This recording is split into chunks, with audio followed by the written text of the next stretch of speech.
The Commission for Independent Education has changed the way schools will participate remotely in meetings. Moving forward, CIE will be using Zoom Webinar, and there are a few differences to be aware of. The first process to be aware of is registration. When you click on the invitation link on CIE's homepage, you will be taken to a registration page. This page has 5 questions that must be filled in. First name, last name, email, confirmation of your email, and organization name. After you register, you will receive an email that includes the Zoom link to access the webinar. Please do not share this link, as it will only work with one device per registrant. If you have multiple people calling in, they should all register individually. On the day of the meeting, we advise you to have only one device in the room. Multiple devices in the same room can lead to audio problems that make it difficult for the commissioners to hear you and for you to hear them. If you have multiple people from your team on the call, they should all be in separate locations. When the meeting starts, all of the schools will be listed as attendees. Attendees cannot display their video camera and cannot turn on their microphone unless asked to do so by a moderator. But attendees can ask questions using the Q&A feature. Please note, questions are displayed publicly, so do not put any sensitive or private information in the Q&A. During the meeting, when your school is recognized, you will need to raise your digital hand, which will help moderators find you in the list of attendees logged into the meeting. When this happens, you will be asked to unmute your microphone. Once you unmute yourself, you will be able to speak. If you call in using a phone instead of a computer, you can raise your digital hand by pressing *9 and unmute yourself by pressing *6. Thank you, and we look forward to seeing you at the next meeting.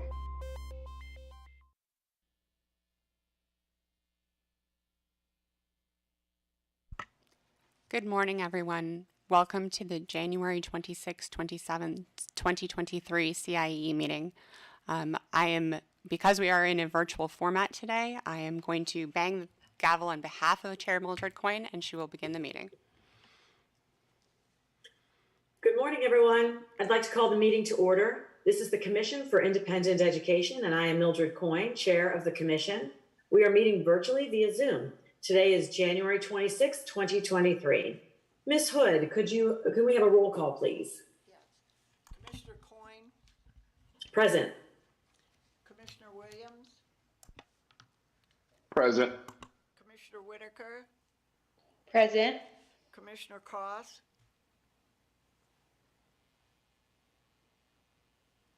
Commissioner Cross. Present. Commissioner Taylor Ellis. Present. Commissioner Marty. Present. And Commissioner Stefano. Present.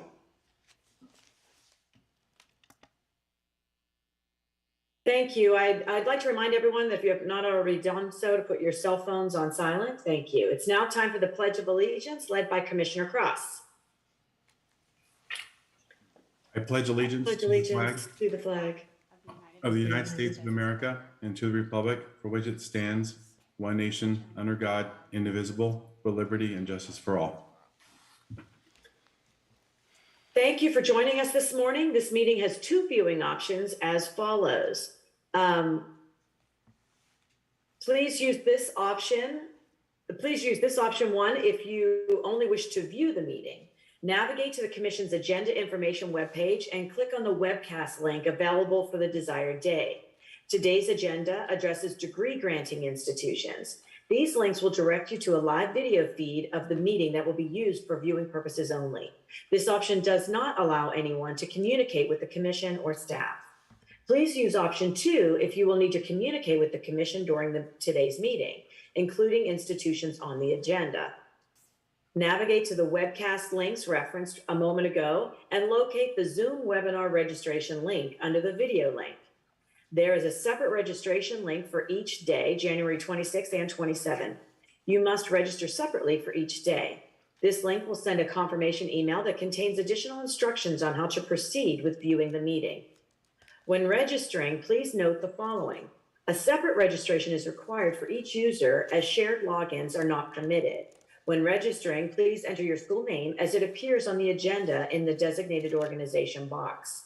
This will assist with identifying schools during the meeting. The confirmation email contains instructions for dialing into the webinar for users desiring to call in. If your school is called, please raise your digital hand and unmute yourself. During the meeting, please ensure your device remains muted unless you are speaking with the commission.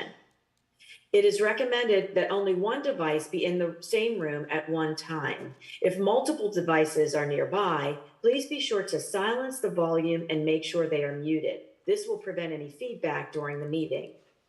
For users who use the dial-in feature, you can press *9 to raise your hand and *6 to unmute your phone. For technical assistance with using Zoom, please see the Zoom technical support website link emailed to instructions. For questions or concerns, please email cieinfo@fldoe.org. Thank you again for joining us today and welcome. Due to this meeting's virtual format, we will forego the introduction of visitors. So next on the agenda is the approval of minutes. First, we will consider minutes from the meeting held on October 26th and 27th, 2022. Is there a motion to approve the minutes? So move. Is there a second? Second. Motion by Commissioner Stefano, second by Commissioner Marty. We have a motion and a second. As minutes as drafted, is there any discussion? Hearing no discussion, after all discussion, all in favor of the motion? Aye. Aye. Aye. The motion to approve the October minutes is adopted. Now we will consider minutes for the meeting held November 17 and 18, 2022. Is there a motion to approve the minutes? So moved. Commissioner Cross? So moved. Seconded. Commissioner Williams? Is there any discussion? Hearing none, the motion to approve the minutes as drafted is approved. Oh, all in favor? I'm sorry. Aye. Aye. The motion is approved. Next, we'll go on to reports. Ms. Pelton, will you please provide the Executive Director's report? Good morning. Thank you, Chair Coyne. First, a couple of technical items. I'd like to remind everyone, including the institutions, we are via virtual. Thank you for joining us virtually. Please remember to speak slowly and clearly. It is of particular importance as there can be audio delay, and when we capture this meeting, we want to make sure we capture the record accurately. Additionally, if you are kicked out, please log in using the same link. That applies to both the viewing link as well as registration link. Lastly, I would like to re-emphasize that if you did not register using your institution's name as it appears on the agenda, please make sure you do so. Otherwise, we will not know to admit you when or if your school is called. With that, moving on to the Student Protection Fund. The Student Protection Fund has revenue to date this year of $153,766.94 and a balance of $3.6 million approximately, and 0 expenditures this year. I want to take this opportunity to share the news for those who have not heard that there have been some arrests made in some nursing schools related to this sector. Feel free to Google it. The articles are online. I'm not going to share any additional information as these are only arrests. But this commission is aware of these incidents and is keeping an eye and monitoring these individuals and schools. On with a reminder for our institution about rule and law. First, I'd like to remind you that your license does not expire, and that applies to all institutions. So while it may fall off of the website or may disappear, unless or until the commission takes affirmative action, you remain licensed. That is per Florida statutes section 120.60, subsection 4. Another reminder is that there is a nursing accreditation timeline. If you run a pre-licensure professional nursing program, you have 5 years from the date that you first enroll your students to become institutionally and programmatically accredited. And that is based on Board of Nursing Statute 464-019 subsection 11. So we will be interested, if you are a nursing program, in your accreditation status and plan in particular today and going forward. I would also ask that religious schools please review the requirements found for exemption in section 1005.06 subsection 1F with particular regard to your religious name as well as the titles of degrees. Both of these can indicate that perhaps you may be an institution in need of licensure. So please keep those things in mind. Additionally, I would also ask that all schools review the Fair Consumer Practices. We all here have a duty to students and to protect our students. That's why our Fair Consumer Practices are in place.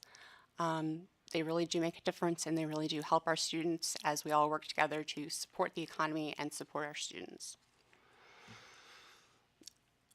Few updates on the inner workings of our office. So I will tell you that we have undergone a staff reorganization, particularly in the licensure section. Pardon me. So we now have one team that reviews applications and then another team that handles the compliance there forward. So if you're confused about your program specialist, there has been a transition recently. We will make sure that it is clearly communicated to you if you have a new program specialist and who that person is, so that you may continue working with them. In full transparency, I also would like to share with everyone, the CIE staff is extremely shorthanded. When folks are telling you that they're busy and shorthanded, they are not lying. We are down 20 positions. So that is not uncommon, but we are hiring. We are working on making sure we are fully staffed, but please be patient with my folks. They are doing the very, very best they can. In our modernization, we are continuing to have discussions with vendors as well as our internal development staff around how we can further modernize our system, making a web portal that is more accessible to schools as well as streamlines things on the back end. The last piece I have for this morning is a work group status and update. So we have established 5 key areas of items that we'd like to work on and make foci for the first couple months. Those 5 areas are data accountability and measurement, our process, our law and rulemaking, as well as institutional and consumer protection. So I would like to briefly take the Commission's time to share updates on those work groups and what their progress and status is. So the Data Accountability and Measurement Work Group has 5 members: Jason Bowman, Austin Lee Ard, Victor Sori, Joey Smith, and Brandon Eldridge. The mission of the Data Accountability and Measurement Work Group is to determine the data to collect to promote accountability of institutions and protections of students under Florida law. So far, the work group has looked at the 12 standards and rule to determine what data we currently collect per each of the 12 standards.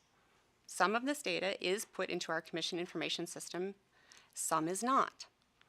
Right now, we are addressing our current data inventory, and from there, we will then look at an aspirational data inventory, and that is an effort that all schools and all commissioners can continue to engage in as we all look to the future of CIE and this sector.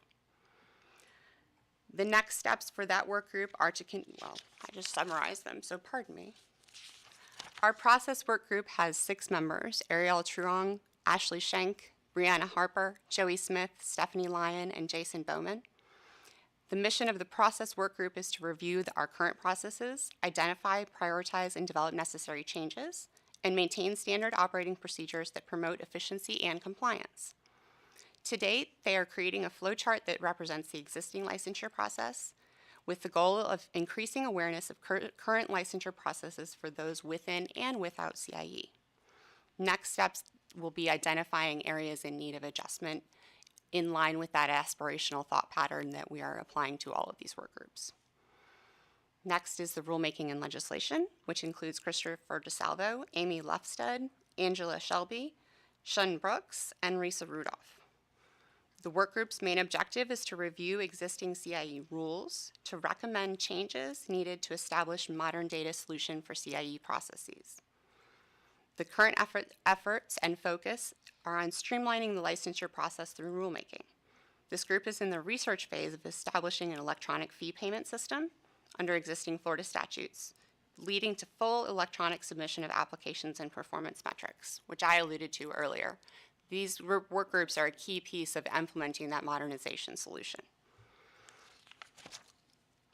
The institutional education work group has 5 members as well: Austin Lee Ard, Brady Lyon, Barbara Davis, Cheryl Miller, and Mike Santoro. The mission is to identify topics of common inquiry and develop training related to them. The group has compiled a list of frequently asked questions grouped according to the 12 standards found in Rule, as well as the career clusters found in the Department of Education framework. They will next begin to develop the means to disinformation for institutions to access and internalize that education. And lastly, the Student and Consumer Education Work Group consists of 5 members: Christopher DeSalvo, Brady Lyon, Suzanne Houchins, Brianna Scarborough, and Monica Muldrow-Brooks. And the mission is to equip students with tools and resources to assess and navigate a successful education and career path. The group is analyzing student inquiries in order to identify needs and match them with internal and external resources. They are beginning to develop mechanisms and methodologies to deliver this education to students and prospective students within the sector, including frequently asked questions, webinars, and various forms of media. That was a bit long, but I appreciate your patience with me. Thank you very much to staff. Thank you for the commission who are here, commissioners, and thank you to the institutions who are here today. All of your focus on the students and changing our students' lives and building the economy of Florida at the same time is greatly appreciated. With that, Chair Quinn, I'm finished, and I turn it back over to you. Well, thank you very much, Executive Director. I think that, while growing pains and change is sometimes painful, it is necessary and it's going to reap great rewards. I appreciate your leadership and the staff digging in and really owning that we want to be a student-centered operation and making sure that we're holding true to that calling. So thank you. Next, we have the legal counsel report from Mr. Richmond. Would you please provide our legal counsel's report? Good morning, Commissioners. Today we have 3 final orders for your consideration and entry, ultimately. The first one involves school number 7639, license number, Enfimye Institute is my guess, but I'm not certain about the pronunciation. This school has voluntarily relinquished its license, so we need a final order basically accepting that voluntary relinquishment and process it through the system from there. So need a motion to approve this order if it's acceptable to the Commission. Commissioners, do we have a motion? So moved. Second. Moved by Commissioner Cross, second by Commissioner Stefano. Any discussion? All those in favor? Aye. Aye. Thank you, Mr. Richmond. You're welcome. The second one is a similar case, MedWorld Academy LLC, doing business as MedWorld Academy, license number 6235. In like fashion, they've voluntarily opted to relinquish their license, and we need a final order to accomplish that. Need a motion, if it's acceptable with the Commission, to approve the final order and accept the relinquishment. So moved. Second. Second. Moved by Commissioner Whitaker, second by Commissioner Taylor Ellis. Is there any discussion? All those in favor? Aye. The motion is approved. And the last is somewhat different. Back on August 15th, 2022, the Commission entered a notice of intent to deny licensure for Nuru Health Institute in Lauderhill, license number 10331. They were up for provisional license at that time, and the Commission indicated its notice of intent to deny that application.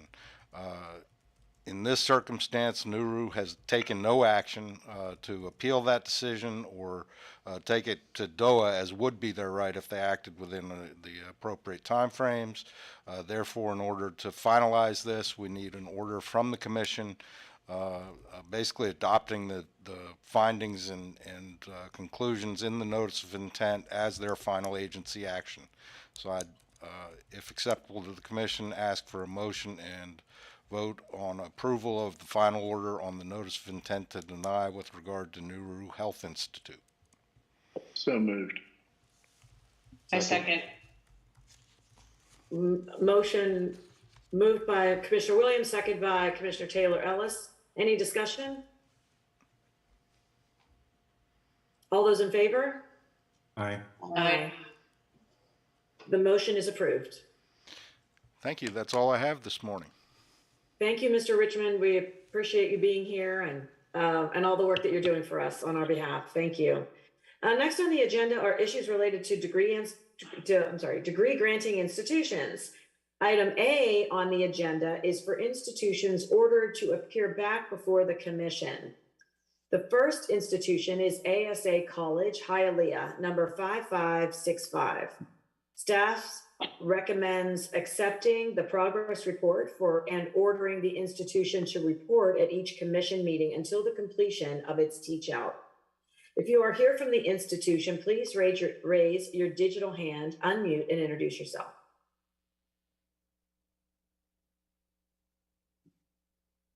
Jose Valencia, president of ASA College.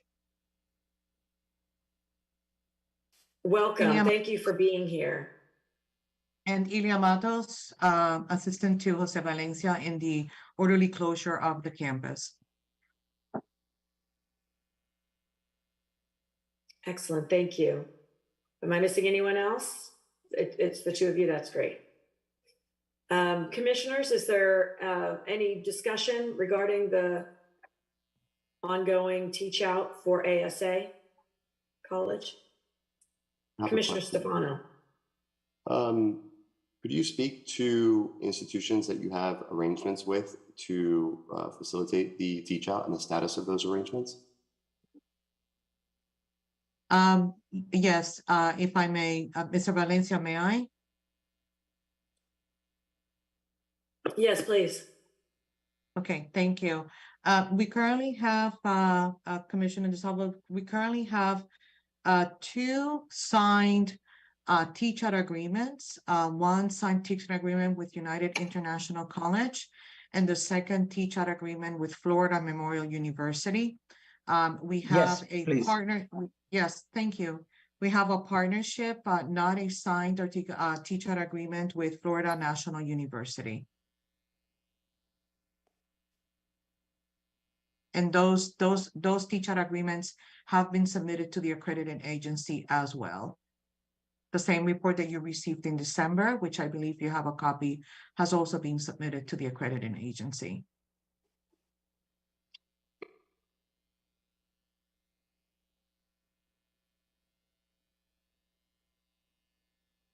Thank you. My question would be related to around, again, communication with your students, staff, everyone in your all constituents. How's that going? Your ongoing communication. If I may again, yeah, Mr. Valencia, may I address that from a teach-out perspective? I'm sorry, I didn't hear you. Yeah, that's okay. There's a little bit of a delay. Okay. So there are weekly meetings. I conduct as the person that has been appointed to help the institution with the orderly closure of the campus.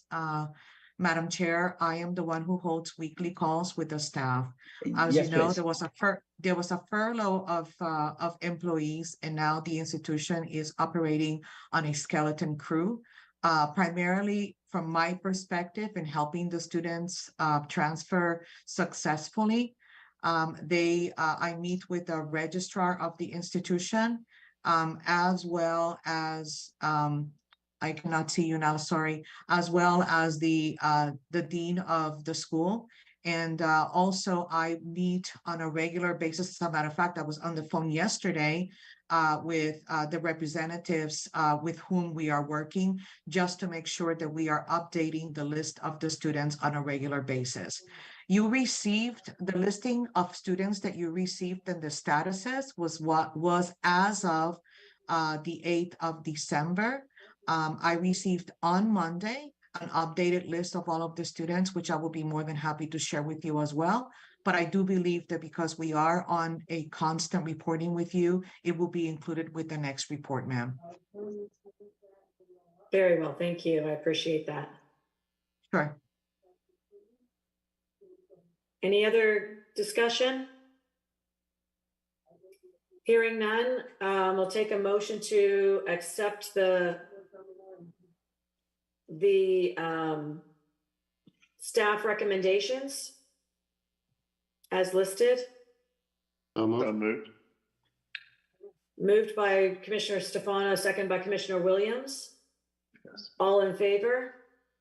Aye. Aye. The motion to accept the progress report and ordering the institution to report at each commission meeting until the completion of its teachout is adopted. Thank you so much. You're welcome.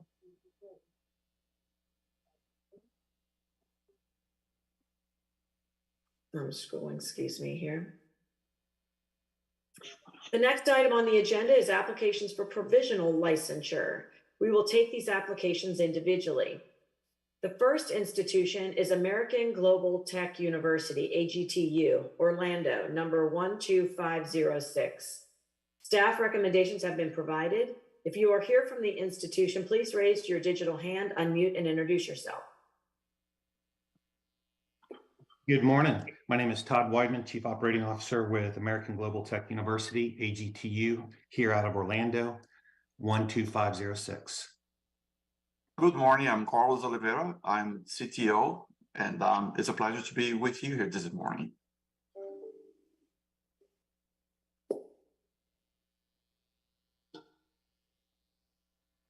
Okay. Commissioners, is there any discussion?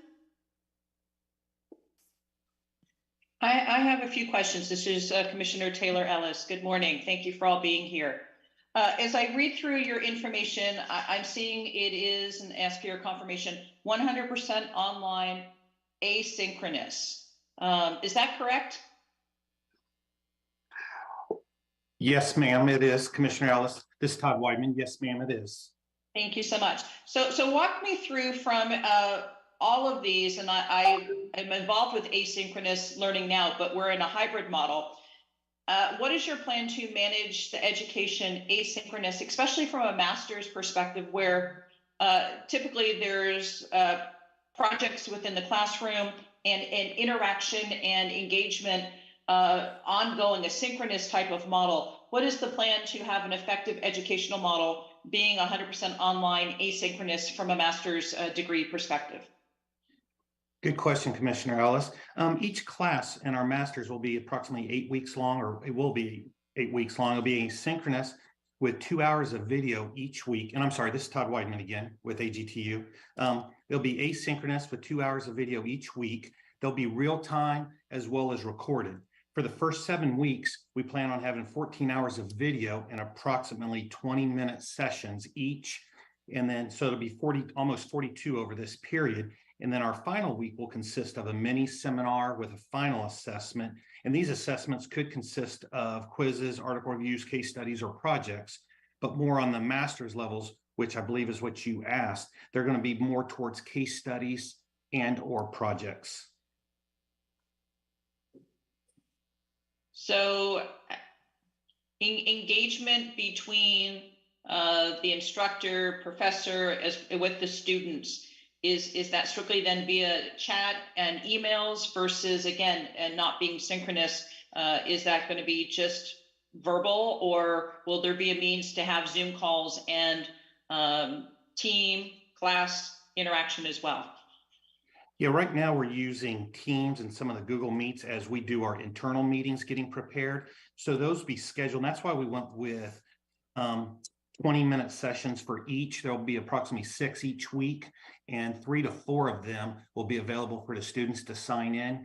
And then we also have a plan to offer a teaching assistant, which will have at the master's level, will also have their doctorate level degree. They'll be able to assist and have direct interaction through various means, either through an app we're looking at developing through our learning management system, where they'll be able to communicate almost real time with the professor or their aide. Thank you very much. What's your LMS that you're using? We are using a proprietary LMS. Was head of training for Microsoft and IBM. And we've been involved in large-scale distribution of content since 2007. Right now, we have several other institutions using this system, and it's called SysClass, SYSCLASS, and it's being used by Fortune 500 companies and is large-scale institutions around the world. Interesting. Thank you. Thank you.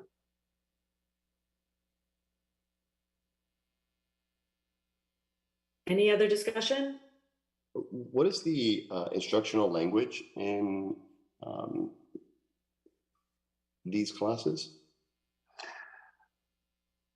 It will be primarily in English because we are all our degrees are technology related. Even the education degrees are geared towards how to use technology to deliver education. The business degrees are related to startups and venture capital and the development of apps. And though we're also going to be heavily relying on certifications, especially with CompTIA, IBM, Microsoft, and VMware. So it will be primarily in English. However, we do want to serve the underserved population in Florida that speaks Spanish and Portuguese. And how will you do so? Could you speak to that? Well, right now we are going to focus in develop. Well, the IT course is already recorded in English. We do have we use subtitles now. Well, when I say we, I run a university here in Texas, and we serve 110 countries. So we use subtitles and on-demand translation. Pretty much we rely on AI to do this, and it's amazing what AI is doing, especially in Spanish right now is pretty perfect. So we already will be working with subtitles, and we already subtitle classes. All our classes are subtitled both in English, and then the students have the option to subtitle those in their own language. Thank you. And so the certifications, the exams we know are all in English. So how are you planning to track performance or outcomes for your students on the certification exams? Well, and capture that because they're done by third parties often. I've been working with CompTIA, which is the largest certification, especially for technology related jobs. And CompTIA does have their content translated in Portuguese and Spanish also. So the students can locally go to any certification place, any CertView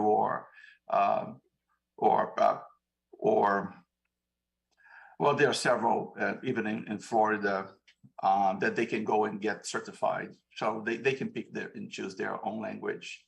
But primarily, since it's technology, we're always going to rely on English first.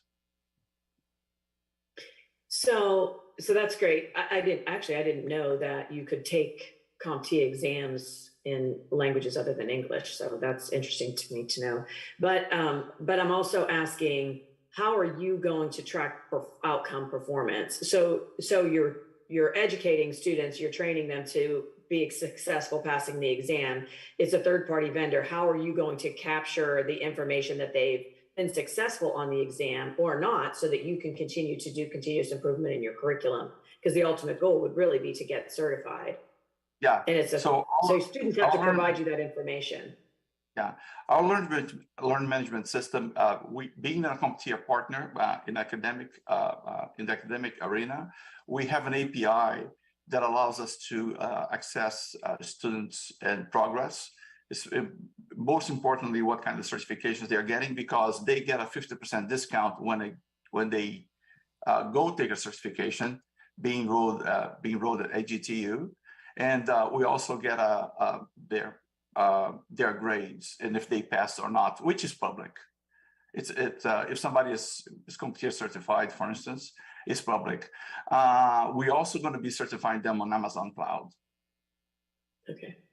And also Amazon also has an API that talks to our LMS. Okay. Who's your primary target audience then for students? How are you marketing and pushing out to get students? Todd, do you want to take that, or do you want me to take this one? Our primary target audience is going to be the residents of Florida, to include the natives and the those that have moved to within the state.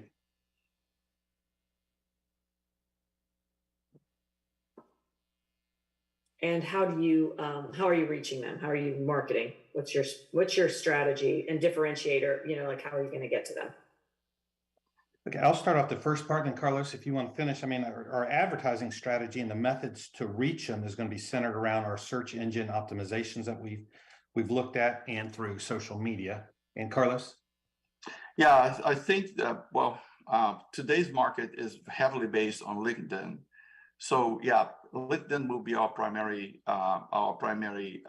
advertising, and also the fact that we have a lower cost and we're able to pass the discounts that we get, for instance, with CompTIA, with the materials being 50% off, and with Amazon we end up not even charging for that material whatsoever. So we believe we can work with a lower price point. Mm-hmm. Thank you. Any other questions, commissioners?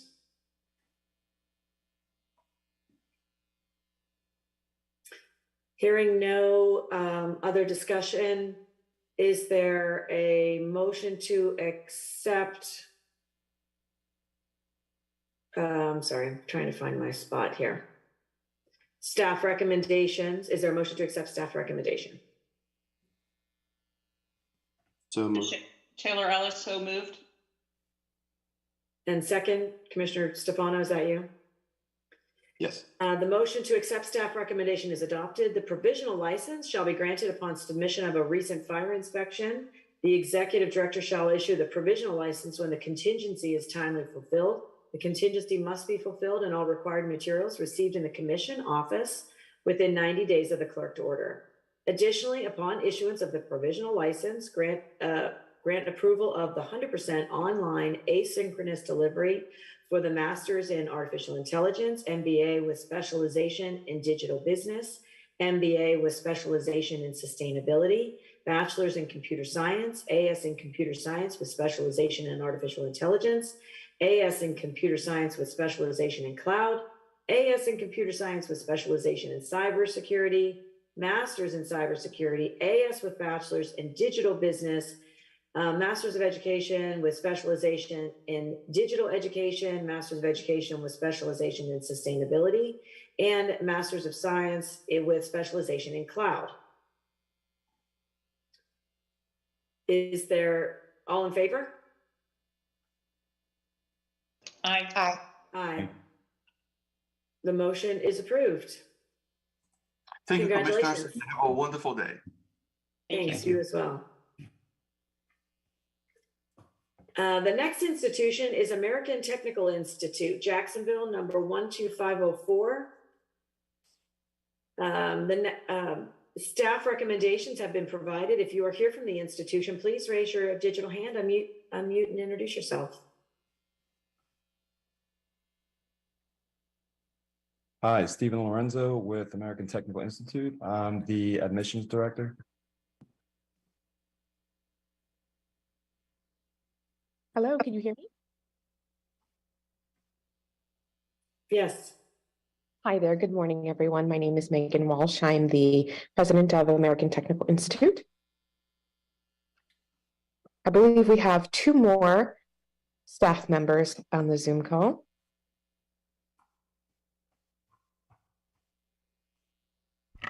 What are their names, please? We have Miss Cindy Goodrow, who's our clinical instructor, as well as Miss Sophia Brown, our program manager.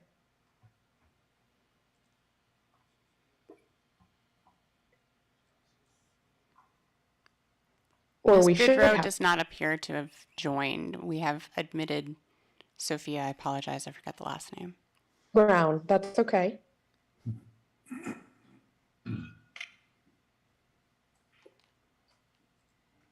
I wonder if she's having some technical difficulties there. Well, would you like to? Everyone will need to unmute themselves from this institution, please.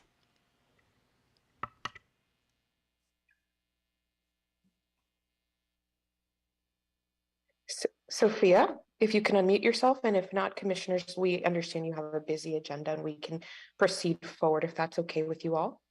Sure. So, commissioners, do we have any discussion? Commissioner Cross. Yeah, thank you, Madam Chair. Good morning, everyone. I noticed on your tuition revenue summary, your new starts projected. There's none after month 6, except for in month 8, you have patient care with 5 new starts. I'm just curious to know why the projection of the fall off after month 4 for RN and month 6 for PN. I'm sorry, what document are you looking at? In the financials, the tuition and new start summary. Are you talking about the financial projection in the budget? Form Yes. 606? I'm sorry? Is it Form 606? The budget? Yes. Okay, and could you ask the question again? New starts projected all seem to fall off after month 6, which is kind of odd. So I just curious to know why there was no starts planned in the back half of the year. If you No, really, we want to go ahead and make sure that we kind of make sure that we're developing everything at a controlled pace. So, that might be one of the reasons for, going ahead and pulling back a little bit, since we're just starting things off and we want to make sure that everything is happening in a very smooth fashion. So I believe that might be the rationale behind it. So you have no new starts planned for the back half of the year. Ideally, our plan was a biannual start date. Biannual start dates for the programs, at least initially, like Mr. Lorenzo was saying, in an effort to control the quality of our program. And, as a new institution, we want to make sure that everything is progressing as it should and allowing for any bumps in the road before we, plan on starting courses more frequently. Okay. Another question I had is on what is your marketing and advertising plan? Because there's very little dollars planned for advertising, yet you're yielding 100 students. I'm curious, do you have agreements with certain companies or schools, or do you plan on, where's your source of students? Where do you plan your source of students from? Right. So the thing is that going into this initial year, we really have no historical data to go ahead and make financial or to make precise estimates. Moving forward, we're going to have historical data to go ahead and look at to make more accurate estimates moving forward. As far as the marketing dollars, that's one of the things that we have to go ahead and kind of see how what things work, right? It isn't necessarily like you have an advertising campaign on a particular social media platform and it's necessarily an enormous success. You have to go ahead and try various things to see what fits and what doesn't. And so it's hard to go ahead and really like pin down a specific marketing budget. It's something that we have to go ahead and be flexible with. And as I said, once we have some historical data in place, we'll be able to go ahead and make more accurate predictions going forward. If I may, I'm sorry, Mr. Lorenzo. So if I may also to answer your question, we do have connections with several local nursing homes. I've been in touch with several local CNOs, including Memorial Hospital System up in Jacksonville, to streamline the current patient care technicians and the current staff into our program. We've been in communication with several local high schools as well to enable this connection with the community to help matriculate graduating high school seniors into our program as well. We have optimized search engine sources as well as social media to reach out to make our program known. That's our plan. And then based on the feedback that we get and the responses to our different approaches, we'll continue to put our efforts in that direction, if that answers your question a little bit. Yeah, I mean, I could add a little bit more. I'm sorry, Mr. Lorenzo. I'm sorry, Commissioner. My concern is, I understand you want to see how it goes and that makes sense, but I would assume that both of you probably have experience in the industry and hopefully in the for-profit industry if you're running a for-profit institution. And a 1%, advertising spend of your revenue is unheard of. Now, is it possible? I wish you, the best of it's, that's great if it is. I hope it does work out. But it just doesn't seem in line with what established schools spend to just maintain their business. And so it just didn't seem very realistic. And so I just would ask you, really take a look at that, or else you might be in a financial quandary before you know it. And so I just want, take a look at that, because the advertising costs are extremely premium right now. Like I said, we developed through high schools and other connections. That's great. And that's great if you can do that. Right. And to address your concern, I think that that's very valid. Of course, our plan as a new institution is to remain as flexible as possible. I mean, what organization wouldn't want to spend $0 on their advertising? But, we do have, it may not reflect, and we can certainly update our financials if necessary, but we do have in our coffers, should we need to reach in and branch out to more successful marketing and recruiting strategies. Okay.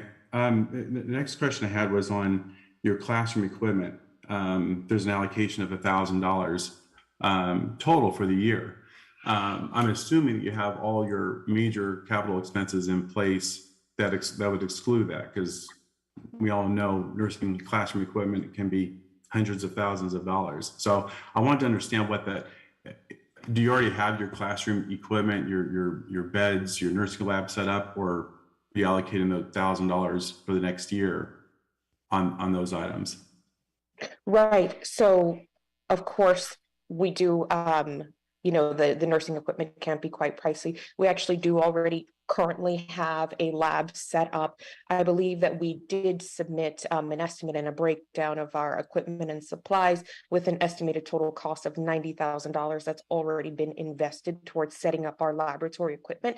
And going forward, since our lab is already set up, any ancillary equipment that we may need, we do have some wiggle room for that. But luckily, we have a lab already set up. Okay. Thank you. That makes sense. That's helpful. The last question I have here, and I don't know, Executive Director, if we've done an on-site visit. I didn't see that in the notes, but we have 1,800 square feet of space for a couple of classrooms, labs, student space, reception, and that seems really, really tight. Sure. I'm sorry. Is that I'd love to address your question because actually I was just speaking to our landlord today, assuming that things progress and we're very hopeful and optimistic that they will. Our landlord has 10,000 square feet, which has just become available to us. Obviously, we've not yet secured the location pending approval moving forward. 1,800 is tight. I can agree and I can see where you're coming from there. But in our same building, we have 10,000 square feet available to us to expand our area. Good, that's great. I don't know if we could add as a contingency, Madam Chair, to review the financials. I mean, planning for a 78%, gross profit first year would be unheard of. I think there's some expenses that are missing in this budget. Okay. Certainly, and I would also, when we're talking about the financials, if we're looking at a 10,000 square foot lease, in addition to make sure that there is adequate space for the school, that would also be considered as a part of the financials, and a site visit. And I know that you posed the question to the executive director, and I'll give her a moment to respond. If there's been a site visit, I don't see that. There has not been a site visit conducted as yet. And so we can add that as a review the financials and conduct a site visit. Thank you. The other question I had, and other commissioners, please let me know if you have other questions, is, what's your I know Commissioner Cross asked about, your marketing or your advertising budget and how you're going to reach students. And you gave that the answer of, your network and building relationships in the community. What's your differentiator to attract those students at your price point? Because you're talking to high school students and other groups. And what's your differentiator? Because it's a healthy price point for students to take a nursing program, and I'm curious how you're differentiating yourself in that space of a nursing program for the community. I'm sorry, Commissioner Coyne, if you can elaborate a little bit, are you asking? When you say what's the differentiator and for the price point, are you asking like what ancillary payment options and strategies we have? Of course, graduating high school senior is not going to have the same influx of income as someone who is currently employed. Is that, I just want to make sure I answer your question adequately. So that's helpful, but what I'm looking for is what's going to make you unique to attract students to your school, because you do have a high price point for the programs that you're offering.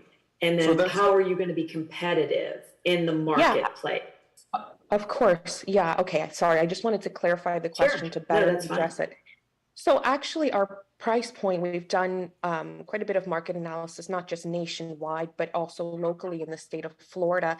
And for example, our LPN program cost $12,500, which I agree is no, not a small or insignificant amount of money. However, compared to nationwide costs, it's actually leading towards the lower end. Nationwide cost is $10,000 to $15,000, and that doesn't even include all for-profit organizations, nor does it include the state of Florida.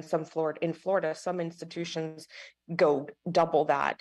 And additionally, because we understand that it's not a small feat to come up with this money to invest it in, your education and your future, we do have some scholarships that we're working on putting together. We have some internal scholarships planned for military veterans, disadvantaged institutions, because what we really want to do is have our school be a vector to assist the Duval County community. There's so much need. So, using these internal scholarships, we have specific criteria to meet the scholarships. And then we also look forward to working with Career Source, vocational rehab, other, many nursing homes have tuition reimbursements. So they will reimburse these graduating trained nursing professionals for their tuition. So there's a lot. Governor DeSantis just this past month allocated through the pipeline program $79 million to the healthcare system in Florida. That's how great the need is. So, just pooling all these resources to let students know, hey, these options are out there to help you invest in your future. And that's our primary goal. That's, we want to be very student centric. Sorry to be long-winded, but yeah, that's our goal. Okay, that's great. And so then I also want to make sure that you're very cognizant then too of tracking progress and continuously analyzing students' success and progress as you move forward. Because what you may not know from previous meetings, and this is a new commission, is that we're very focused on data outcomes of your students and making sure that your students are progressing through their program. And so I'm just saying this as just a readiness for you to be monitoring progress through as they progress through the program, as well as outcomes, completion, test, taking exams for licensure, and then actual employment. So I just, please be mindful of that, because we're rooting for your success, and those are how we'll be looking at whether the students are getting to the success that you're setting out for them. Right, and that is really important to us as well. We have several systems in place for continuous evaluation of not only instructors, but our teaching methods, and using our online LMS. And, we're working with several platforms that are tracking in real time the students' success to actually pinpoint some areas of weaknesses so that we can target that. Plus, we have a mentorship program that we are setting up RNs and LPNs, so they have someone to contact besides the instructor. I think the more support the student has, the better, as well as constantly checking in biannual meetings with the faculty to ensure the student is progressing adequately. Okay, thank you. Any other discussion, commissioners? So the motion to accept the staff recommendation with added contingencies of a review of the financials and to conduct a site visit is. Could I ask a question? I'm sorry. Oh, I'm Could sorry. I ask a question? So when it comes to the review of the financials, I still wasn't clear on what the problem was with the financials that we've submitted. To clarify, if I may, Chair Coyne, my Yes. understanding from the commission is that we would like a revised budget and business plan, so Forms 605 and 606, to more accurately reflect student attrition, bring on expenses, costs. Okay, could I ask you? Okay, we can definitely do that. And we look forward to, we actually want to reach out to the commission, to make sure that our numbers are aligning with the realistic projections. We understand we're a new school. We want to make sure we're budgeting appropriately. Now, to interrupt, and I'm so sorry, I do have one question about the square footage and the 10,000 square foot space, because that is something that is available to us. But as a starting off point, I just wanted to be clear, is that something that, we haven't secured it yet. We haven't gotten any approval. We haven't moved forward yet. So but it is available. I'm sorry, I can't hear you. Ms. Coyne? No, go ahead. Sorry. I just want to jump back to that because I want to make sure that we've thoroughly looked at everything. So with a 10,000 square foot availability and our site visit, we will have our location set up for our site visit and ready to go. But I'm personally wondering if this 10,000 square foot area would have to be set up or could be reviewed as a potential space as we grow into. Does that kind of make sense? Is that currently we've got our 1,800 square foot and we've got everything set up with the potential to expand to the 10,000 square foot adjacent unit? I think for me, and Commissioner Cross, please jump in. For me, I think that the budget and business plan need to be able to reflect how you would grow into that 10,000 square feet and how your budget would support that, the cost of that additional 10,000 square feet. Okay, all right, we can provide Jeff, the is that what you were budget. thinking? Yes, ma'am, that's it. Okay, yep, we can provide that. So we have, so with no further discussion, I'll take a motion to accept the staff's recommendation with the added contingency of a revised budget and business plan, as well as a site visit.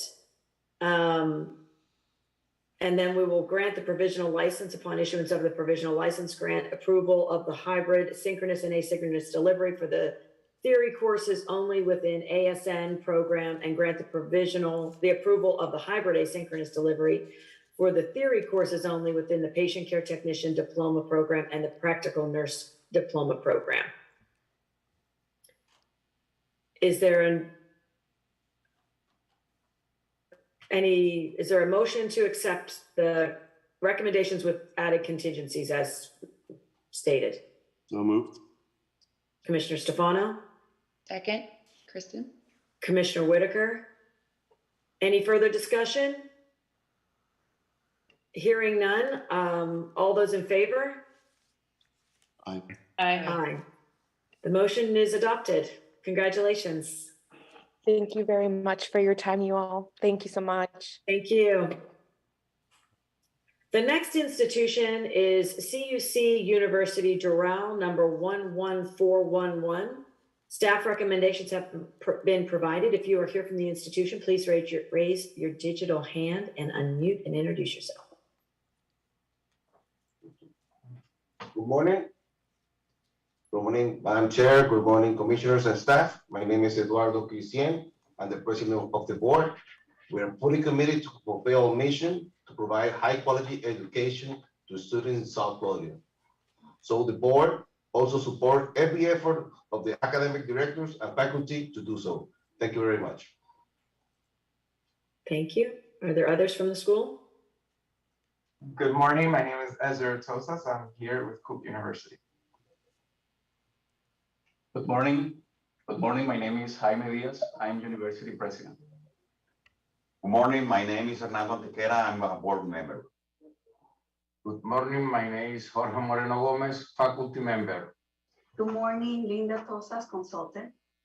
Good morning, Henry Mori, academic director. And that's all of us. Okay. Commissioners, are there any questions, discussion?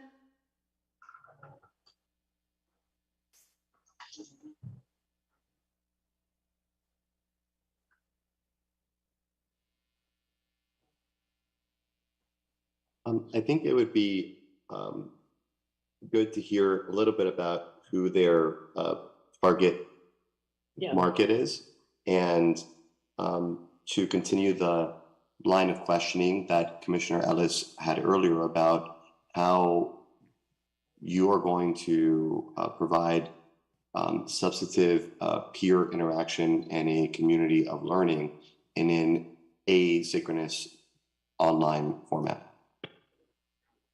Thank you. In regards to the education portion and the learning outcomes with the interaction, we've taken into consideration that within the semester and the syllabi divided into the weeks that pertain, the students have a due date by the end of day Friday, in which the students have to have the student-to-student interaction, student-to-professor interaction, and also professor to the students, making sure that each student has a minimum of 3 interactions between the students and also the professor in itself. The classroom in itself, the digital classroom, will have a different variety of different learning to be able to adapt to all the students, whether through quizzes, exams, live recordings, and also pre-recorded sessions that are going to be online. Taking into consideration as well that we have instilled that the coordinators will be also kind of holding by the hand the student, in the sense of when students are not logging in, or if a week is going to be passing and they have not submitted, they will also be reached out to the student to make sure students are not falling behind.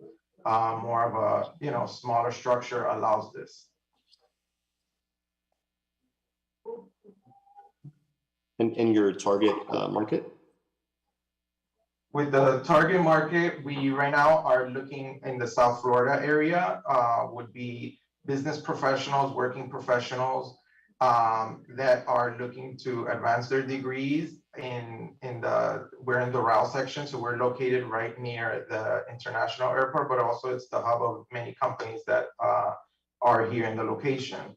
So the idea is also for the working adult professional would be our main target in the initiation stage. What language would the courses be offered in? Right now we have would be in English and Spanish taken into consideration. Could you explain more about how that works? Well, with the English would be traditional. They would have to show their either if they graduated from a high school, if it's undergrad, or if they have a post-secondary degree in order to enter the graduate program. And in the Spanish, they would have to. The idea obviously is for them to learn the English language, but facilitating for them demonstrating the same entrance exam entrance requirements, but they will follow the same criteria of the program outline in Spanish.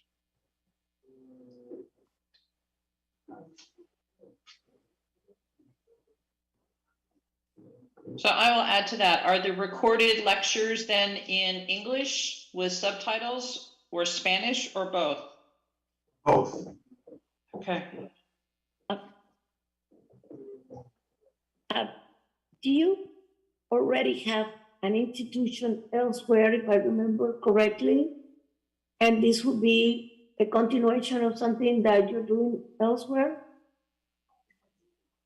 Yes, we have our parent university in Colombia, which is part owner of our university here in Doral.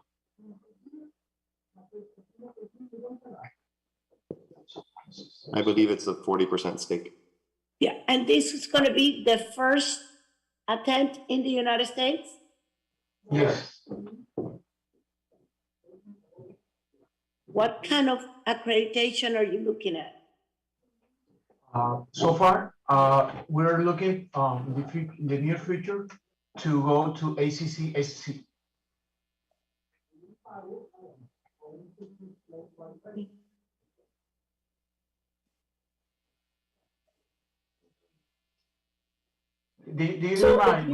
So the way that you described your Spanish language option really for those that are Spanish speakers, you could potentially graduate without really having to master English, right? So what are your employment projections? Where are you expecting people to work? Or I know that this is often for professionals that are already working, but you're also looking at associate and science degrees, which tend to be more entry-level positions. So where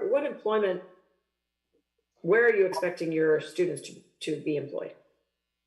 Well, South Florida, mainly since we are located in South Florida, where the challenges of some of the people that have immigrated here and they are mastering, obviously teaching English is an important part of it, but some of the students that we have noticed through, they get stuck in that process and never can actually advance to enter and advance their degrees.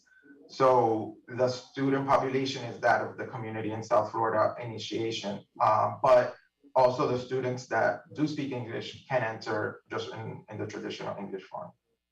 What is the tuition for your associate, your bachelor, and your master's? Okay, we have for our bachelor's and the AA programs, we have a $280 per credit, and the master's has a $320 per credit. For the associate and the bachelor, it's $280? $280, yeah. Are you going to have any kind of payment plan? Because obviously you can't get financial aid at this point. Yes, we're going to have a monthly payment program according for the necessity of the students.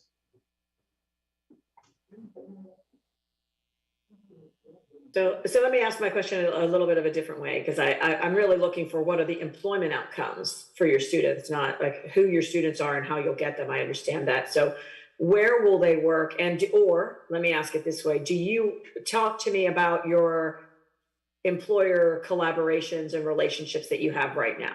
Like who, do you have advisory committees formed for these programs, and how are you connecting with the employer community for your students?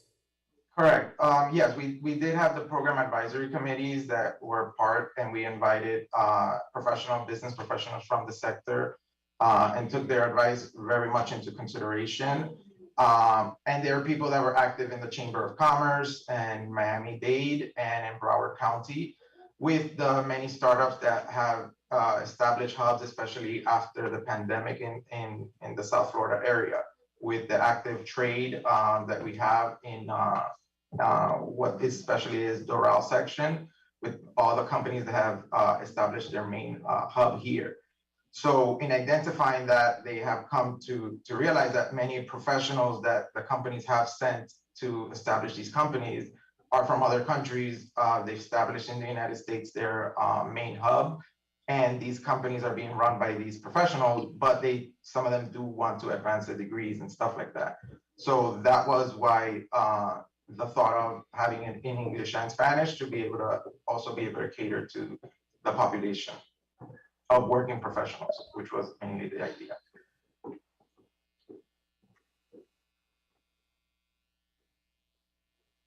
Thank you.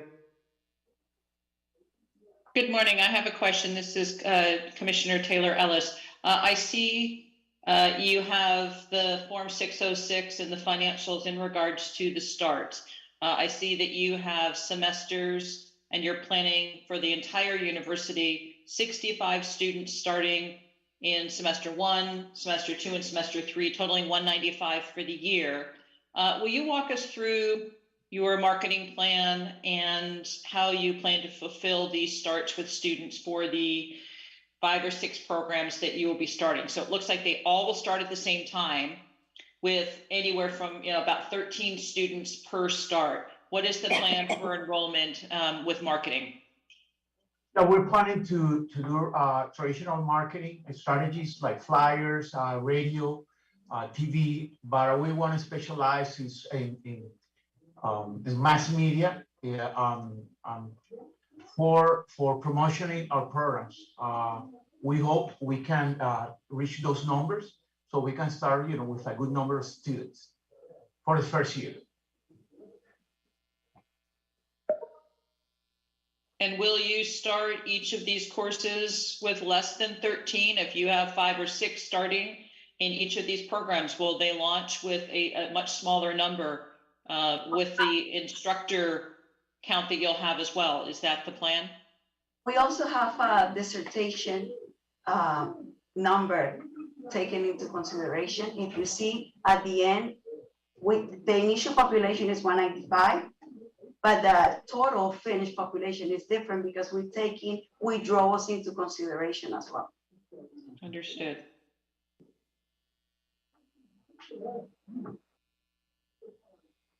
Thank you. When is your anticipated opening date? That all depends on today's meeting. But obviously, once if the commissioners were to grant it, then we would be able to start actually advertising and start for the following semester. So we would probably need a full semester of recruitment, advertisement, and getting students to know if we were to get approved.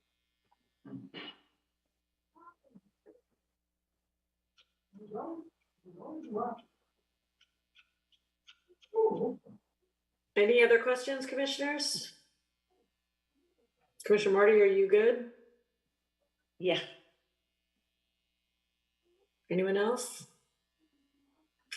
Hearing no further discussion, is there a motion to accept the staff recommendation? So move. Commissioner Stefano? Second, Taylor Ellis. Commissioner Taylor Ellis? All in favor? Aye. Aye. Aye. The motion to accept staff recommendation is adopted. Grant the provisional license upon submission of completed instructional and administrative personnel forms with supporting credentials for all newly hired administrators that demonstrate compliance with Rule 6E 2.004 of the Florida Administrative Code. The executive director shall issue the provisional license when the contingency is timely fulfilled. The contingency must be fulfilled and all required materials received in the commission office within 90 days of the clerked order. Upon issuance of the provisional license, grant approval of the 100% online and hybrid asynchronous delivery for the Masters in International Business, Bachelors in International Business, AS in International Business Administration, Masters in Marketing, and Masters in Mass Media Communication and Media Technology programs. Congratulations. Thank you very much. We would like to thank for this opportunity to the commissioners, to the staff, especially to Victor Soraya, our private specialist, for also his collaboration in the process of being approved for this CUC University. We will make you proud. Thank you. Thank you. Thank you. We'll be watching. We're looking forward to great results. Thank you. Thank you. The next institution is, I'm sorry, I can take if you all want to take a break, let me know. I had my barista came in and gave me some more coffee, so. If you all want to take a break, Commissioners, I would like to suggest that we take a brief recess. Okay. Sounds great.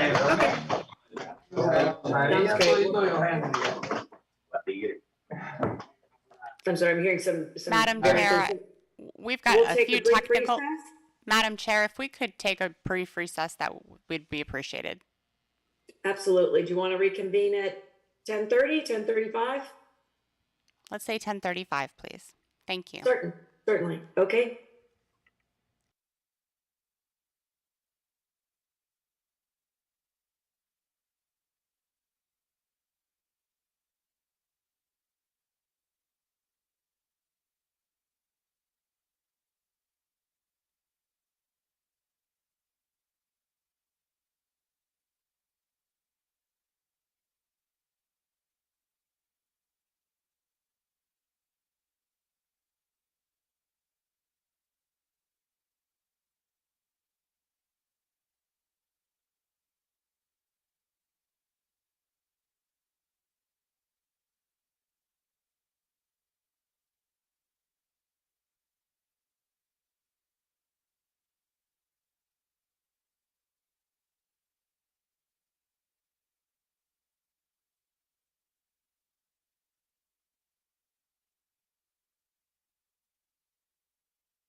staff room, if you could just turn your cameras back on so we can know when we're ready to get started.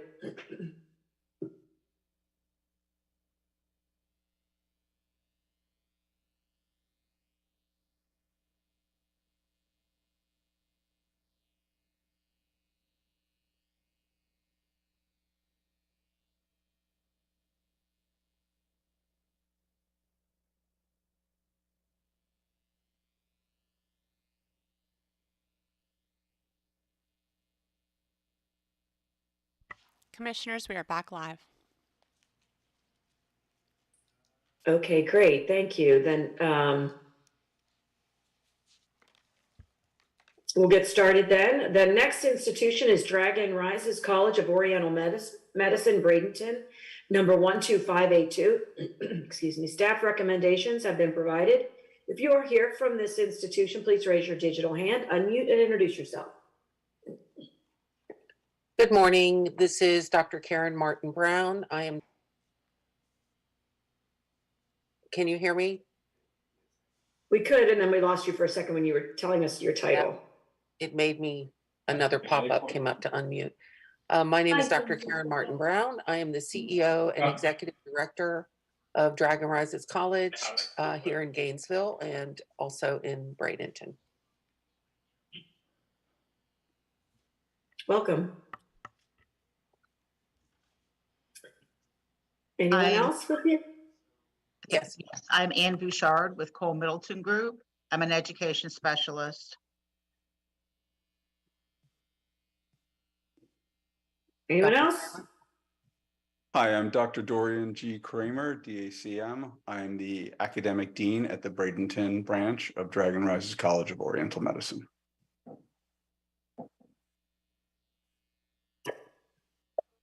That's all for us today. Okay, great. Thank you. Thank you for letting me know that. Commissioners, is there any discussion?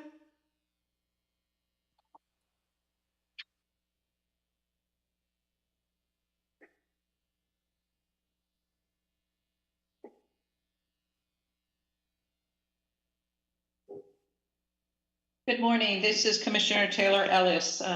Thank you for being with us today. I understand that this is, if I'm reading correctly, and I've read prior, that this is an additional second location. Is that correct? Yes, that's correct. Thank you. And will you walk us through, because I did not see it, retention and placement for your current location? What are the results in the past year for your students? How many students? And then percent of retention and percent of placement. How's that going? It's going very well. For 2021, we had approximately 50 students in the Gainesville campus. We had our results of our board exams. Our students are required to take 4 board exams for the state of Florida. And our results for 2021 for all 4 board exams average was 89% pass rate. Excellent. And placement. What is your placement percent for 2021? Placement percentage for 2021, I'd have to pull it up again, but I believe it's 72%. Okay. That's it for right now. I'll let another commissioner ask some questions and I might be back. Thank you. Thank you.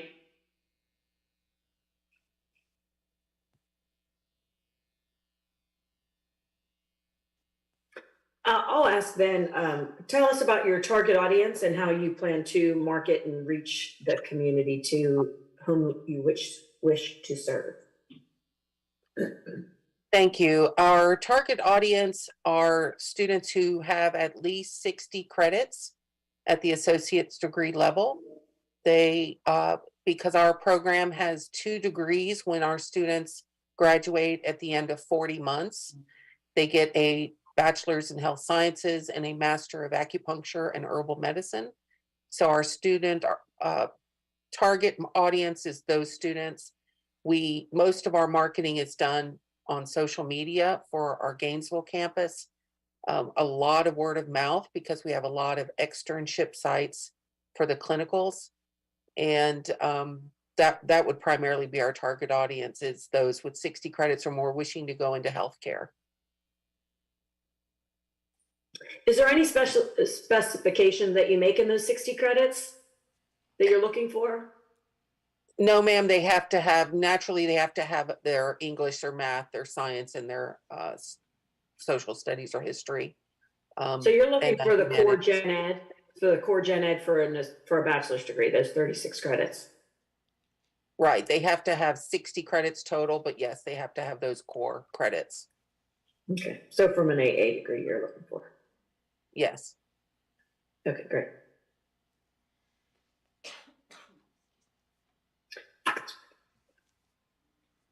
If I may, why Bradenton? We did a market study to determine the population in that area. Bradenton is very close to Tampa, and Tampa being a large metropolitan area. We found that the majority of the population in that part of Florida is retirees, and many of whom are very interested in using holistic medicine. And there's a great need for more acupuncturists in that area. We've had quite a few of our graduates move to the Tampa, St. Pete, Sarasota, Naples area to provide acupuncture to patients. And there's just not enough acupuncturists in that area. In your other program, what's the percent of graduates that get employment within the first 6 months? It's not usually the first 6 months because they have to take 4 board exams and pass the board exams. So most after the board exams.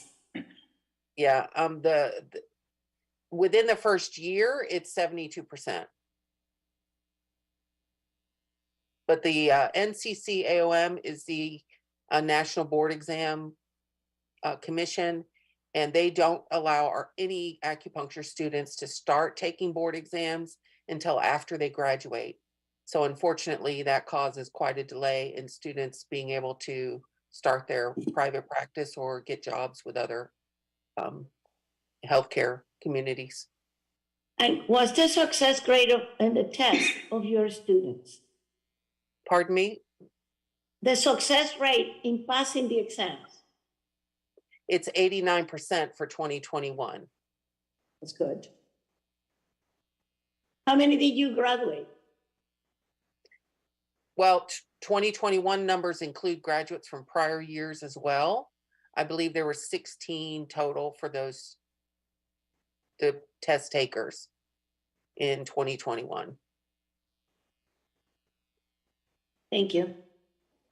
What's the average wage to start as an acupuncturist once they pass their exams? That was my name. Oh, sorry. No, that's okay. I'm glad you asked that question because that was my next one. Yes. It depends. We have some students, for example, we have 2 students who were hired at the Mayo Clinic in Jacksonville, Florida in a salaried position. I believe they're making $80,000 to $90,000. In private practice, a typical treatment is $75 to $100 per treatment, which is a 1-hour treatment. So depending on how good they are at marketing and word of mouth, they can make, close to $100,000 a year. Okay, thank you. Good morning. This is Kristen Whitaker. Quick question. Do all of your students or most of them come in to your bachelor's program and then go on to the master's, or do you have some that come in with the bachelor's previously and just went for the master's program? We have more students that come in with a bachelor's than come in with an associate's degree, surprisingly. Often a student will come in with a bachelor's degree intending to go into a Western medicine healthcare and then decide at some point that that was not something that they wanted to pursue. So they do get another bachelor's degree despite having had one when they come in. But I would say 80% of our new students have a bachelor's or higher, and the rest are associates. So if they have a bachelor's degree, they still usually are in your bachelor's program. They can't go straight to the master's. Is it just so many prerequisites that they need? Is that the reasoning? Yes, they do get transfer credit for any courses that they bring in that are comparable to what we're offering on the Western medicine side of our curriculum. So they naturally, they do get transfer credit, but they cannot bypass completely the bachelor's level portion of our program. Okay. When they come with a bachelor's degree, what are the typical bachelor's degrees that are the best progression, best for progression into the master's? Which degrees are you looking for? We're not particular about what their bachelor degree is in. We do often see nurses come in to our program. We see a lot of nurses come in. We see a lot of massage therapists come in. So we don't actually have a preference on what kind of bachelor's degree, as long as they meet the prerequisites that the general education information. Gotcha. Thank you. Any other discussion?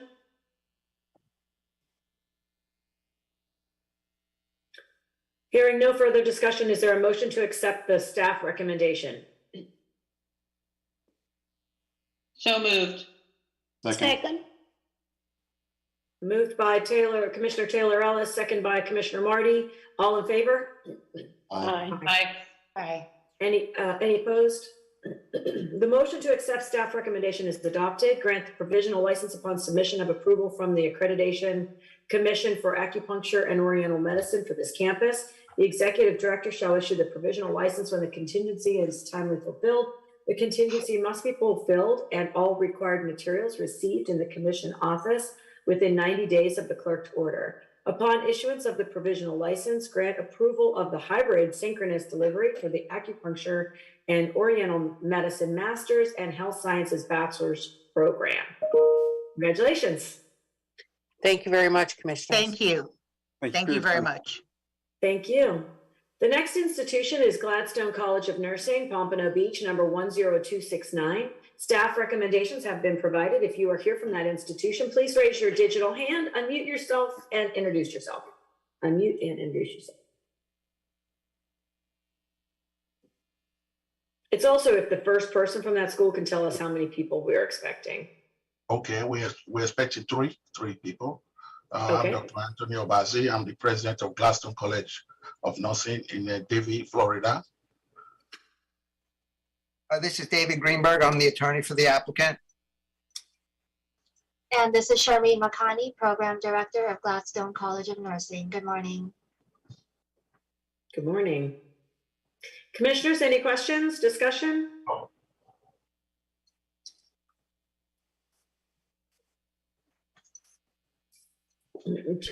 Commissioner Cross, go ahead. Madam Chair. Good morning, everyone. I had a question regarding, I know you went back and reduced the programs from 3 to 1. When you did that, did you take those, the new starts that were planned for those other two programs? Were those added back onto your program revenue sheet in the same amount or different amount? It was a different amount. And we Okay. had provided the paperwork for that. Okay, so we have that on file. Okay. I was gonna ask for an updated one, but you're saying that was submitted? Yes, sir. Okay. And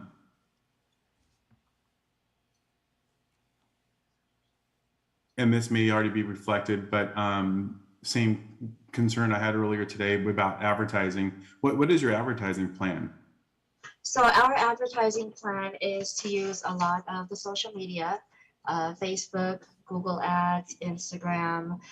We have also been in contact with USPS, and we are printing flyers, and they will be dispersing that within whichever area that we need them dispersed. So we will be doing that. We will also be doing a lot of walk-ins with the neighboring hospitals and clinics, introducing ourselves. We will also have an open house conducted on a weekly basis. So if you're driving by, you can come in, take a look around, take a tour, talk to the professors, and fill out applications, answer any questions that they may have.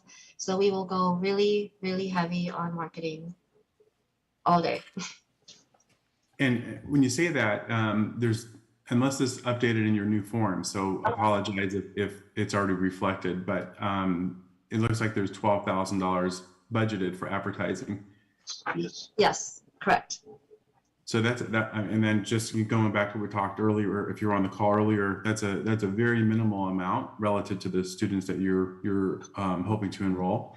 So I just want to make sure that we have a realistic budget in place for the cost of doing business and the cost of attracting and recruiting students. Yes, sir. As we grow, we will definitely increase our budget. But in the beginning, I believe this will be enough for us to get started. But once we do get more students in and we'll have more word of mouth, then we will definitely increase our budget. Do you have a dedicated person out doing business development or generating articulation agreements, or is that you and others? That would be myself. Okay. Sure. Okay. Well, thank you for the information, and wish you guys lots of good luck out there. Thank you, sir. Thank you. Thank you. Madam Chair, I have a question about that. I'm wondering, I see you're making an application to move to 501c3 status, and you're moving from a C Corp to a 501c3. So you're basically going from being taxed twice to not being taxed at all. And while that might be financially lucrative, I'm wondering if someone on your staff understands and has ever worked within the confines of 501c3 parameters and what kind of changes you're making internally to comply with the expectations of the IRS? Yes, sir. My CPA, our accountant, is taking care of that right now. So just waiting for the, once we start our business, we commence our business, then he can take care of that. He's working on that. I understand that. What I'm asking is if somebody on staff or you yourself have ever had experience working within the requirements of 501c3 parameters by the IRS. It's a different operational metric and standard. So you aren't allowed to operate as if you would under a normal for-profit, much less a C Corp, which is what you're moving for. So who has that experience and understands those I have the limitations? experience. I took a special program, a course in operating a non-profit organization. So I have that. And I'm working currently with the CPA. Yeah. So I guess I just want to make sure that you're understanding that it means ownership distributions are not allowed. Yes. That's true. Right? Yes, I'm correct. I'm correct. I know it is. I'm just making sure that you Yes, know that. yes. Yeah. And there's going to be expectations of audits every year, et cetera, to comply with those IRS rules. Exactly. Yes, and we will be in compliance. We will be in compliance. Yes. Yeah. Okay, thank you. Thank you. Thank you. Madam Can Chair, you remind me what your, I'm sorry, go ahead. No, please go ahead.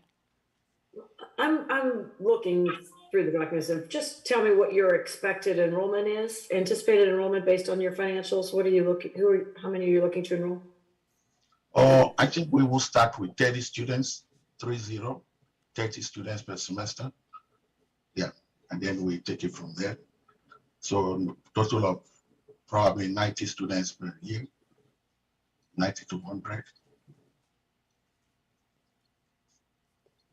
And Commissioner Cross, could you have something to add? I was going to ask you if you have looked at the facilities footprint for that 30 students. That's a lot. Could you repeat that again, please? I'm waiting. It looks like Commissioner Cross is looking for his mute button. I can hear you. I can't hear you. Oh, okay. Yes. I think that I'll jump in for a moment while Commissioner Cross gets technical issues ironed out, if that's okay. And a nod is fine. I can see you. A couple of questions, and to clarify for the commissioners, the office has received an updated business plan, Form 605, from the institution. We have not as yet received a updated Form 606 projected budget. So if that is something that would be material to the commissioners, that is something that we would need to request from the institution. Sure, we can provide that. Thank you. Question for the school. What is the accurate address of the institution? My understanding is that at the on-site visit, there was some confusion as to the address. Yes, so the correct address is, 5400 South University Drive, Davie, Florida. So a change of location will need to be submitted by the institution as well, please. It was several times, but I don't mind providing that again. If you could provide that again and copy me, this is the Executive Director, Meredith Pelton, I would appreciate that. Thank you. Sure, no problem. Will do.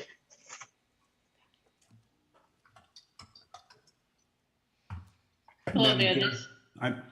Go ahead. Yeah, I did note that as a concern, the 2,500 square feet. It looks like it's, it sounds like a well-organized space and well thought out. And with the hybrid delivery of theory courses, it could be enough. I'm sure it'll be fine for 30 students, but as they grow, it's something that they want to plan.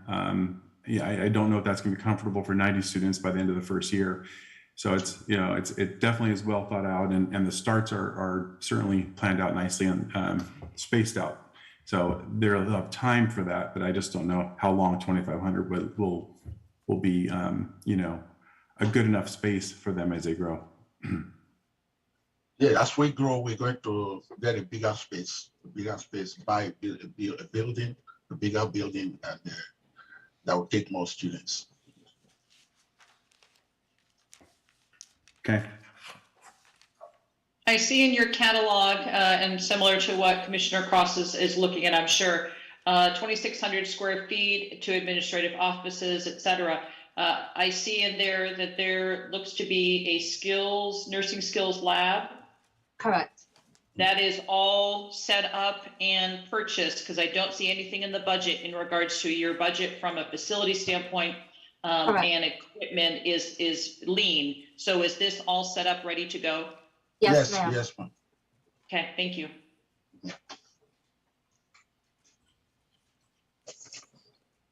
I think 30 students to start with a social media, with the advertising budget as was discussed is pretty ambitious. And I'm concerned, I would be, concerned about your financials contingent on enrollment of 30. I mean, I know that you're working it hard now, so it's just for me that kind of foundation of 30 students with minimal advertising is.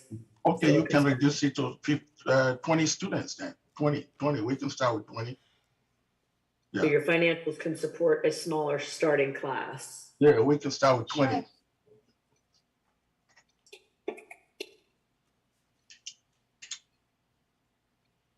Yeah, I think the point the chair is trying to make there is to, if you reduce your anticipated revenue growth, you're going to have to go back and revise your budget projections, because you, in just a moment, almost cut your revenues in half by going from 30 to 20. To the commissioner's point earlier, it looked like operational metrics or at least cash flows are running pretty lean. So are we going to revise the financials based on a more realistic expectation of revenues and make a projection for the budget accordingly? So if that is recommended by the commissioner, then we are able to correct that. Yeah, well, I mean, just as a businessman, I would recommend that you revise your budgets based on realistic numbers. Not as a commissioner, I would just encourage you to take a realistic number and then come up with what your break-even analysis is for the number of students you need not to lose money. In the financials, it shows that the owner has the capacity to inject capital if need be, but I'm confident he doesn't want to do that if the need doesn't arise. So I just think it's a smart business plan to base it on actual numbers. I'm not suggesting you should make this a contingency on the motion today. I'm merely saying that it's a poor idea to be optimistic before you've even begun. I'm also, thank you, Commissioner Williams, that helps. I also think, I'm curious what your tuition rate is, because I see on my document, it looks like it's not included. It's in the catalog, Madam Chair. Oh, okay. $38,000 for the BSN. I was looking for the former ASN PN, but those are no longer in play. So the catalog shows 38,000 For the BSN. Mm-hmm. And is that the full bachelor's, or is that an articulated bachelor's where the student comes with some existing credit and then? Articulated bachelor's. Yes. So that's for 38,000 for, not for the 121 credit hours? Yes, ma'am. 38,000 for the 121 credit hours. Yes, ma'am. Yes, ma'am.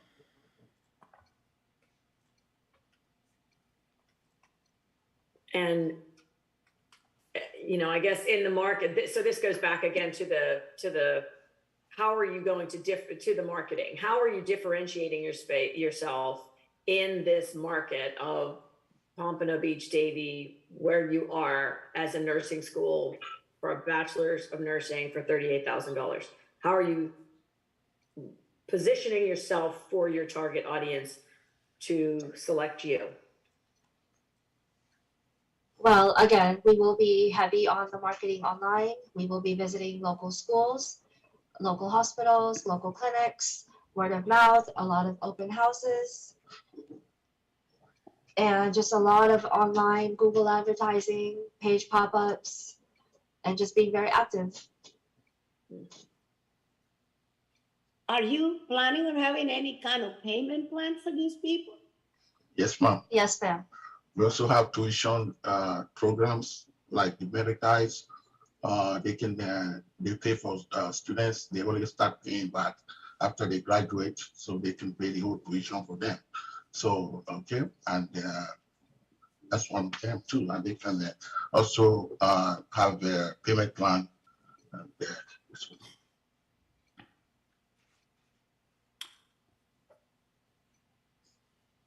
is Commissioner Whitaker. Where are your students, where are you planning on having them conduct their clinical hours?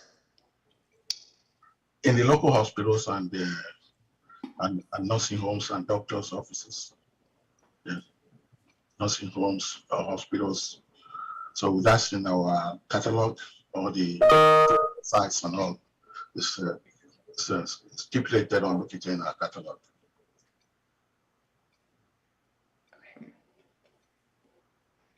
I will tag on to that question. So I do see in the summary sheet, the clinical affiliation agreement matrix.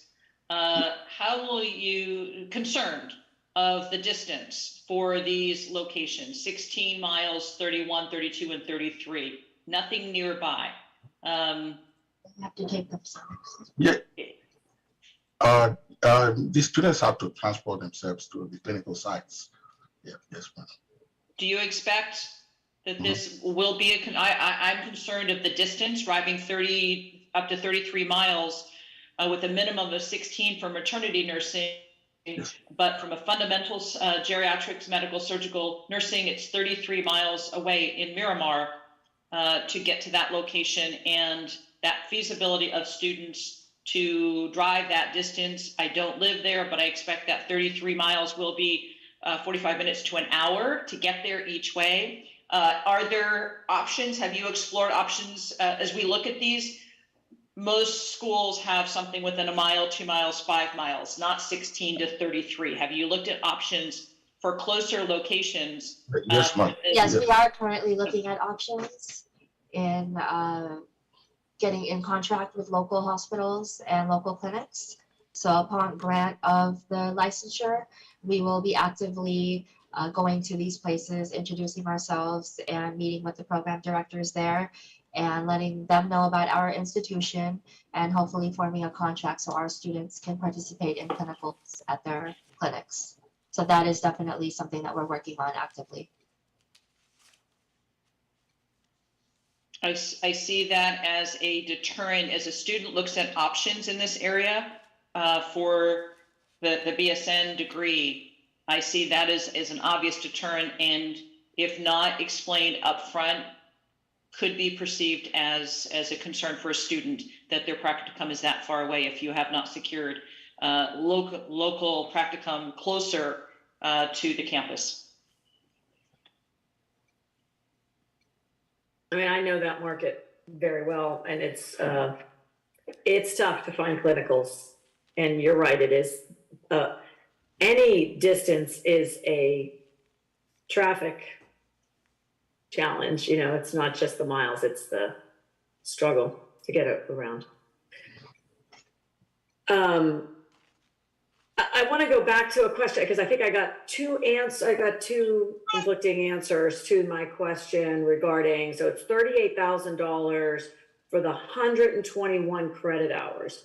Are you teaching all of the 121 credit hours, or are you anticipating students coming with their general education or other courses and teaching only the BSN nursing courses or the upper division nursing courses? I'm a little fuzzy on that.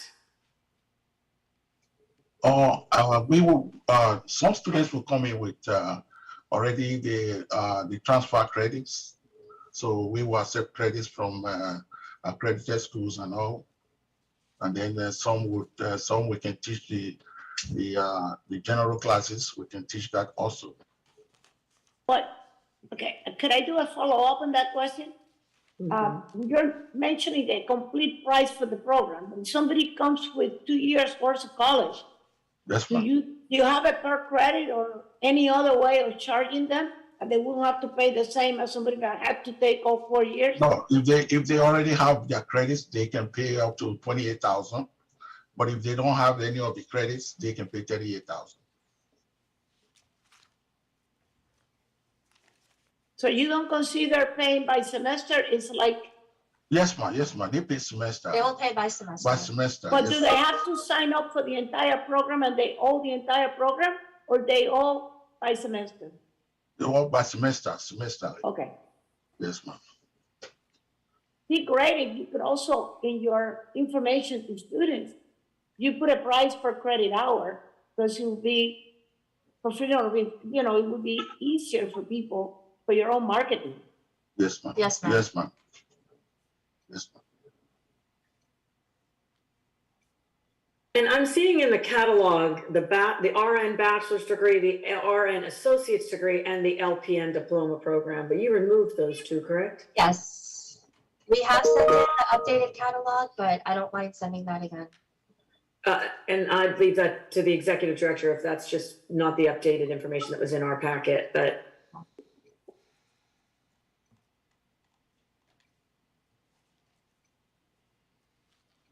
Ms. Pelton, do we need to add that as a contingency, or was that in there already, that the catalog be updated? We have received a revised catalog. I do not know the status of that catalog. So it is possible to the school, it is possible that there may be some comeback from this office, but we have received a revised catalog, Madam Chair. Okay, thank you. Madam Chair, may I I know we beat this horse a little bit, but just want to add perspective to help when they go into their planning on the marketing. You mentioned Google and you mentioned social. Your cost per new start is $120. Most of your private established schools in your market that already have a reputation and student flow are very likely paying 20 times that amount, and maybe higher, likely higher. So it's not very realistic unless you really do get them yourself when you're knocking on doors. And I really hope that's the case. And I hope you're very successful doing that.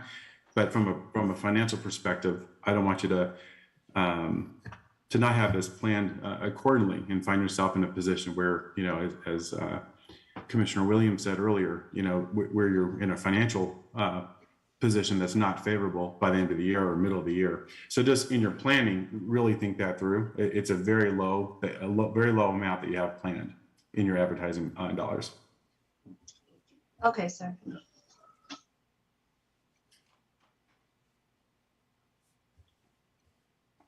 And I'm looking through and trying to find the credentialed faculty, and it's just that I'm struggling to find it. It's not that it's not here, and so I'm just going to ask the question instead of trying to find it. The credentialing, the credentialed faculty that you have to teach all the gen ed, because in the catalog for the bachelor's degree, even though you may take articulated credit, for the 38,121 credit hours, you're saying you're teaching all of those. So you have to then have credentialed faculty for English, philosophy, speech, college algebra, and Yes, Yeah, we submitted everything. yes, we have We that. have it. We submitted it so many times.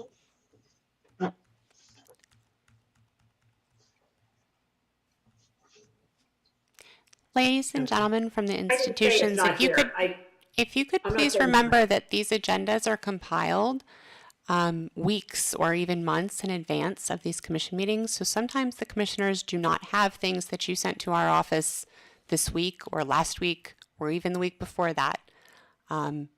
So please bear that in mind. The commissioners are trying to seek information from institutions. We appreciate your cooperation. Thank you. No problem. Thank you. Yes, exactly. I wasn't saying it wasn't there. I just wanted to confirm that you have confidence in your faculty credential to teach all of the 121 credits. Yes, ma'am. Yes, ma'am. Yes, ma'am.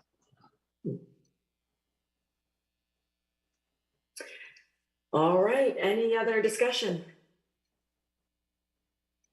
Were there any contingencies that the commissioners felt needed to be added to the staff recommendations? I'm not sure that we landed on any specific contingencies, or Ms. Pelton, if you have any notes that I need to add as a contingency, can you speak up? I've noted none. Commissioner Cross, did you want anything submitted to satisfy your questions further? And did we want, I believe the contingency that we do need to add, pardon me, I'm now reading my notes again. We need to add the contingency of submission of a revised 606, which is the projected budget. Okay, right. Okay, that's right. I don't have anything to add. Okay. Thank you. Okay, so the motion to accept staff recommend, oh, I'm sorry, I got ahead of myself. I'm reading the wrong one. Well, Madam Commissioner, I just wanted to note, in addition to the revised 606 as a contingency, I just wanted to make sure that the Davie address correction is there, because on the agenda, it does note the Pompano Beach address, which is incorrect. We have confirmed that in office and have reflected that in our records. So thank you for confirming the address today. Thank you, Thank you, Meredith. Okay, so hearing no further discussion, is there a motion to accept the staff recommendation with the added contingency to revise the 606, Form 606?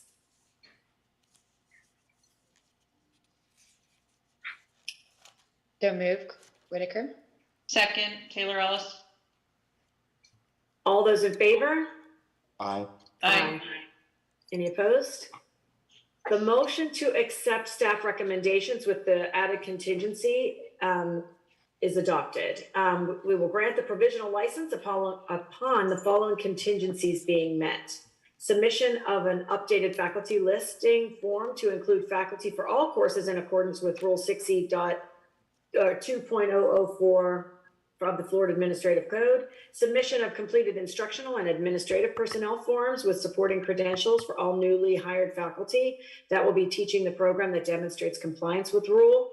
Submission of a professionally printed and bound catalog to include the addition of the awarding institution to the faculty listing, as well as to those, the degree, reduction in degree. Submission of a listing of the board of directors, submission of a financial statement of the parent corporation that controls the institution, reviewed or audited in accordance with general accepted accounting principles, prepared by an independent certified public accountant. The statement must demonstrate sufficient resources to ensure institutional development. Submission of a financial statement of the controlling principles compiled, reviewed, or audited by an independent certified public accountant. The executive director shall issue a provisional license when the contingencies are timely fulfilled. All contingencies must be fulfilled and all required materials received in the commission office within 90 days of the collect order. Upon issuance of the provisional license, grant approval of the hybrid asynchronous delivery for the theory courses only within the BSN program. Congratulations. Thank you. Thank you very much. And I wanted to thank Meredith for getting us on this agenda. I appreciated that. That was a long time coming. Thank you. Thank you. Thank you. The next institution is Harsin University, Miami, number 12502. Staff recommendations have been provided. If you are here from this institution, please raise your digital hand, unmute, and introduce yourself. Good morning, Commissioners. Angeli Gonzalez, Executive Director, Harsin University. With me, Good morning, Commissioners. This is Edgar Lamela from Superb Strategy, a strategic educational consultant, giving assistance to our client, Harsin University. Anyone else from your school? No, that's all for us. Okay. Commissioners, any questions?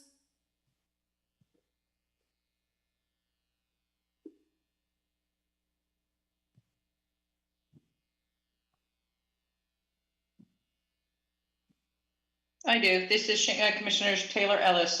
Good morning. I think we're still in the morning. Yes, 5 programs I see. And it looks like it is online, hybrid, asynchronous, and synchronous as well. Is that correct? we are also applying for on-campus classes. Okay, perfect. Thank you. And I see 3,000 square feet of classroom and offices. Can you tell us, so thank you for all this info. So will all students be on campus in a hybrid model in these 3,000 square feet during the day and evening? Is that correct? No, ma'am. We're planning to have 55 students under the first year between our bachelor's degree and master's degree programs. And we will be offering on-campus classes and online classes. They can select between online and our campus. So it's one or the other. Is that what I'm hearing? Exactly. Okay, thank you. And online, are these in English and Spanish or Spanish? How is your online education being delivered? Yes, our students, they can select between 100% English classes or 100% Spanish classes. Thank you. And those students that choose to be on campus, are those classes all in English, or how is that designated? Yes, we design our programs to be or 100% in Spanish or 100% in English. So they can select the language that they will be in class, will be in classes in campus and online. Do you expect these individuals to have command of the English by the time they finish their program? Yes, ma'am. As we are living in a 67% of community Hispanic speaking, we feel that our students at the end of those programs will have the knowledge of English to, achieve their goals and also be employed in our community. Who is your target population? Because we are located in Miami, our target population will be most students around Miami, Fort Lauderdale area. So we are trying to get most of mainly Latino people in. But what, because those same people go to Broward College, they go to Miami-Dade, they go to many other institutions. Which specific population, or what type of individual, where are you making your marketing?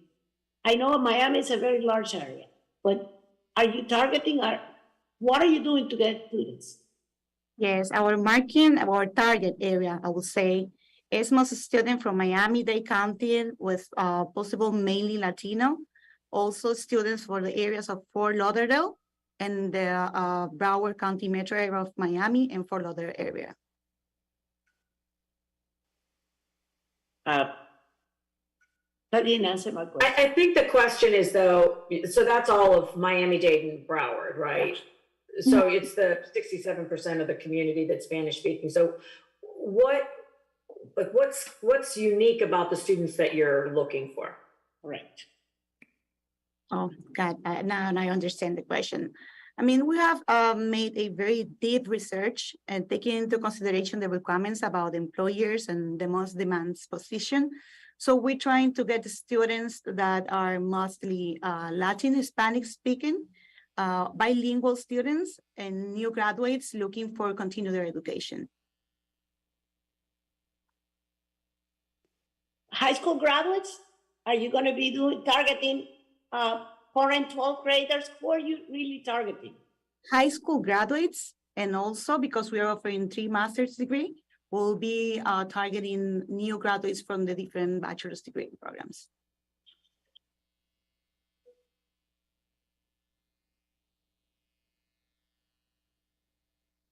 If you're granted the provisional license, when do you expect to have students? As soon as we have the license, yes, we'll be starting classes. We'll be going live immediately. We receive our license, but we're starting classes in April for the summer term. That's our plan. So you already got students?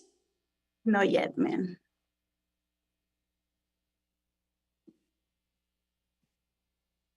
So how many students do you anticipate for your starting classes? We are planning to get 55 students for the first year. So we are planning for all the programs? Yeah, between bachelor's and master. For the first semester, we're planning around 5 to 6 students for each program. How many programs? 5. Yeah, I'm going to ask in conjunction with that. So what I hear is students have a choice of English or Spanish. There are 5 programs, but there are truly 10 programs because it's either English, BS in business, Spanish, BS in English. So there's actually an over assortment, could be an over assortment of programs because there are truly 10 programs, not 5, because it's English or Spanish. So how do you manage that of having 5 students? So now 10 programs, 5 or 6 students per class, 55 in a year. The math doesn't work because of that assortment. Help me understand how you're going to manage 10 programs starting, 5 in English and 5 in Spanish, please. Yes, we'll be doing a schedule planning. So some classes could be taken online and some classes could be taken on ground. But you still got to pay the professors. Nobody teaches free. So if you got a professor with 3 students, it's a very expensive way to do business. Yeah, we're taking that. Maybe start only 1 or 2 programs because 55 people for 10 different modules is almost impossible. But what is the tuition you're going to get from each student? Our credit hour for bachelor's degree is 166 per credit, and for the master degree is 555.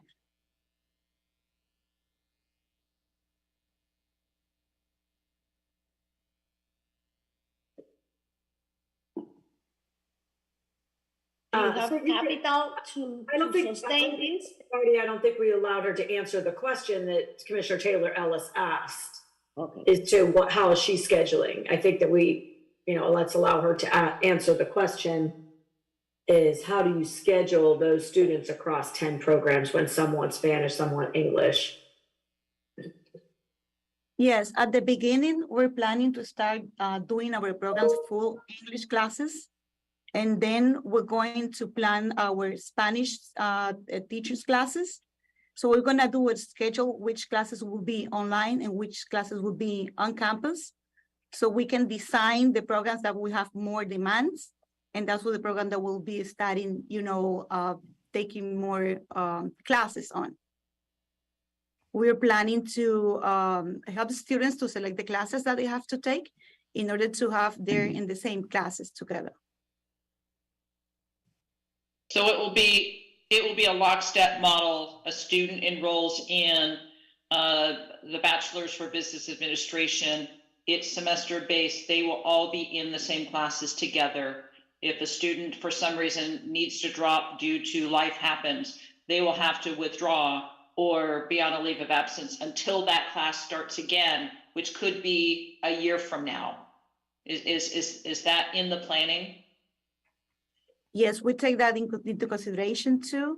So what I'm saying, we will have classes starting every semester.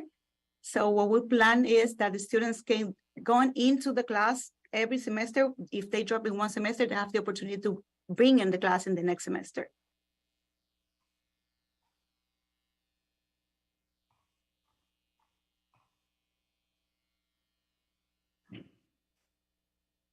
I haven't looked at the list of instructors. I see it's extensive. Yeah, I have concerns about the variety and the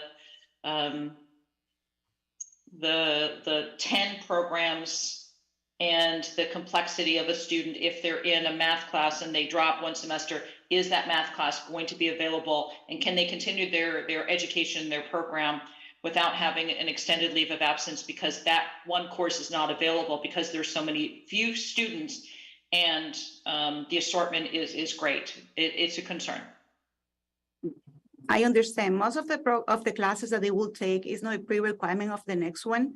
So they can take the next class that is in the schedule in the incoming semester, if the class is not open. So we're taking all those points into consideration. Okay, understood. Thank you. So can you talk to me about your business advisory committee and who's on that advisory and how they were consulted to build these programs? Yes, we have a staff we have a Dr. Juan Arteaga that is in our student services department. And we have also Dr. Olga Mar Gonzalez. She is in all the administrative and also in educational department. And I am part of the committee as well. And those are staff. So do you have employers that are on there, business people that are informing the curriculum? Yes, we submitted the list of our employees. Employers. Oh, yes. Oh, sorry about it. Yes, we have different chambers of commerce. We're working with them and business that we can provide a list that I don't have in my mind right now, but we can provide it. And they're local. They're in Miami. In Miami area. And so I guess my last question on the employer piece is, are you working with them to employ your graduates? Because if your graduates are graduating in the Spanish track where they're only speaking Spanish and they may graduate without having any English, they could, right? According to what you said, you're teaching all programs in both English or Spanish. So someone could choose all Spanish and not evolve their English. And so where will they be working? Yes, that we're working with them to make plans that they can help our students or graduate students to go into their companies, to be employees in their companies, but also we are trying to create a community of students that not only be employees, but also they be employers. They can create their own companies and provide, more employabilities to the area of Miami and also for the other area. Okay.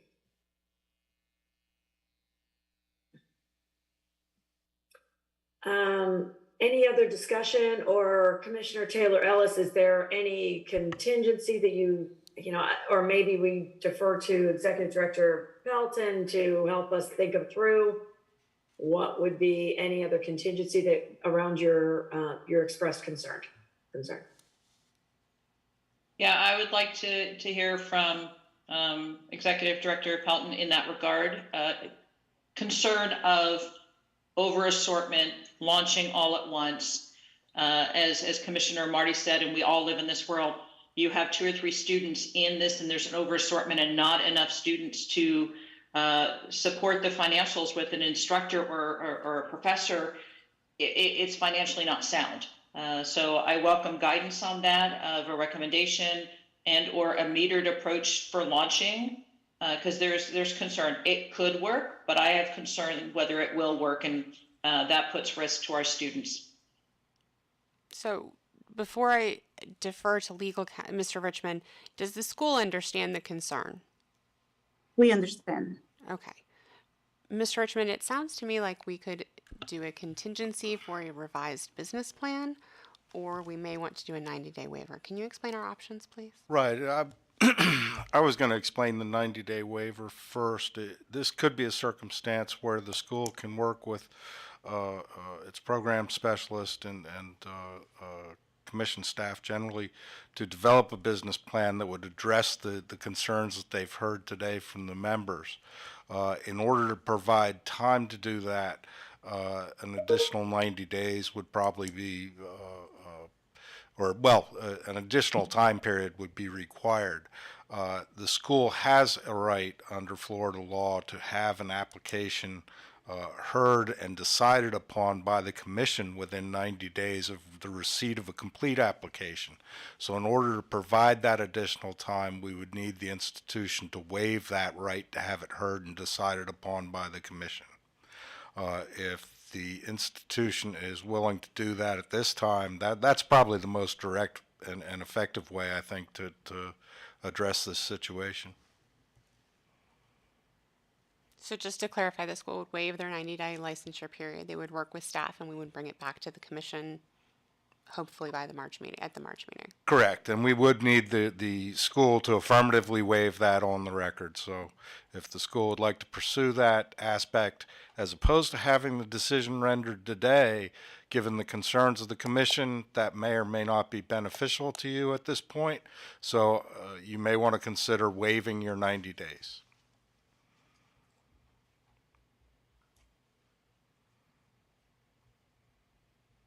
Okay, may I address the commission, Madam Chair?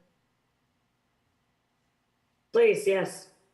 Okay, so let me see if we understand correctly the position now.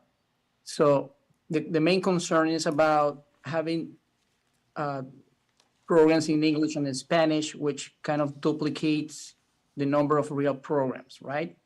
So if we reduce the number of those and submit a new business plan, can be just become a contingency and move with the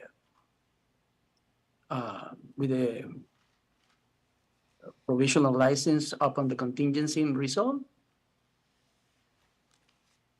So Executive Director Pelton, that would be, or Mr. Richmond, so that would be the other option, to have a contingency of a revised business plan submitted prior to the provisional being let. Right, and pardon, go ahead. Right, that's correct. If you feel that I guess the parameters of that revised business plan can be adequately scoped out today, then you could make it a contingency, and at that point it would become really a discretionary call of the executive director whether or not that the revisions to the business plan meet that contingency and the provision will be issued at that point. But I think they need to be fairly well. Oh, I'm sorry, Mr. Richmond. I talked over you. I just think that the parameters need to be fairly well scoped out to guide the executive director in the exercise of that discretion. Gotcha. What's the will of the commissioners? Because if we add the contingency of, and we could scope out what would be the revised business plan conditions, right? Correct. Or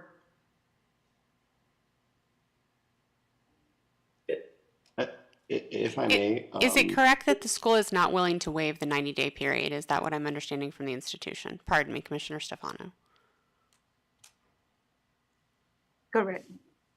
Okay. So what we want to do is to work with the commission, specific our specialist, to sort out exactly what the commission needs to be like the proper approach to the number of programs.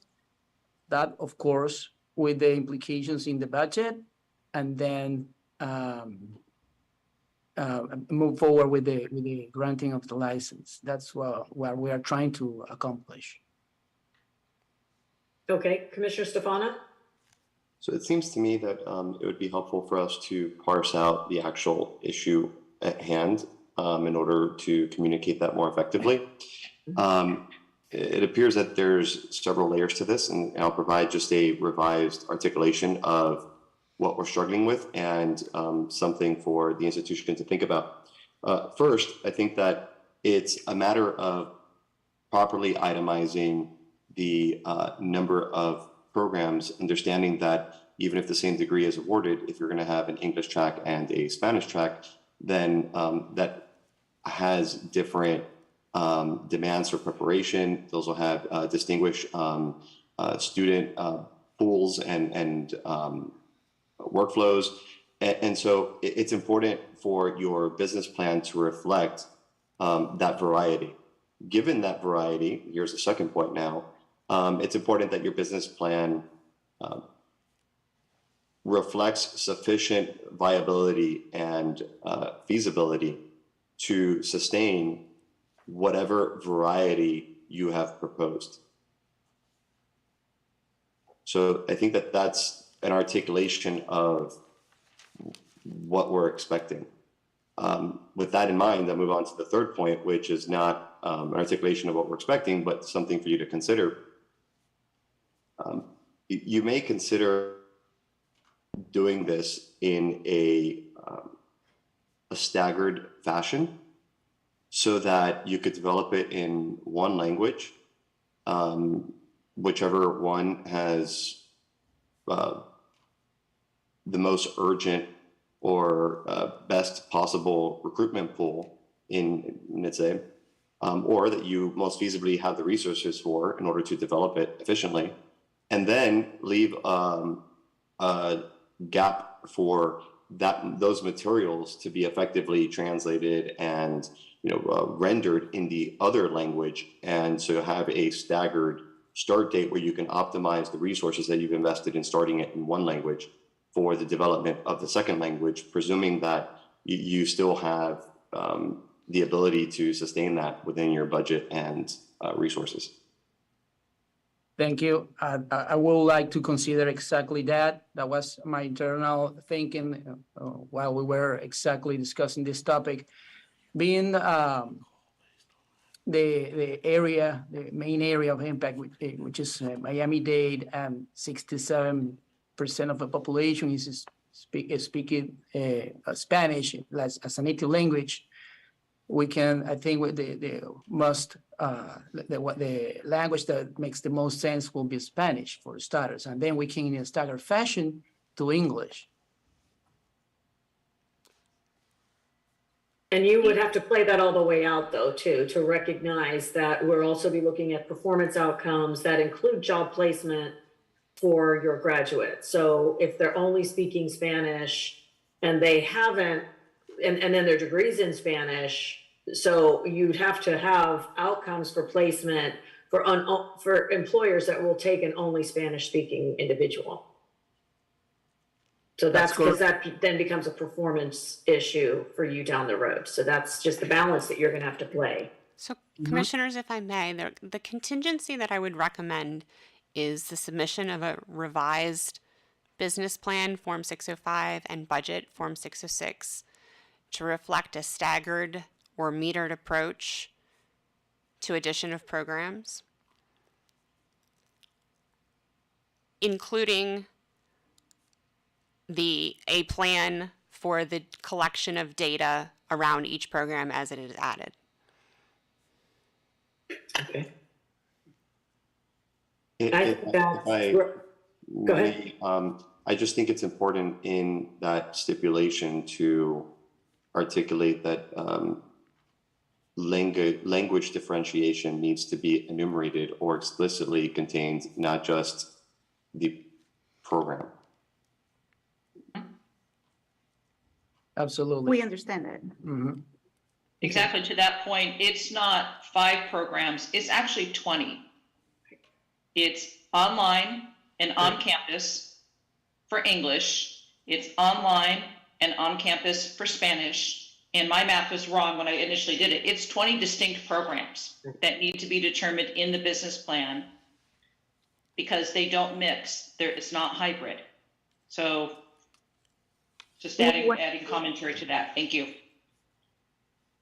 Thank you. Also, one of my concerns also when you said that it could be online or it could be in person. And the people, but normally at most places you could have both, but the student could take one term online and one term in person. But the way that I understood you, they either go online or in person. So by having an online and in person and in Spanish and in English, you're making your life very difficult to try to come out with a critical mass of students in each module that will pay your expenses. Because really, if you had online and in person, it's really up to the student what they do each term. Or do they have to commit to one or the other?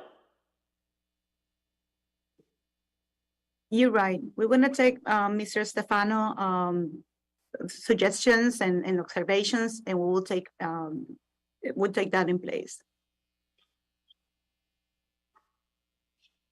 So you're asking to be postponed? No, what we are proposing is to work with our specialist on this business plan and budget in a staggered way, taking into consideration all the recommendations you are doing. Seems like we're gonna really narrow down to a very specific way on delivery and language. Delivery both in format as well as in language, yeah. Yes, So, That's okay, so I exactly- think that we're ready to make a motion. So commissioners, do I have a motion to accept staff's recommendations with the added contingency that we have a revised business plan and budget, revised form 605 and 606 to reflect a staggered approach to both the delivery of instruction by language and by modality? So moved. This is Taylor Ellis. Second, Cross. All those in favor? Aye. Aye. Okay, so the motion to accept staff recommendations with noted contingencies is adopted. We will grant the provisional license upon the following other contingencies being met: submission of financial statements and the controlling principles compiled, reviewed, or audited by an independent certified public accountant pursuant to rule, and submission of documentation confirming the CPA that prepared the financial statement has met the regulatory requirements in their respective state of business. The executive director shall issue the provisional license when the contingencies are timely fulfilled, and all contingencies must be fulfilled and all required materials received in the commission office within 90 days of the clerk's order. Thank you, Commissioners. Congratulations. Thank you. Thank you, commissioners. Just one final comment. Those contingencies regarding the controlling principle audits, financial statements, as well as the license were already submitted before this meeting. Actually, on January the 18th, the same day that we received the letter confirming our presence here. And those, by the way, those contingencies or those two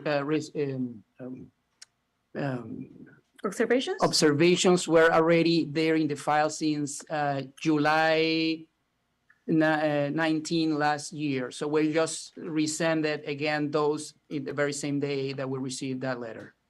To the institution, please copy the executive director on all of the emails regarding this correspondence. My email address is on our website.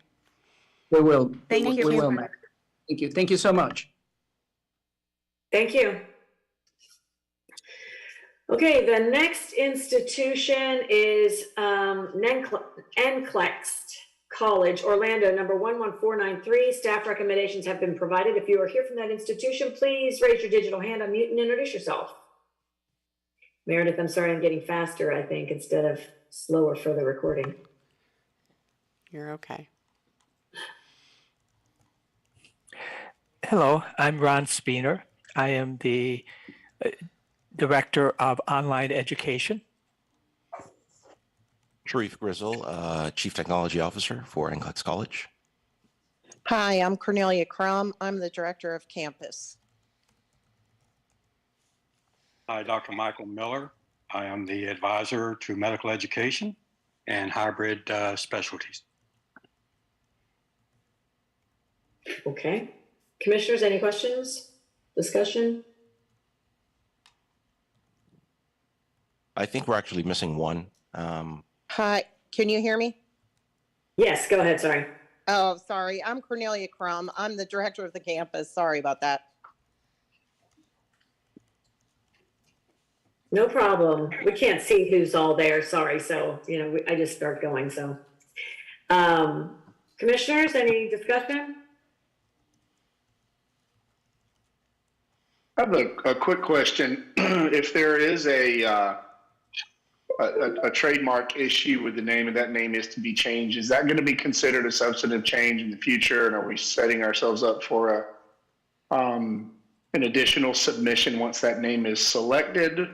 Or are we acknowledging that that name is going to be changed now, and when that name is selected, it doesn't go through the substantive change process? Mr. Richmond? I think you'd be acknowledging that the change is going to occur now, just as well to probably clarify the record.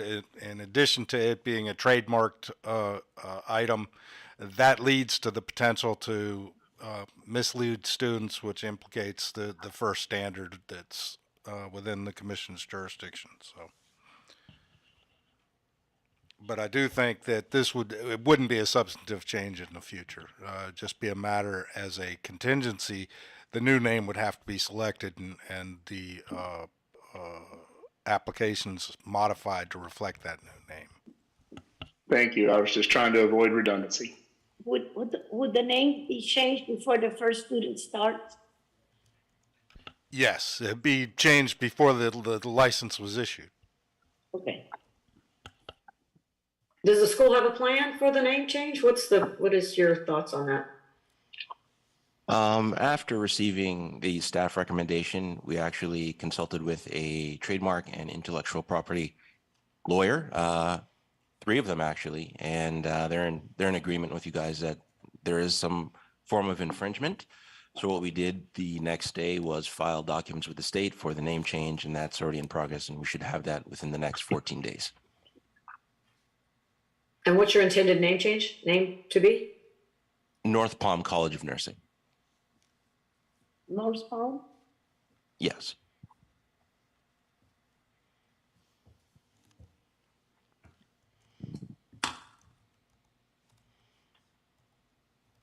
So how many students are you anticipating? Your first?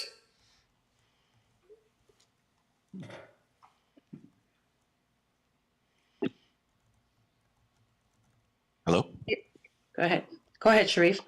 Yeah, well, when we first sent out the, looks like Form 606, we started with 53 students, and that was based on a square footage of 5,600. We've since actually changed locations and revised that Form 606.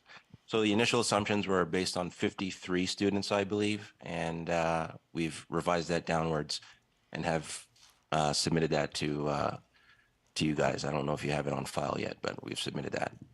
And to what number? To 25 I can look students. it up. It's just easier for me if you just tell me. Yep, it's 25 students. May I ask a question, Madam Chair, on that? Please. You're starting with 25 now. The first year plan was 136 or 153, I'm sorry. So is that about cut in half for the entire year, approximately, like 75-ish? Yes, it is. Okay. And I just wanted to add, I know I did have a question on the space, and it sounds like you guys modified that for that, but I was just going to say, I've been harping on this morning, but you guys did a heck of a job, really diligent job, putting realistic expenses to this plan, and it's really, really good. It's exactly the number I talked about earlier, the 20 times number. Your cost per start is in that range, and your percent of advertising on tuition. So just want to thank you guys for doing a lot of good work on this plan. It's very realistic. If anything, you're paying a lot of money on your rent. That seems to be very, very high relative to what you could probably get, but the space is small. And so I'm glad you reduced that plan size until you could expand further. Correct. That's exactly the same thinking that we had. After looking at it through various lenses, we were like, you know what, it made sense to kind of scale it back a bit and grow accordingly. So that was updated in the 606 document. Thank you. Nice job. Your program is for the delivery of the theory courses. Are you making any provision of how these students will get the practical part? I don't know if you can hear me. Can you hear me? Yes. Yes. So we have for the practicum, we do have 6 affiliation agreements, one of which is Advent Health. So we're working on the scheduling in regards to based on how many students are enrolled at each time or each cohort. So we do have a plan for that as well, which we're in the work in progress as for the actual scheduling itself. But yeah, we do have all those affiliations ready to go. And I've been in contact with all of them. And so we're ready on that end. Thank you.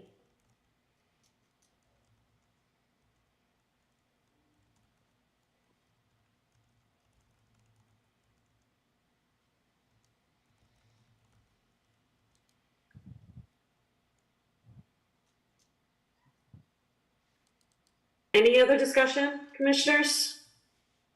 One last question. Is it your intent to have multiple locations in the future? Well, starting off, no. We kind of wanted to just see if we could actually hit these numbers and make assessments based on quarterly basis. Obviously, any institution would want to grow as much as possible, as fast as possible. But being realistic, it's like, take it at a quarterly basis, and then make the decisions as to whether we need more space and want to grow at different locations.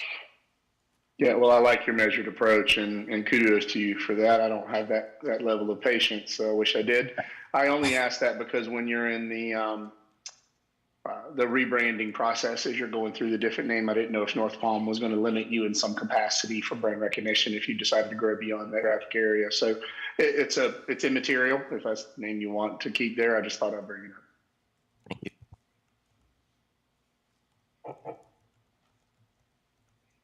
Any other discussion? Hearing no further discussion, is there a motion to accept the staff recommendation? So moved. That's Commissioner Taylor Ellis, and second by Commissioner Williams. Sorry, Commissioner Stefano. As long as we get on there, that's all that matters. All in Try to be favor? quick, Troy. All in favor? Yay. Aye. Any opposed? To the motion to accept staff recommendation is adopted, and to grant the provisional license upon the following contingencies being met. Revision to the institution's name to remove NCLEX, which is a registered trademark of the National Council of State Boards of Nursing, Inc. Submission of a revised Form 606 projected or annual budget to reflect realistic monthly expenses, which it sounds like you already have, based on the financial statements provided to the commission. The executive director shall issue the provisional license when the contingencies are timely fulfilled. All contingencies must be fulfilled and all required materials received in the commission office within 90 days of the clerk's order. Upon issuance of the provisional license, grant approval of the hybrid asynchronous delivery for the theory courses only within the ASN. Congratulations. Thank you. Thank you very much.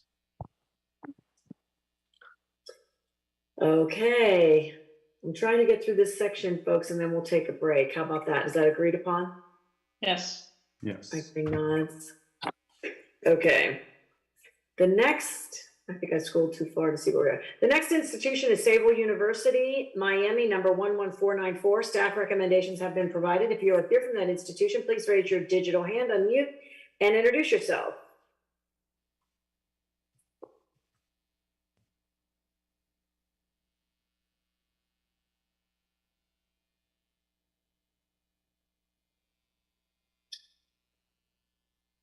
Team, are you seeing anyone from Sabal? Yes. Hello, commissioners and staff. This is Dr. Jose Otero, Otero Consulting Group, and I'm here with Sabal University. Good morning, René Aguirre, President, Sabal University. Good morning, Damalis Abdul-Hafiz, Registrar in Student Services. Good morning, I'm Nileida Reeves, Director of Administration and Finance. Okay, welcome and thank you for being here. Commissioners, is there any discussion on Sabal University? Forgive me for saying it incorrectly. My Northeastern accent, I can't help it. No worries.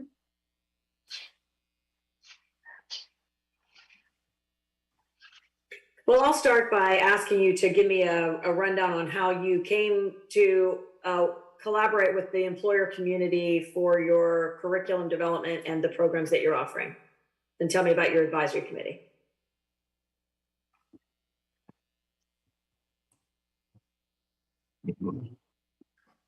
Oh, we're taking a second until we get the right folks to step up. Would you be able to take those one at a time and repeat them one more time? Oh, sure. I said, tell us about your connection to employers and your advisory committee and how they influenced and provided input on your programs that you're offering and potential employment for your graduates. Certainly, thank you. Which one do you want to take it?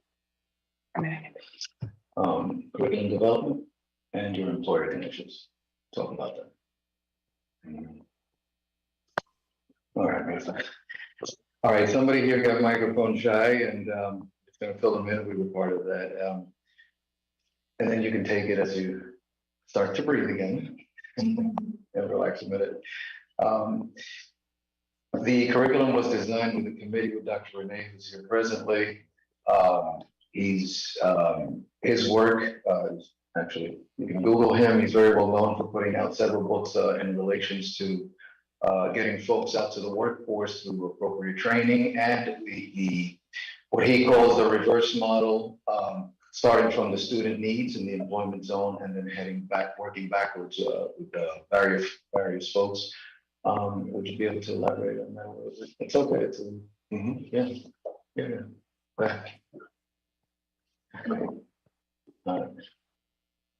I'm staring at faces. You guys nervous? Breathe, relax. Don't get nervous. You've done a lot of good work, but I don't hear about it. I know you're sitting there. Don't pass out. All right, we have obviously the phone very great. You guys are about 6 foot tall in our screen here in the conference room, so that's quite intimidating to these folks. So talk a little bit about the designs for curriculum and all the work that you put into it. Let's walk our way backwards. That's something that you clearly know. Make believe you're talking to me.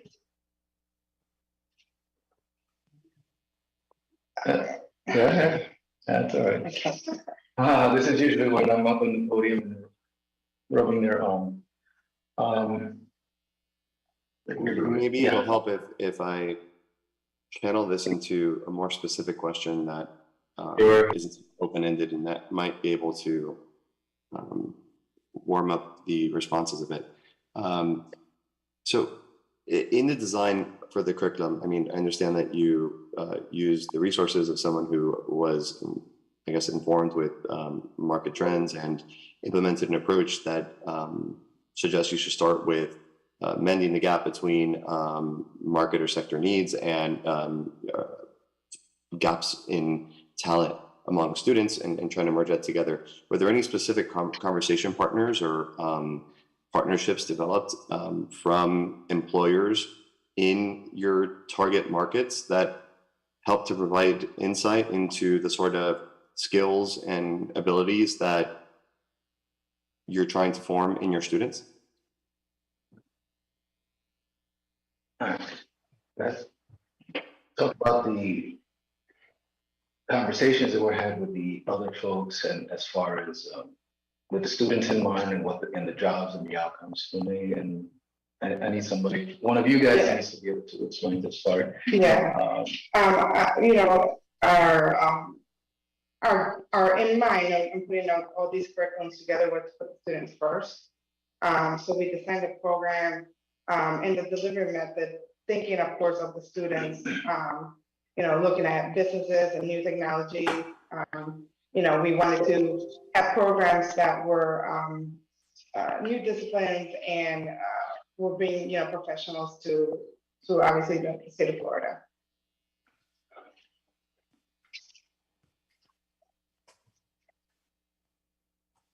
Thank you. Have you worked with any employers in that process? Yes, we have. I'll collaborate with some of the organizations, some of the businesses of the area. Yeah. Yeah, some of the businesses in the area, libraries. Dr. Renee's work in the community with regards to Yeah. Dr. Renee is very well known in the communities, and he has a lot of connections within the Florida area. So he works with different businesses to make connections and be able to move forward. So if I read properly, this is 100% online education. Is it also 100% asynchronous education, or will there be interface online between the instructor and other students? How are you managing the online delivery of education for these 5 programs? Yeah, it's about 80% asynchronous and 10% synchronous.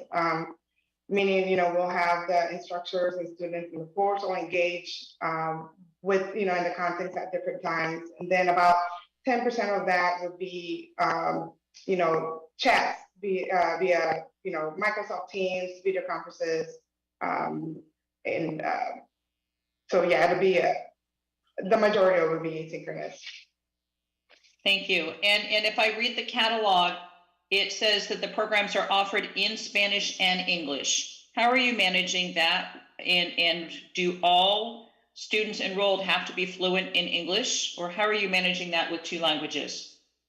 Yeah, so all of our materials, website, they will all be in English. Classes will be in English and Spanish. All of our professors are both are bilingual, so they speak both English and Spanish. So some courses, they'll be teaching obviously, in English, and then teaching some courses in Spanish as well. But everything will be in English, and the students don't necessarily need to be fluent in English. Do they need to be fluent in Spanish? I'm sorry, can you repeat that again? Will they need to be fluent in Spanish? Will the courses denote if it's going to be taught in Spanish and not in English if it's a non-Spanish speaker? Yeah, the courses will be in English. Everything will be in English, and we do expect the students to be able to speak English in order to understand.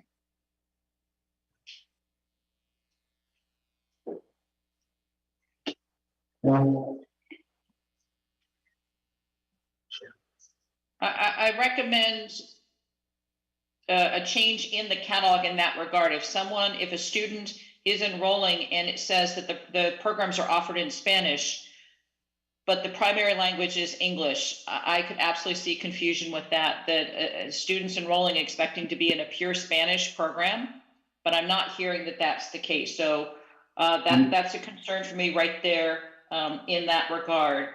If everything I'm hearing, all materials are in English, all courses are in English, some are taught in Spanish, that's vague. But I recommend that you clarify that in the catalog so that there's not confusion and enrollments that aren't a fit for your institution. If I can just make a clarification, we're actually in here, we're actually the young lady that's speaking is actually so nervous, she's holding her head. So we're kind of dealing with a bit of an issue here. The programs are separate, so when students starts through admissions, they go in through the track. The admissions is the one that at first determines which track they want, and admissions will put them on that English track. If they're on the English track, that's where they stay. Their studies are in English. A reference to the professors having being multilingual is a plus, but it is not going to be the dominant instruction if they pick English. If they decide to do the Spanish track, then they're going to do the Spanish track completely. So it's not a hybrid between English and Spanish. So in that sense, and obviously that's not being communicated. The folks here are I'm not going to call it microphone shy. It's a little more serious than that. But we're trying to kind of plug through, and then to go backwards on the collaborations, Dr. Renee is from the area, and he's a well-versed author, very well known in the community with regards to wanting to conduct a workforce fusion with education. And as you know, that's very complicated. We get involved in some of that because obviously, as you know, workforce agencies and educational agencies, it's a tough conversation between the two, and we tend to jump in and try to have them speak the same language. And a lot of work has been put into that by Dr. Renee and his staff. They're highly qualified folks, and as I mentioned, we're kind of going through a little medical thing here.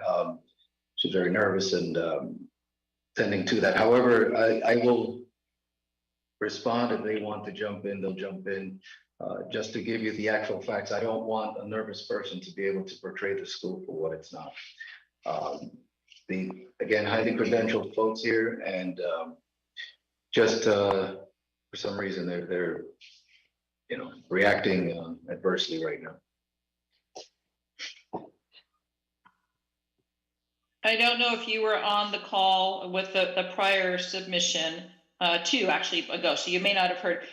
My question for you is, again, 2 separate tracks, launching 5 programs. Now you're launching 10, an English track and a Spanish track, only online, so it's kept at 10 programs. What is your plan to launch if you are planning year 100 students with 10 programs, 5 English, 5 Spanish, all online?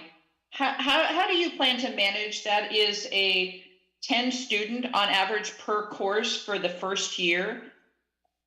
And these are, you'd have to guide me of the length of these, but what's your plan? It seems, again, an over assortment to have an English track and a Spanish track with only 100 students in the first year. What's your plan to manage that effectively and not be overburdened with an instructor to student ratio of 1 to 2 or 1 to 3? Well, right now, and to answer your first question, yes, we were present and watched the other folks, and we understood where some of their issues occurred. This is not the case. This is a well-structured launch in the sense that if they open a Spanish course and they're set to open the number that they're going to open, it will be a Spanish course still under that 92, 93 number. And it will not be, for example, 93 of each in each language. It's still how the classes fill up. It's, it's a little difficult to determine at this point which ones fill up first, but it will be capped internally so that the programs don't start 10 at the same time. It will be for the English, for the Spanish, they'll be opening, and then they'll take students along those ways, but they will be capped internally. So if I'm hearing you correctly, and correct, I'm actively listening, so I want to listen to understand. Is the admissions plan, I hear that admissions will determine whether a student goes into a Spanish track or an English track, and that makes sense. Will admissions have a plan of which programs they're enrolling first to manage the launch, so all 10 don't launch all at once from a management of financial standpoint? Will there be a plan for admissions to determine that they're going to be launching the BS in Info Systems or BS in Business first, and then the master's programs later? What is that plan?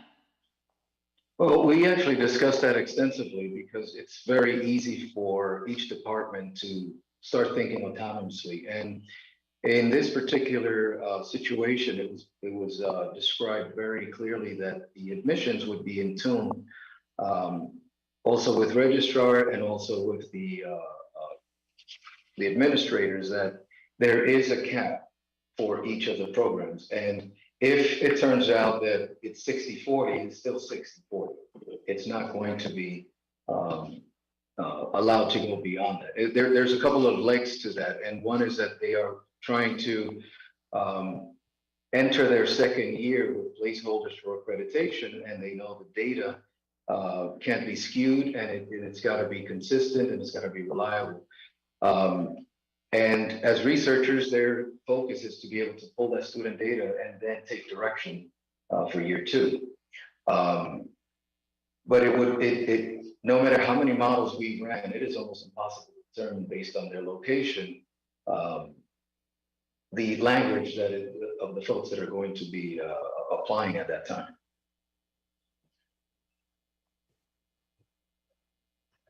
Thank you. If possible, I'd like to ask an internal question. Perhaps Executive Director Pelton could address this. I'm looking at the program outline form, and I'm wondering if it falls within our current authority to ask if this form could be amended so that a person would choose a program delivery method, one per form, and a language, one per form, if it's truly one, separated tracks, or if it's a hybrid track, let that be its own option, but they only choose one option for those and have to fill out this sheet for each of those options so that we have an accurate representation of the scope of the endeavor. Moreover, I think it would be helpful if on this same sheet, it includes projected number of students for that program. It includes information on the target recruitment market, target employment possibilities, and if it also includes a narrative on employer and stakeholder input in regarding the design of that program. The very short answer to your question is yes. The longer answer is some of that information is requested within the purview of the business plan, which is Form 606, and it appears under the financials. Yes, we will certainly put that on the docket for a revision. It does require rule revision.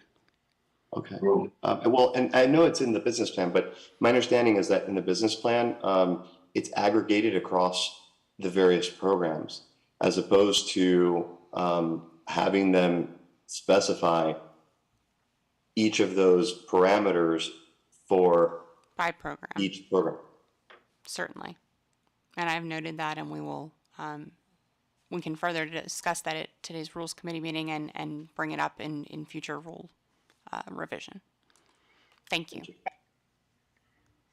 Definitely will help with the school with planning, because they're planning for one program when they really have two because of the two different language tracks. Thank you, Commissioner Stefano. That was helpful. Well, and sometimes it's more because online and in person, it's not really the same program if it's different resources that have to be planned in each of those varieties. 100% agree. So, commissioners, are there any other questions specific to Sabal University and their plan? Do we want to include any contingency other than what the staff recommendations are?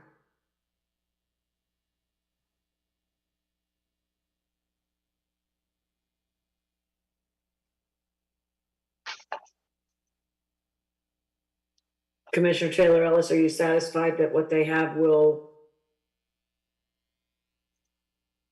suffice as a business plan based on language tracks and just based on language tracks?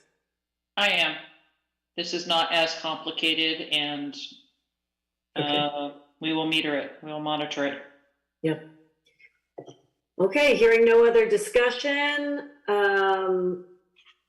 Is there a motion to accept the staff recommendation? So move. Second. Moved by Commissioner Stefano, seconded by Commissioner Taylor Ellis. All in favor? Aye. Any opposed? Hearing none, the motion to accept staff recommendation is adopted to grant the provisional license upon the following contingencies being met. Submission of a financial statement of the parent corporation that controls the institution, compiled, reviewed, or audited in accordance with the generally accepted accounting principles, prepared by an independent certified public accountant pursuant to rule. Submission of an explanation of the activities that will be occurring on the ground in the state of Florida. The documentation should demonstrate that the institution will in fact be operating in the state as defined in Florida statute. And submission of documentation regarding any other college, university, or school owned by Sabal University LLC, and that the college, university, or school was operated in compliance with Florida statute. Submission of documentation regarding directors or administrators' involvement in any other college, university, or school, and that the college, university, or school was operated in compliance with Florida statute. Submission of completed instructional and administrative personnel forms with supporting credentials for all newly hired administrators that demonstrates compliance with role. Upon issuance of the provisional license, grant the 100% online asynchronous delivery for the MBA Business Administration Bachelor's, Masters of Education in Information System Bachelor's, and Project Management Master's programs. Congratulations. Thank you. Thank you. Okay, the next institution is Starling College of Nursing, Lauderhill, number 11431. Staff recommendations have provided. If you are here from the institution, please raise your digital hand, unmute, and introduce yourself.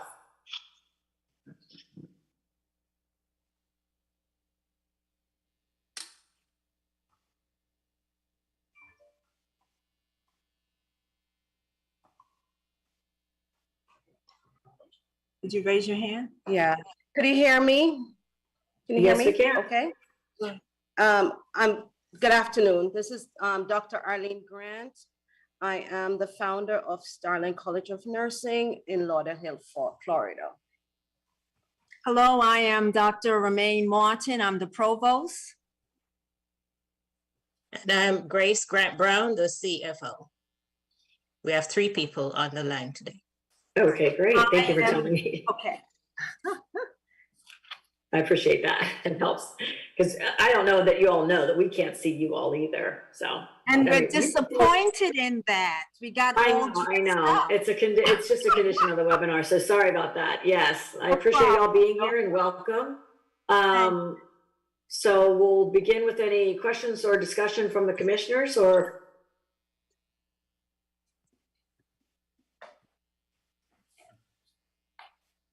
Madam Chair. Yes, sir. I'd like to know what's the difference in strategy you'll use to recruit the RN to BSN students versus the ASN. It's a very different approach. I'm curious to know what your strategy is for each. It certainly is a different approach because the ASN students or applicants are entering into the nursing profession, and they are going to be challenged with passing the NCLEX examination. And now we know it to be the next gen NCLEX examination within 6 months of graduating in order to receive their license. The 6 months is a stipulation that we have stated as opposed regarding our outcomes for the program.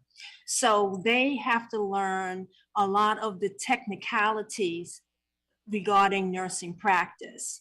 And with that, they have to understand the foundation, how it applies to the foundation of understanding the nursing process. So that is going to be a different target. Hopefully they will have some familiarity with the nursing profession if they are a CNA or a practical nurse.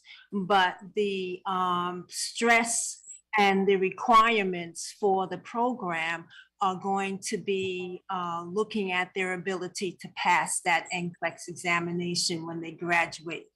Now, the BSN, they've already achieved that. And now we're looking at advancing a RN into leadership, into other areas of nursing practice where they'll be able to assume greater management of patient care or of whatever practice that they're engaged in, and then develop skills if they're going to advance it at a master's level. Our commitment is to nursing, so we want to be able to continue to provide the foundation that the student becomes a graduate that can advance into higher areas of nursing practice. Question was, how do you plan on recruiting for those two very different target markets? And with a very limited, your budget for advertising is extremely low, and that might be handled by the staff recommendation of a revised 606 form to provide realistic monthly expenses. Perhaps that's definitely will help with the solution. But how are you going to approach recruiting two different students? One's pre-licensure, one is already a nurse. But what is the strategy there? Well, our community relationships are going to help with that, and our clinical affiliations. We have affiliations with hospitals and medical practices that are seeking an opportunity to advance their medical tech, or their PN and their RN into an ASN level, an ASN career. So we are going to work with those relationships at that level.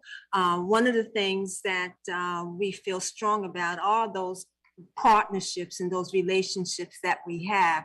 So we'll be able to work with the employer to not only enroll their student into the program, but schedule them accordingly. So those relationships that currently exist is from the experience of Dr. Grant and myself and our own affiliations, knowing the community, knowing that there are quite a few individuals in the South Florida, particularly the Broward community, that want to advance and again, be successful in that.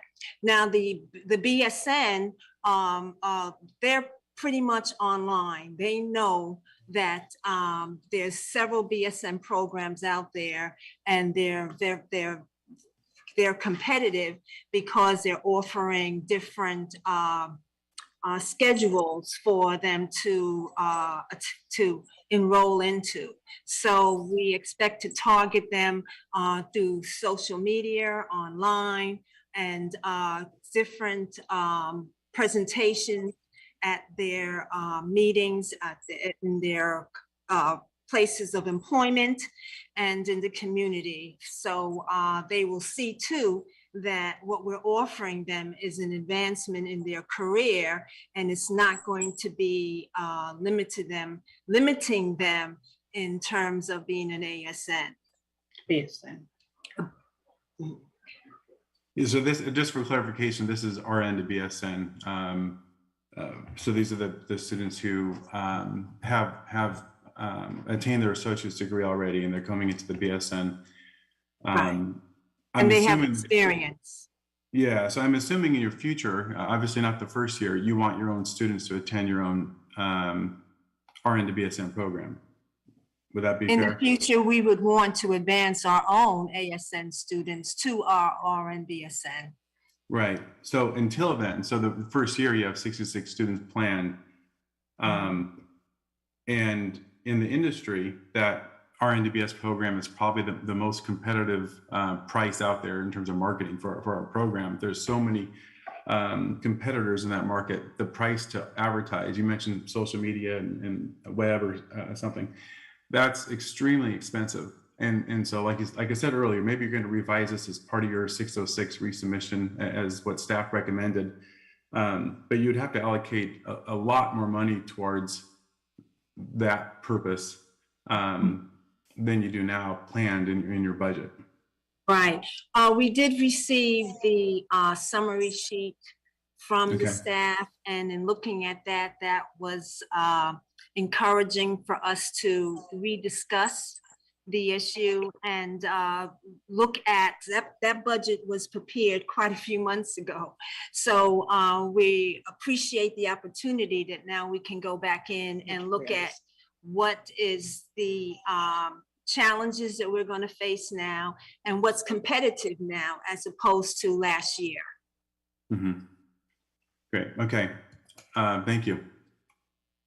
So I'm sorry, how many students are you planning to start with and what's your tuition cost? I'm struggling to find it in my documents. It's 22 students per quarter, and the tuition is for both programs. I'm sorry, both programs.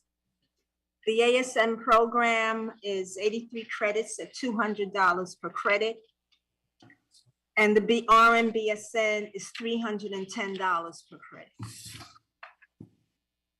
Madam Chair, I have a question. I'm likely not qualified to make this assessment, so I'd like to enlist Commissioner Cross to help me delve in a little bit to the equipment that's currently available relative to the expected enrollment, and whether the volume of equipment required to hit the enrollment that you just talked about is already available, and if it is not, the cash on hand relative to the equipment that would be required. So that just sounds like a lot of enrollments, and I know we're just starting this, and just thinking about scalability and the ability to hit your projected enrollments based on your space and your equipment.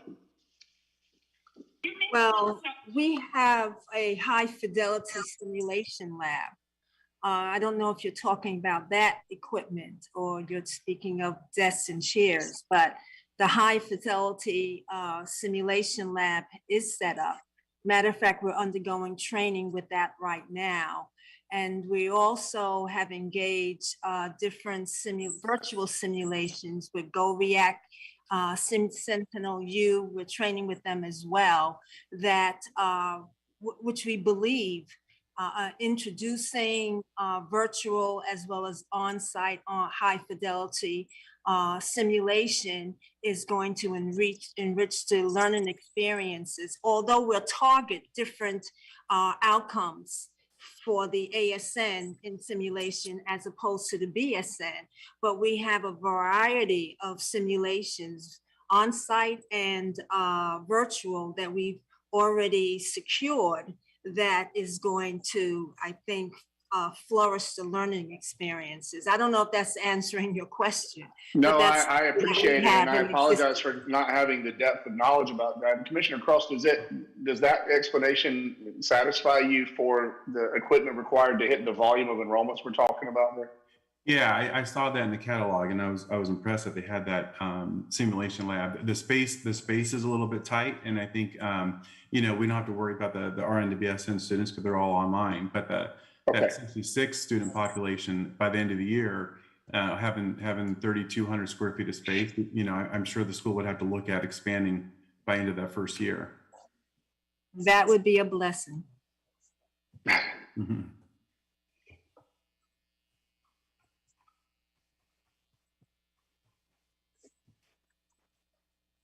So I have two follow-up questions to that. So what percentage of your courses then are your clinical experience will be taught through simulation? We're limited to 50% in terms of the clinical requirement, speaking at the ASN level. There's a clinical requirement and we're limited to 50%. We're not going to go up to the 50%. The way our lesson plans and our clinical simulations courses are planned, it would probably 45%. But in theory, we're going to introduce simulation as well, but the focus would be theoretical learning as opposed to direct care learning that will happen in the high fidelity lab. When I say theoretical, is building clinical judgment, building that. I mean, that's critical in nursing today, and that's why we have the next gen, and high fidelity is very stressful for a student. You have to respond, it's not the same experience that you would get from a case study or in a theory class where you can actually discuss something and work with a group of students or another student, regarding how you resolve the problem. Thank you. My other question is, you stated that your associate degree is 83 credits. Can you explain why you chose 83 credits when the state frameworks, not that you have, is 75? I'm curious. That's a great question. And our studies over the past, I would say 20 years, looking at the passage, I'm that senior, over the past several years, I believe that 60 credits limits the educational advancement of students for nursing. Nursing has become very complex. There are many areas in nursing that particularly passing the NCLEX exam on the first attempt. There's many areas in nursing that a student needs the opportunity to learn in order to prepare for that. So that is definitely one of the reasons that have caused us to increase some of the credit hours and increase some of the approaches in learning. I don't know if you want to respond to that.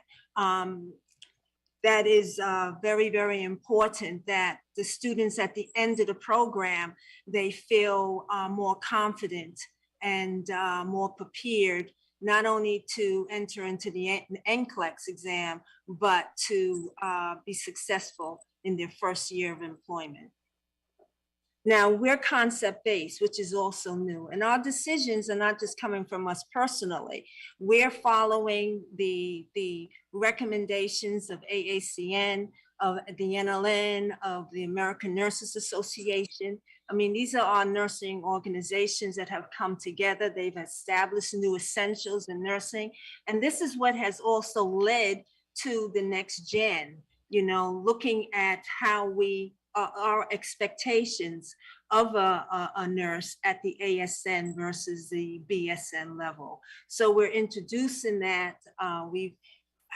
This is one of the reasons why we engaged with GoReact and Sentinel U, because a lot of the resources now are bringing in that understanding of the meta paradigm model in nursing and the concept of understanding nursing.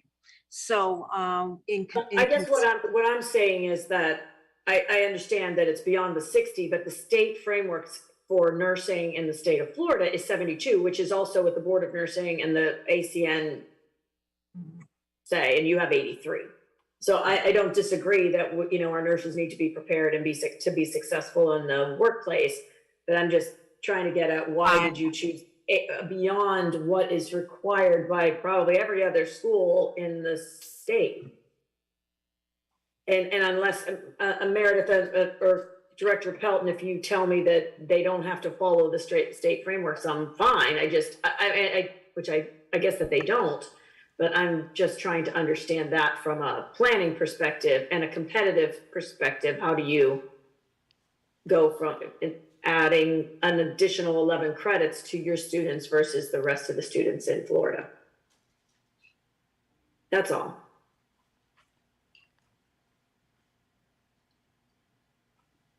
And Chair Coyne, are you waiting for my response, or I'm just asking you, what is the association between what is in the Florida Department of Education frameworks requirements for program length and our school's requirements? I guess I'm asking that, yeah. Minimum standards as established, in this case, by the Board of Nursing, are required to be met, but that is a minimum, not a requirement. Okay, so and you're choosing to go to 83 instead of the 72. Okay, that's all. I mean, I just wanted to make sure that that was understood. Okay. Appreciate it.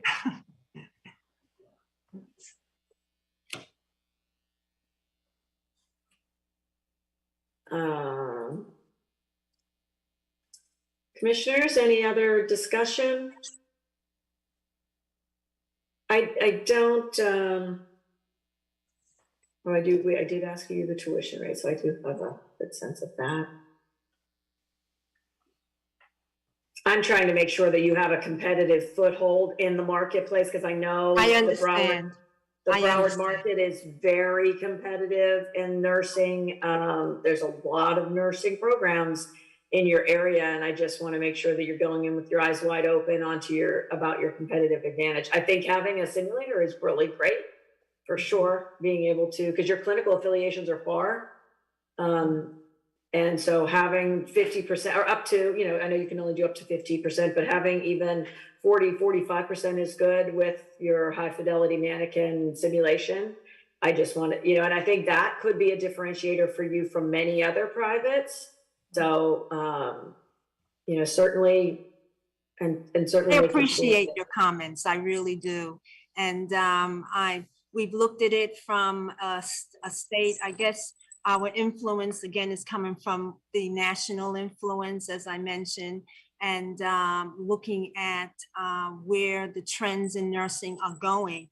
And it may start changing here in the state of Florida as well. But what we want are good outcomes. We know the population that we're dealing with.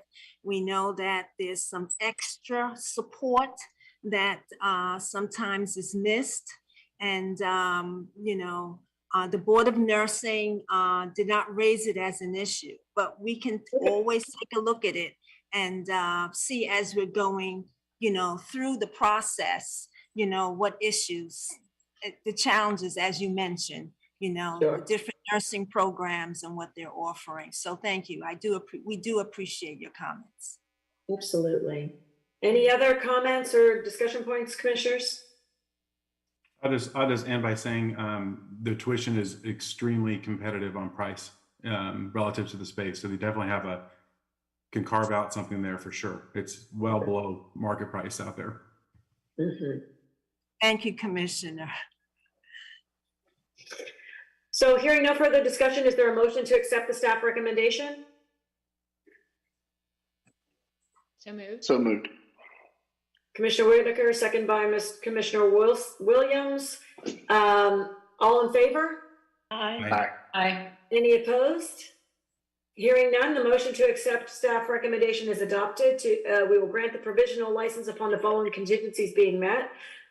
A submission of a revised Form 606 projected or actual budget to reflect realistic monthly expenses based on the financial statements provided to the Commission. Submission of an updated enrollment agreement to include a refund policy in compliance with Rule 6E 1.0032. Submission of an updated catalog to include the following modifications: revision of the refund policy to be in compliance with rule, revision of the admissions requirements for the RN to BSN program. The student needs to be an RN before they start this program. Revision of the course breakdown for the RN to BSN program to remove the ASN level courses. Submission of completed instructional and administrative personnel forms with supporting credentials for all newly hired faculty that will be teaching the program that demonstrates compliance with rule. The executive director shall issue the provisional license when the contingencies are timely fulfilled, and the contingencies must be fulfilled, and all required materials received in the commission office within 90 days of the clerk's order. Upon issuance of the provisional license, grant approval of the hybrid synchronous delivery for the theory courses only within the ASN program, and the 100% synchronous delivery for the RN to BSN program. Congratulations. Woo! Thank you. Thank you. Thank you. Well done, Madam Chair. That was a lot. At this time, I'd like to call for a recess. I can't imagine any objections at this point. How long would you like to take? Ms. Pelton would take recommendations from you. We'd suggest 30 minutes, Chair. Does that work for y'all? Mm-hmm. Yes. Yeah. I can take a break in 30 minutes. That works for me.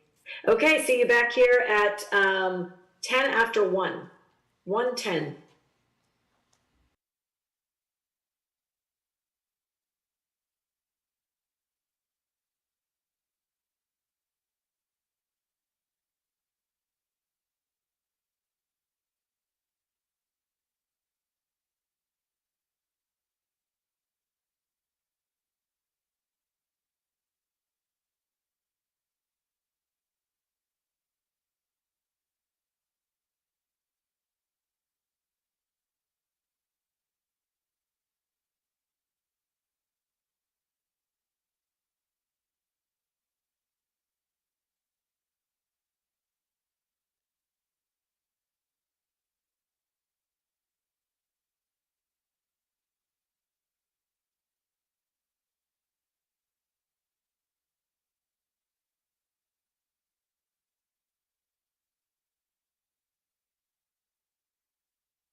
We are ready to begin on our end.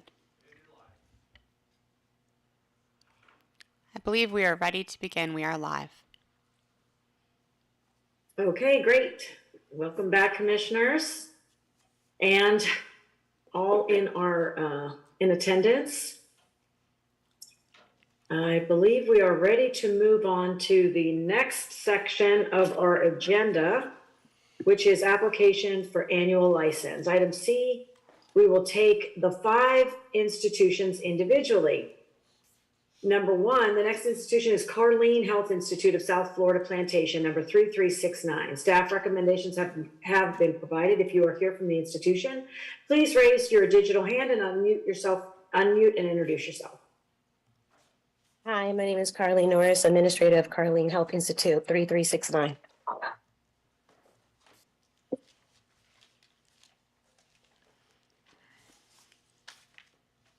Carleen Norris. Yes. Okay, is that everyone? Yes, just me, yes. Okay, Executive Director Pelton, would you like to start this off for us? Certainly. The school has been provided with the staff recommendations. Does the school have any response? Yes. When with our first program director or our program specialist, that was Mr. Brady Lyon. The last communication I had with Mr. Lyon was on July 21st, 2021. During that time, Mr. Lyon was notified that I had no enrollment in the BSN program, and I had actually requested for the BSN program to be deleted from my program outline. So moving forward, I hadn't had any more communication until recently when Jason Bowman introduced himself to me as the new program specialist. After which I turned in an application to have a non-degree application was turned in, to which the only program that I had on my program agenda that I thought was just the HHA program. So I turned in a non-degree application just to have my HHA program to continue. Later on, after the initial application review, I got an email from Mr. Bowen asking a lot of questions and requiring document for the BSN. I hadn't had any enrollment in the BSN since 2000. If I may, I do apologize for cutting you off, but the issue that the staff and the commissions are seeing is failure to comply with clerked orders on a repeated basis, failure to submit financial data, failure to yes, go ahead. Failure to submit Board of Nursing data terminating the BSN program, failure to submit a train out plan, failure to submit reporting. I can go on, but there is a pattern and history of failure to comply with clerked orders. But I never got, sorry to cut you off. I never got any emails from Mr. Brady Lyon saying that I was not in any compliance. I have submitted my documents. It's almost like I lost communication in 2021. The BSN program, like I'm saying to you, had no enrollment. There was no train out. There was no enrollment. On the student CIE data report, there was no data saying that I had students enrolled. So and we understand that, but a teach-out plan and an orderly closure are required. I believe you are familiar with that process. I didn't have a teach-out plan because there was no students enrolled. I had no students enrolled. So therefore, which I told Mr. Brady Lyon, there was no student at the time of the licensure being terminated. So I couldn't do a teach out plan because I had no enrollment. On the student collection data, I've always indicated for up to the last 3 years, there was no enrollment. So I kept saying keep asking me for data on the BSN, but I've reported there was no enrollment, no current student, past student, or graduate student. So when was the BSN program terminated? It would have been terminated, I want to say early 2021. Okay. Because at the April 2021 meeting. Yes, ma'am. Is when you were asked for a number of report outs regarding your progress with NCLEX scores. So I understand that you're saying you terminated that program, Yes, but ma'am. that's not compliance with that clerked order. So that is the piece that I'm struggling with. We, again, pattern and history of, it seems Okay. that you're not inclined to comply, and that is the No, the I'm overarching sorry if it concern. appears, I'm sorry that it appears like that, but I've been communicating. There is emails that I have that I communicated with Mr. Brady Lyon. I had no other clerk orders. So in other words, there was no other clerk orders that was sent to me. I haven't received a clerk order since, I want to say, the late of 2020, going into 21. There was no clerk order that I physically received. And I've communicated with Mr. Brady Lyon. The last communication with it, he was going over my application that I turned in 2021. I'm sorry, in 2020. So that's why I'm confused, because the communication with him, to which is saying that I received the clerk order and I did not receive it. And I do apologize if one was out there and I did not respond it back in an adequate time. So on July, okay, I hear you about the termination of the program.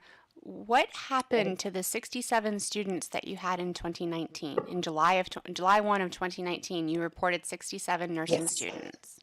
Those 67, a lot of those students, they just transitioned out. Some of them chose to go to other schools. Some of them chose to go to other schools, but I had no graduation, but they were transitioned out. And At you that understand that time, would be the data that would have been requested at the April 2021 meeting, or March 2021 meeting.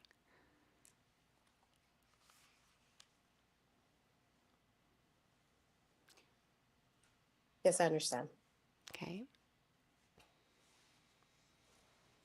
Chair Quinn, Again, I'm happy I to was defer not- to the commissioners at this time. I'm not trying to dominate the conversation. I Correct. appreciate the institution's response. Thank you. And again, I was, like I said, in 2021 or the late part of 2020, I asked for the program to be deleted. And I also emailed Mr. Bowen into where I said to him that I have not ran the program in over 3 years. There has not been any enrollment. And I indicated in an email that I sent him in October that I thought the program was deleted from the profile. Okay. And if I may, on a different track, Yes. what relationships does your institution have with the individuals Stanton Witherspoon and/or Renee Bernadelle? Stanton Witherspoon is who I did a change of ownership with, and that information was submitted to CIE. Okay, and I appreciate that. I simply asked a question. Yes. Thank you. I did a change of ownership, yes. And Renee Bernadelle? I'm not sure. My ownership changes with Stanton Witherspoon, so I don't. Okay.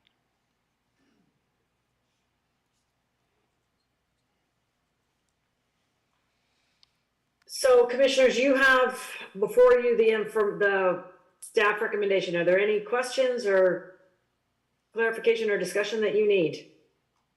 Can I get a little clarity on the change of ownership, when that occurred and if the license was transferred?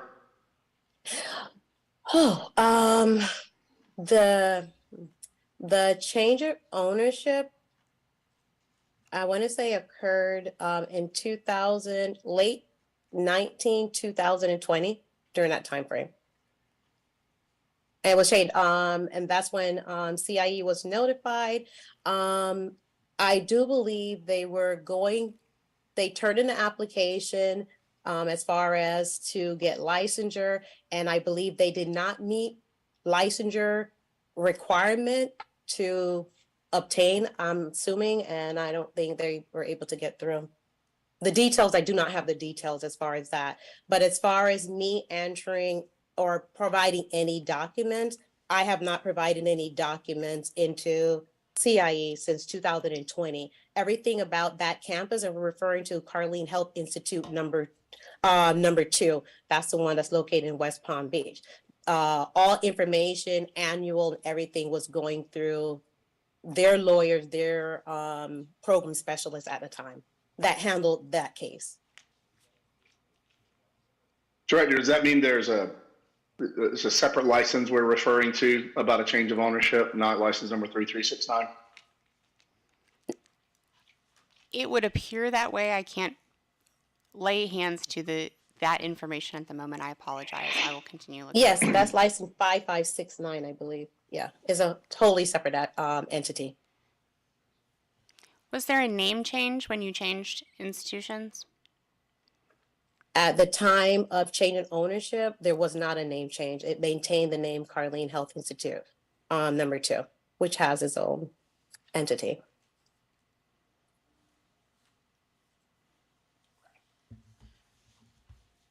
And Director, has that other license we're talking about that made a substantive change of ownership been granted provisionally or otherwise and maintained since that point? It has not. The last action that this office took was a notice of intent to deny licensure on September 22nd of 2021. Correct. Are we aware of that? Okay. I was aware after the fact, well afterward. Yes. But as far as documentation, student enrollment, student data, I haven't had involvement on that campus.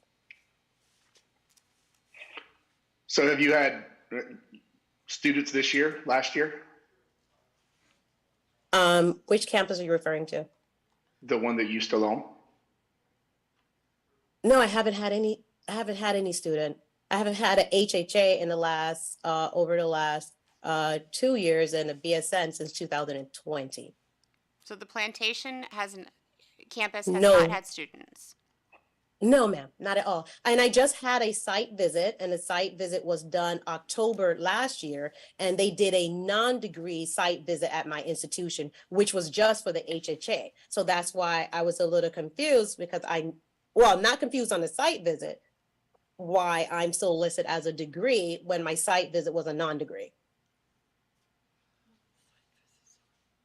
Site visits do not delineate between, so if that was communicated to you, that was an error, and I apologize for the error, but there is no delineation between an on-site visit for a degree or versus non-degree school.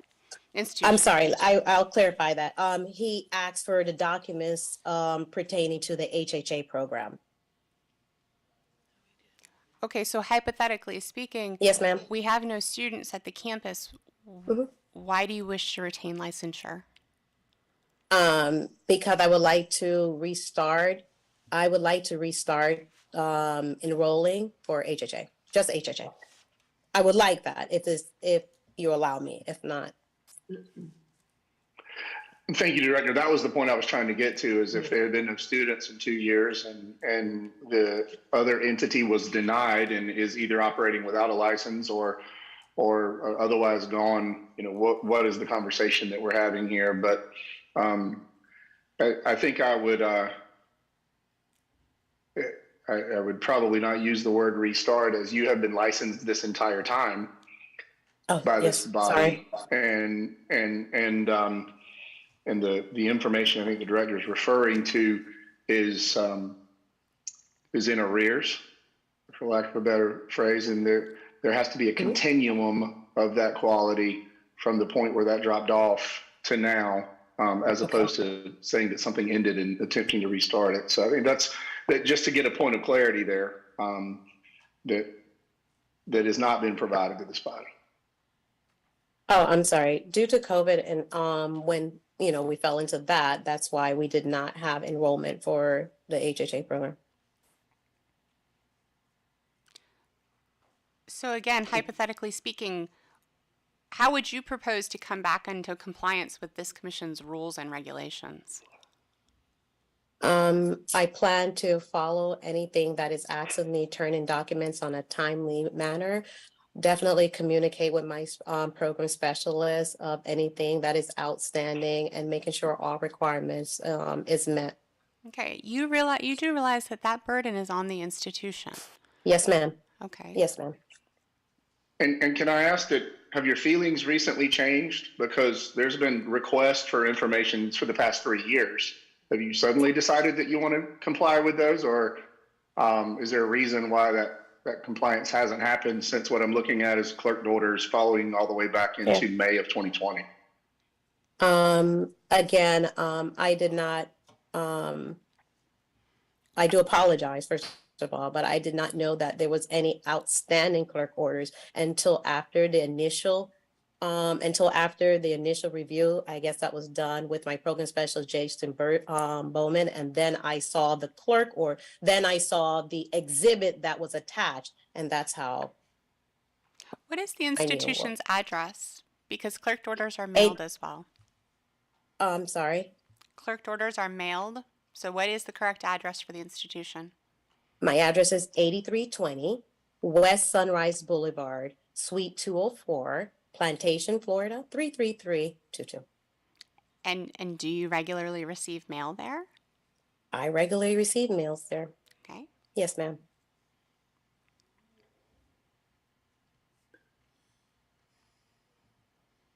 So commissioners, we have before us an action to, as staff recommends, due to all of the failure to comply, as you can read, that they should conduct an orderly closure pursuant to Florida statute and rule.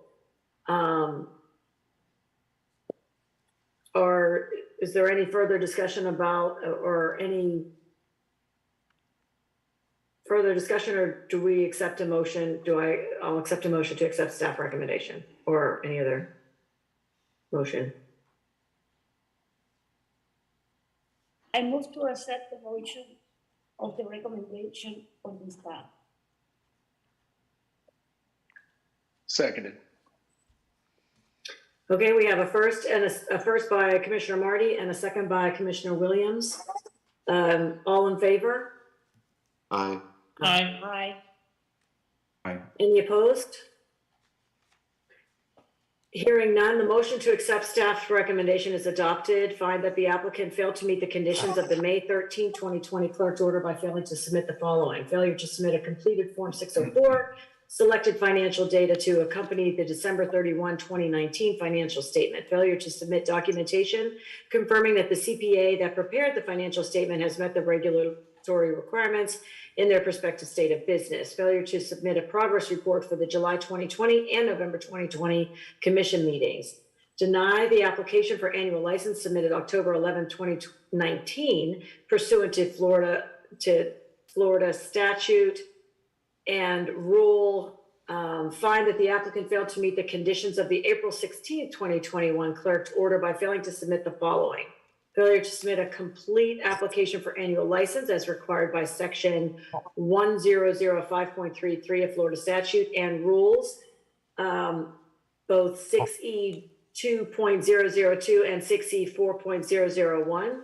Failure to submit the items required by the May 13th, 2020 clerk's order as required by the April 16th, 2021 clerk's order. Failure to submit a remediation plan for the nursing BSN program, failure to submit the Florida Board of Nursing order terminating the BSN program, failure to submit a train out plan for all currently enrolled students in BSN program, failure to report an update on the outcome of implementing the strategies to increase the NCLEX BSN pass rates obtained in the remediation plan at the July 2021 and November 2021 commission meetings. Deny the application for annual license pursuant to Chapter 1005.31. Deny the annual license pursuant to Sections 1005.31 and 1005.38 based on the following: failure to demonstrate that the BSN program is organized to provide a sequence which leads to attaining of competence in the respective area of field or study, failure to notify the commission of the termination of Board of Nursing approval for the BSN program, failure to provide a teach out plan for the BSN program, failure to properly teach out the BSN program and request formal termination of the program, failure to accurately report data on Form 801 in compliance with Rule 6E 2.004. The institution fails to be in compliance to hold an annual license pursuant to Chapter 1005.31 and Florida Administrative Code rule. The institution also fails to be in substantial compliance to hold a provisional license pursuant to Chapter 1005.31 and Florida Administrative Code rule. The institution should conduct an orderly closure pursuant to 1005.36 and Rule 6E 2.009. We're happy to have further discussion with staff as you want to pursue another line of programming, but right now that's the order that this body has taken. Okay, thank you. Thank you. The next institution is Lifeline Institute, Ocala, number 7580. Staff recommendations have been provided. If you are here from the institution, please raise your digital hand, unmute, and introduce yourself.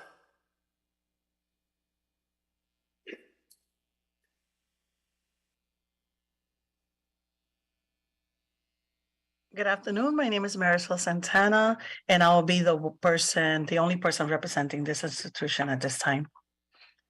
Excellent. Thank you for stating that. Commissioners, any discussion?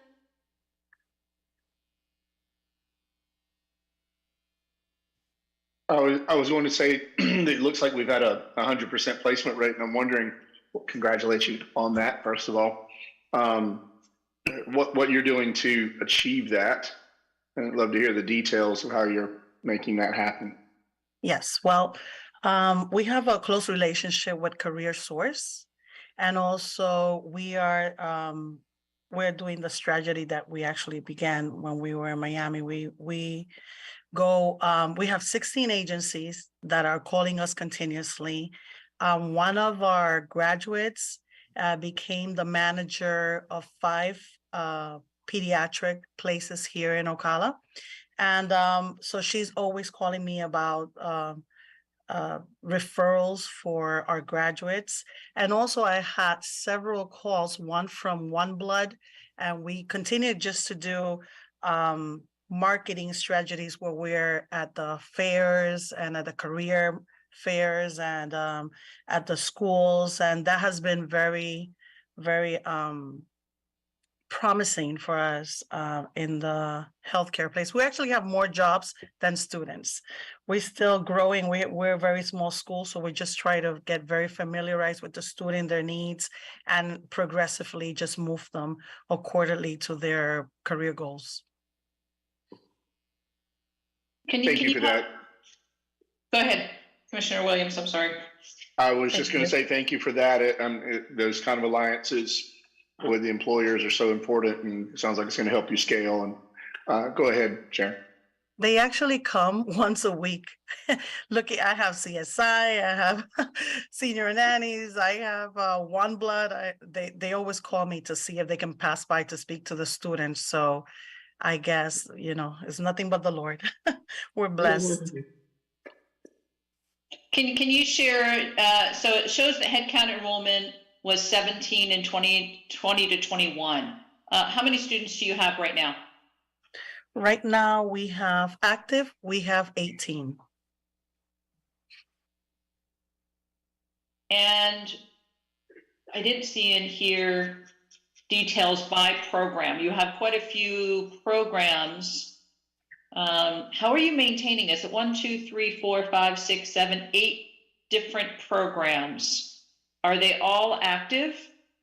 Yes, we have 2 programs that are going to start mid-February. And then we have the ones that are right now that have, is 4 programs that have students at this time, because the other ones are just graduated in December. So we're just processing them going through the NHA testing part this month. And then by next month, we're going to have a new start. We already have 11 enrolled for the February one, but right now we only have 18 students that are active. Okay, and placement rate, is it, so the data that we see is from now 2 years ago plus.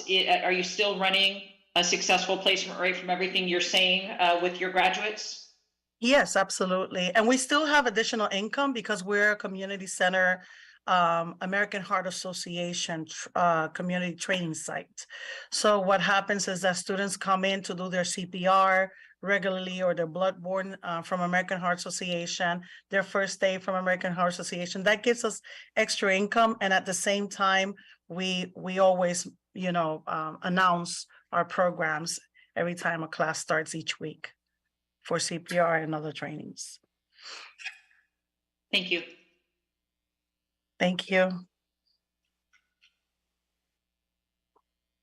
Any other discussion, comments?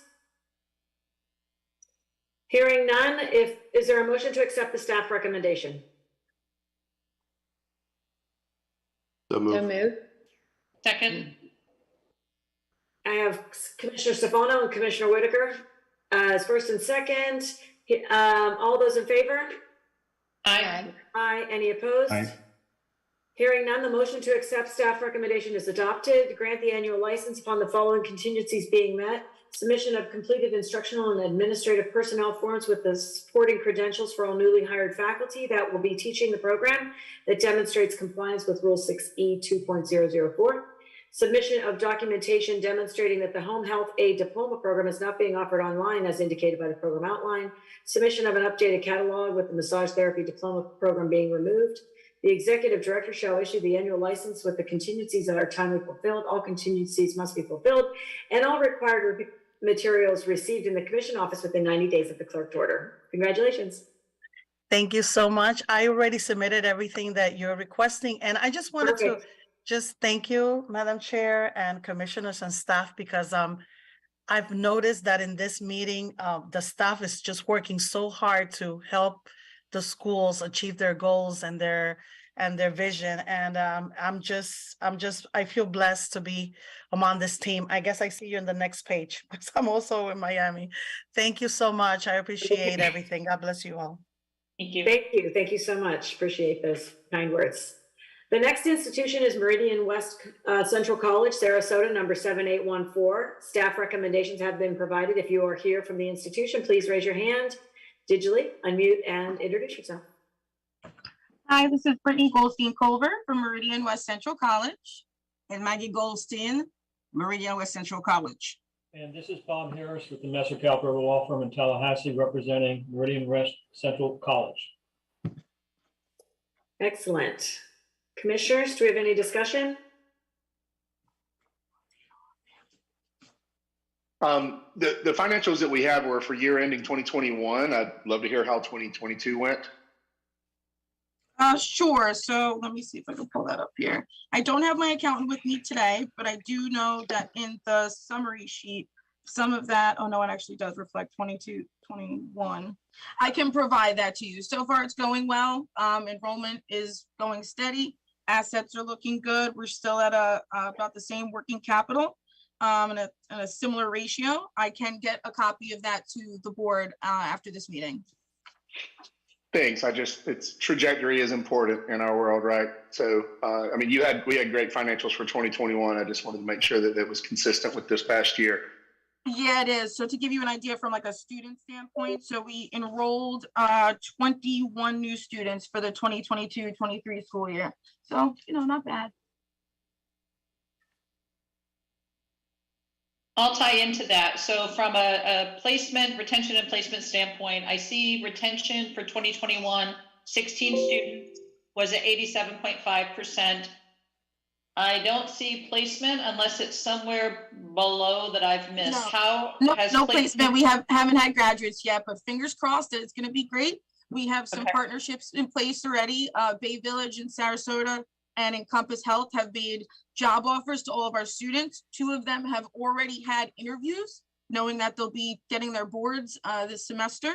So it's looking really good so far. Excellent. Thank you. Thank you. Is the new hospital being built going to positively impact you guys? Have you done anything to develop that relationship? I know where I'm right around the corner from you right now. We actually share a common banker. So our banker is going to be introducing us to them. So that's something we're working on. And then we also reached out to the relatively new hospital in Lakewood Ranch as well. So that's 2 new prospects.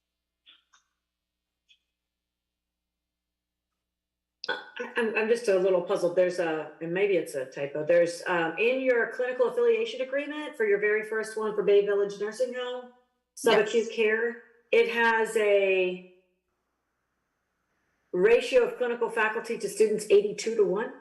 Oh no, that's a typo. It's I think 12-1 is what we do there. I'm so sorry about that. 82. Oh no. That would be a problem. I know. I'll make sure we fix that and resubmit it just so that everybody's got proper records. Yeah, that would be great. I just, I'm not the person that would catch that normally, but I just happen to see it. So I appreciate How many it. students do you have currently enrolled? So now when you include the ones we enrolled for this school year and then the ones that dropped out, we're now at 73 total.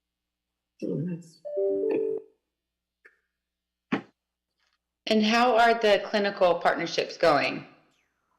Awesome, really awesome. Not only do we have great experiences with the usuals, you know, with the things they're supposed to experience in a clinical site, we even developed a unique partnership with the Sarasota Pregnancy Center. They've been working with our students to do presentations and to distribute brochures in English, Spanish, Creole. So our students are getting like really unique community opportunities in addition to the traditional clinical ones. Okay.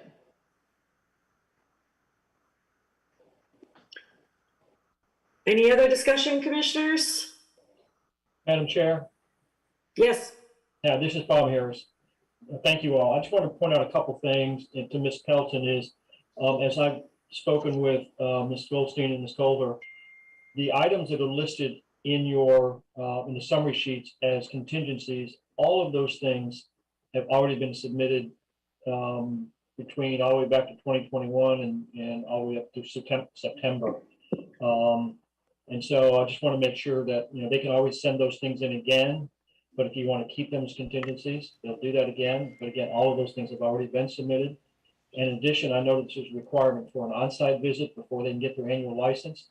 They're on a May to May renewal. That's the particular time they were delayed several times. But so, and they've already have to submit their renewal of this annual license they don't have yet in February. And so if there's going to be an on-site requirement, I know everyone's tight on schedules and queue personnel and so forth, but if there's still going to be an on-site, try to get that done as quickly as possible so they're not, the overlap of the renewal doesn't run into what they're doing with this license application. Commissioners, the staff would request that those documents be resubmitted and certainly will make the on-site visit a priority. Thank you, ma'am, very much. Great, thank you so much. So I'm sorry, someone else? I was just want to ask, is there a plan to add more programs as the, obviously moving from provisional to annual is the hurdle the counselor was referring to there. Is there a business matter that's being held up by that? So a couple things I can answer with that. So things that were being held up by our provisional are that we applied to ASIN and ABHES for accreditation. Our candidacy presentation is pending us coming out of provisional status. So that's number one. Number two, we applied for LPN with the Florida Board of Nursing. So we'd eventually like to add that. And then we also applied for RN to BSN and BSN. So eventually these are programs we would like to add. But obviously right now, you know, we're just trying to cross one bridge at a time. And commissioners, just to clarify, and I apologize, Commissioner Williams, I misspoke. We do not have an audit. So those documents really do need to be resubmitted. You got it. I have it from September 2022. I'll resend it to, should I send it to Please CC you as well? CC me, include your program specialist. And again, apologies, Commissioner Williams. Okay, great. No apology needed. I know that there's some circular logic and chicken and the egg that happens sometimes with licensing and accreditation. So that's why I wanted to know the details of what could potentially be delayed without that provisional moving to annual. And and I want to make note that there was a reference for an audit. Those 2021 financials were a compilation. So I want to make sure that we're talking about the same thing being submitted. You've been in business long enough now that I don't know the rule director if it needs to be a review or because it's accreditation if it needs to be a full audit. But just making a note that what we received previously was a compilation, and what we should be receiving should be vastly expanded. You got it. Yeah, Commissioner, this is Bob Harris. It does need to be audited once they reach a certain level. And so that, and Yes, again, sir. I think that's what they submitted already, but we'll make sure you have it. Absolutely. Yes, sir. Yeah, fair enough. Thanks for clarifying, Counselor. Appreciate you, Bob. Yes, sir. Director, I still need to read all of the contingencies in the. Mr. Richmond, please confirm. If we are accepting staff recommendation, does the entirety of the staff recommendation need to be read? please say no. I don't believe so. No, I mean, don't we've think got it so in writing either. and It it'll has be been reduced provided in a to the written institutions. notice of intent, so. So yes, Chair Coyne, you will satisfy the requirements if you say that the staff recommendation, that's the motion and has been accepted. Commissioners, any further discussion? Is there a motion to accept the staff recommendation? So moved. Second. Commissioner Williams, second by Commissioner Taylor Ellis. All those in favor? Aye. Aye. Any opposed? Hearing none, the motion to accept staff recommendation is adopted. Grant the annual license upon the contingencies as discussed. Woo! Thank you so much, guys. ladies and gentlemen, and we Super will make excited. you proud. Yes, Promise you. We will continue to make everyone proud. Thanks, everyone. So much. Great job. Okay. The next school is, the next institution is Taylor College, Bellevue, number 2515. Staff recommendations have been provided. If you are here from the institution, please raise your digital hand and unmute and introduce yourself.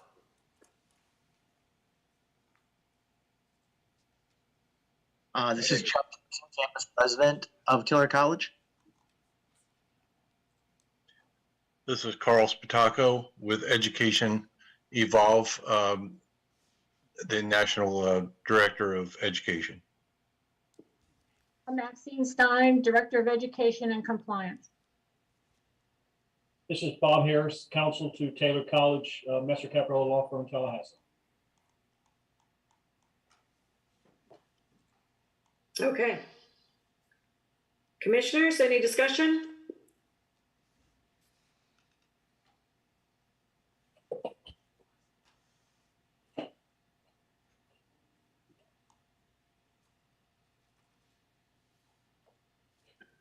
I would just love to hear about what you guys' plan has been around your institution's pass rate for 2022 Q3. Seemed to take a little dip, and I'm confident with someone that was thorough of an application you've identified what that problem was and put a plan in place to remediate it. Yeah, looking, that's been a struggle over the last couple of years, and a lot of different things have come up. Looking further into that, the biggest, we were right back on track first quarter 2022, and when you dig in deeper with that, really the biggest issue was timeliness of people taking the NCLEX. We really have to be communicating with our grads and ensure that they take that NCLEX in a timely manner. 12 of our 13 grads in first quarter, took it within 60 days, and we had really good results. And then right away in second quarter, that all changed. And some of that reason is because everybody graduates in April and May, and some of our nursing students had a tougher time getting test dates. But some of that's on us too, because we changed, understanding how important it is to get those NCLEX pass rates. We changed our VATI process from doing that after graduation to doing it before graduation. Our thought was we wanted to encourage them to take that faster because we knew the importance of that, but it kind of backfired on us. Since then we've pushed it back to waiting till after graduation to create that urgency to make sure that they're pushing to get testing dates. So that's that's really what happened. I really, with the initiatives that the nursing staff have put into place, I feel really confident that we're going to turn that around. Really the key for us at this point, overcoming some of the obstacles that we did during the pandemic, the key at this point is to make sure that we really hone in on communicating to grads and students in their last semester that we're going to push them to take that test as soon as possible. Commissioner Williams, this is Bob Harris. Can I comment on that as well? Yes, sure.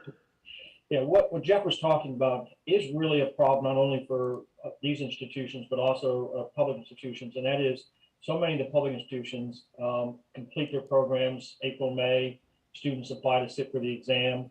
And there are delays with the number of testing sites. For example, I noticed that Pearson VUE just announced this week some additional testing dates and times and locations in Florida, around the country, but in Florida, to kind of help with that. But just that time frame right there in the spring is a problem. And again, it's difficult. I remember you made a comment one time about students attending your institution, the difficulty of taking that test and the pressure and force of taking that test. Well, the same thing obviously is, in my view, 10 times with the NCLEX exam. So if the students are put off and they take it after those 60 days, it really is, it really can affect scores. Again, at all institutions, not just Taylor College or any private institution, all institutions. More days they take to take that test after graduation really does impact scores. So something Taylor College and all the schools need to be better aware of. Yeah, well, the other scores, or excuse me, I should say passage rates were so outstanding. I just saw that dip as anomalous, and I was confident there was already a plan that had identified what caused it and how to fix it. So don't think of it as an indictment. It was a curious anomaly on what has otherwise been a really good passage rate. Yeah, and they've got, if you look at their LPN program, it's not up to date, but their LPN program is passage rates are excellent. Again, they test in a different schedule. Yeah. But yeah, got a good plan in place. They've got good staff. I appreciate that. To the institution, you were requested to report at 2 meetings last year, and we didn't receive any reporting from the institution. Can you help us understand that, please? So we were, yeah, and I talked to Bob a little bit about that a little bit more. We were under the impression that we did communicate those. We sent that first update 5/24 for the July meeting, and the second update 8/1 for the November meeting. Talking to Bob a little bit further, we need to do a better job of making sure that we communicate to our staff what report is what, and going forward, especially looking at this survey, we're going to make sure that we do a better job. I like the idea of copying you on that as well, so that you can see that those reports are actually there. Yeah, Ms. Pelton, let me also expound on that. And this is what I've explained not only to Jeff at Taylor College, but other schools. With all the licensure delays that are happening, some very much their fault, some very much the reason just because there's so many schools and so little staff, so little time. It's just the nature of the beast. But with the delays, sometimes when schools are trying to fix last year's corrections, a clerked order, and they have 90 days to fix that clerked order, they're already in the process of sending in documents for their renewal. And so very often, sometimes they forget. So what I have tried to emphasize, and I think Jeff's correct, I think they fully understand now that anything that goes to you all needs to make it very clear that whatever's being sent is in response to the clerk order. You send a copy of the clerk order, the date of the clerk order, so that everyone understands what is being submitted and the timeliness of it. And then if it's for a renewal, that you refer to it as a renewal. And I do think they had some confusion about that. It wasn't intentional. But again, I think they need to do a better job of just being more organized about what they're responding to. And again, I think they're committed to that, and hopefully, I think it's something the other schools will do a better job of. Make it easier for you all, of course. We certainly, staff particularly appreciates that guidance and support. So Yes, thank you. yes, ma'am. And by the way, I do have one question, if I can, Ms. Pelton, Madam Chair, about in the recommendations, it has extended provisional license through July 1, 2023. And then it asks for 2 reports in May and September for the physical, physical therapy, for placement activities. And then it asks for 3 reports regarding nursing, March, May, and September. But the provisional license is only through July. And so I'd like to recommend that it be changed to 2 reports in March and May for to be and put back on the agenda for July for the commission to review, and then limit the reports from March and May for the NCLEX again. So you'll have information before the July meeting. And of course, the July meeting, if you want to continue the reports, that's fine. But because there's an end date of July 31, it seems like you should have at least 2 reports on placement, 2 reports on NCLEX before that July meeting. Just make that request, Ms. Pelton, Madam Chair. Commissioner, staff has no objection to that recommendation. I have no objection. So I'll make that note in the motion or once we take a motion. Thank you, ma'am. Thank you. Certainly. Any further discussion? Hearing no further discussion, is there a motion to accept the staff's recommendations with the modification to the reports being March and May 2023 and bring back to July 2023 meeting? I hope I got that right. Yeah, that's correct. So moved. Second. Moved by Commissioner Whitaker, second by Commissioner Stefano. All those in favor? Aye. Aye. Any opposed? Hearing none, the motion to accept staff recommendation is adopted. We'll deny the application for annual renewal and then I'm missing my. Stands the provisional to July 31, 2023. Yeah, I'm trying to find that note here. Just one second, Bob. I don't see it in the order that I wanted it. Okay, and extend the provisional. Give me one more second here.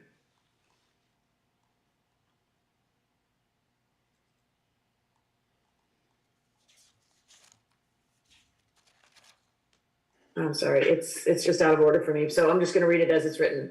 The motion is to accept staff recommendation as adopted, deny the application for annual license pursuant to rule based on the following: failure to demonstrate that the professional nursing AS program is organized to provide a sequence which leads to attaining competence in the respective field of study as required by rule, Florida Administrative Code. Specifically, the institution's NCLEX scores are more than 10% below the average required by the Florida Board of Nursing under Section 464.019 Florida statutes. Failure to file a progress report with a commission for the July 2022 and November 2022 commission meetings, and failure to meet Rule 6E 2.004.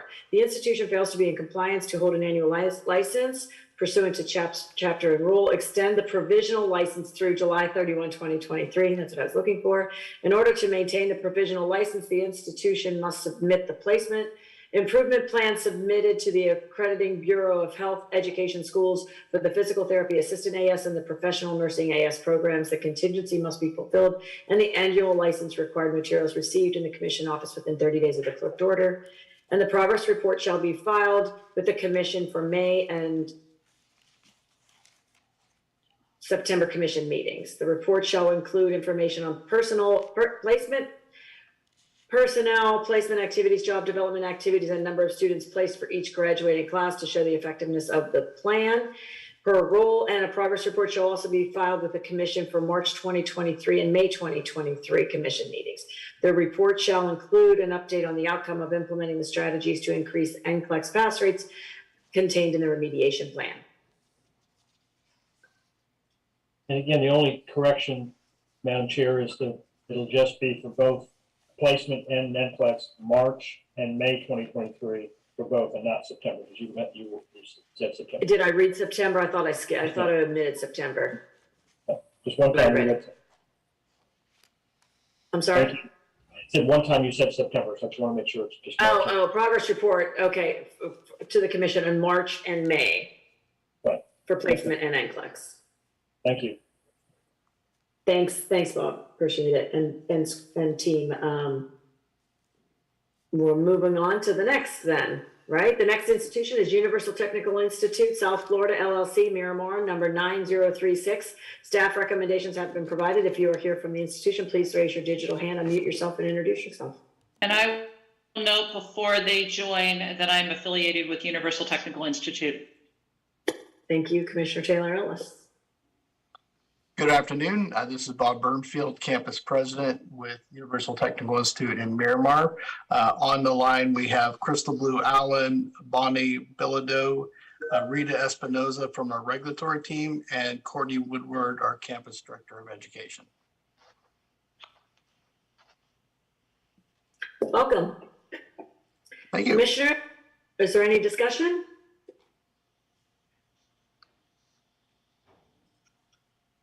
I'm interested to know at a macro level, and I realize this is probably transcends the local unit license we're talking about here. The rapid acceleration of liabilities at the parent level.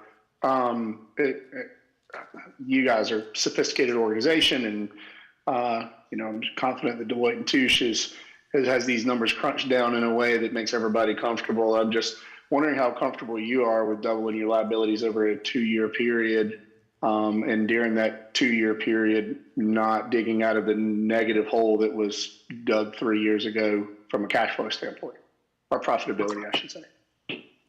Well, personally, this is Bob Burnfield, campus president. That's above my pay grade.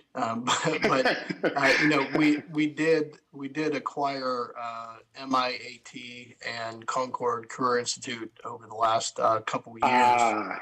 So there we go. That's going to be one of the major impacts there. Okay, now I understand. If it was through an acquisition, it makes total sense. I appreciate that. Yep. If it was not, I was curious how sustainable that was in the long run. Yes, sir. Perfect question.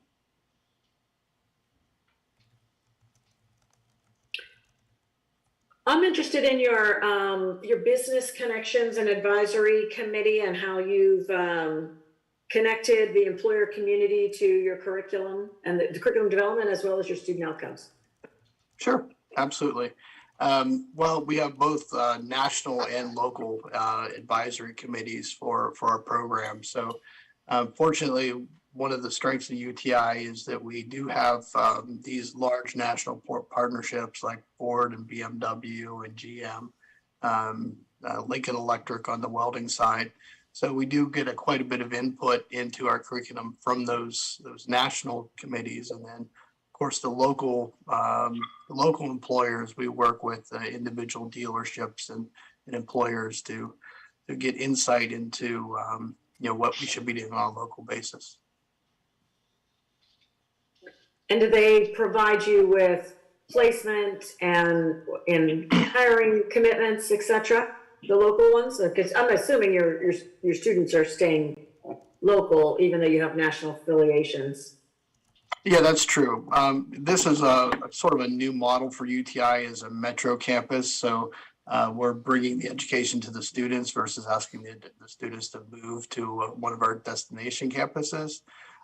So most of the students are coming from the local environment, and most of them will be placed in the local market. So we started, building relationships locally before we even opened the school. We had local dealerships in the campus, actually even during the construction process in the areas we were able to occupy. And some of our students will honestly be, traveling, moving away too. So we have an opportunity for our students to do what's called MSAT program. It's a manufacturer specific advanced training. So they'll be able to do, Porsche or Mercedes-Benz or Ford or GM at some of our other campuses, finishing off typically like a 12-week program. And then some of those programs that are more selective than the opportunities are nationwide. I'm also interested in your diesel technology program. So what are this is just for my own edification, honestly, is what are the wages that you're seeing in the job outlook for those positions? Well, we haven't had any placements yet in the local market because we haven't had any graduates. So I can't speak to that local number. And I don't know if we have anyone else on the team that can speak the wages. I can't offhand. I think we're even without placement. I mean, you built the program based on there being a market demand, right? I mean, so you had to have some. I'll answer.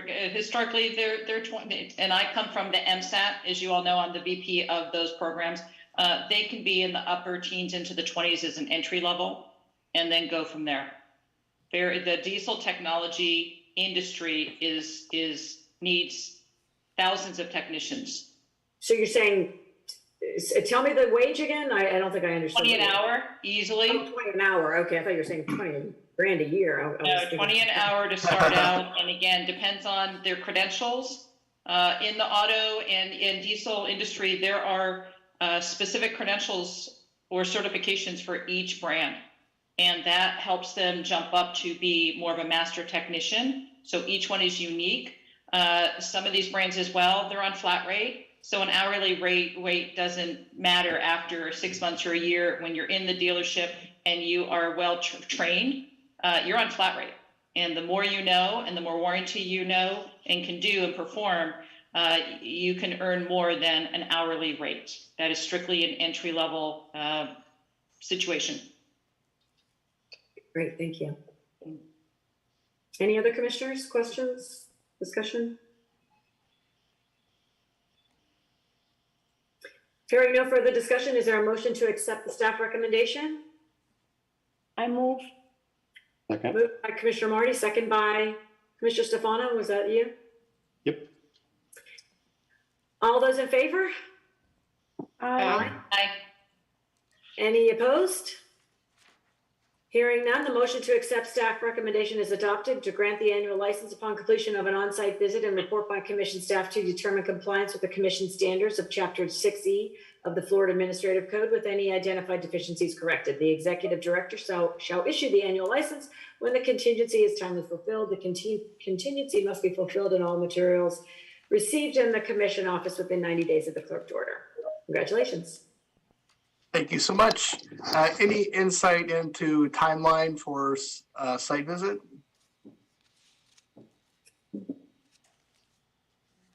And no visibility at the moment. I apologize. I will feel free to email me and I can get in touch with you next week and we can try and lay out a timeline. Thank you. Appreciate it. Thanks. Thank you, everyone. Thank you. Okay. The next section is application for extension of annual license, and we have item D, and we have no applications.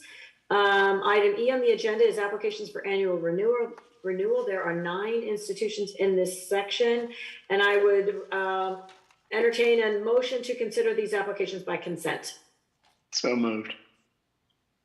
Moved by Commissioner Williams. Is there a second? Second. Second by Commissioner Marty. All in favor? Aye. Any opposed? Hearing none, the motion to take this section by consent passes. I will now ask each commissioner whether there are any items they would like to pull.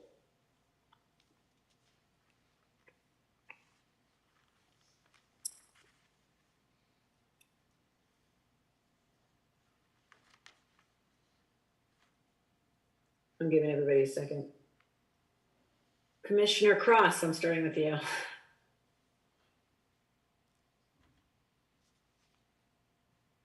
Item number 2 and number 9.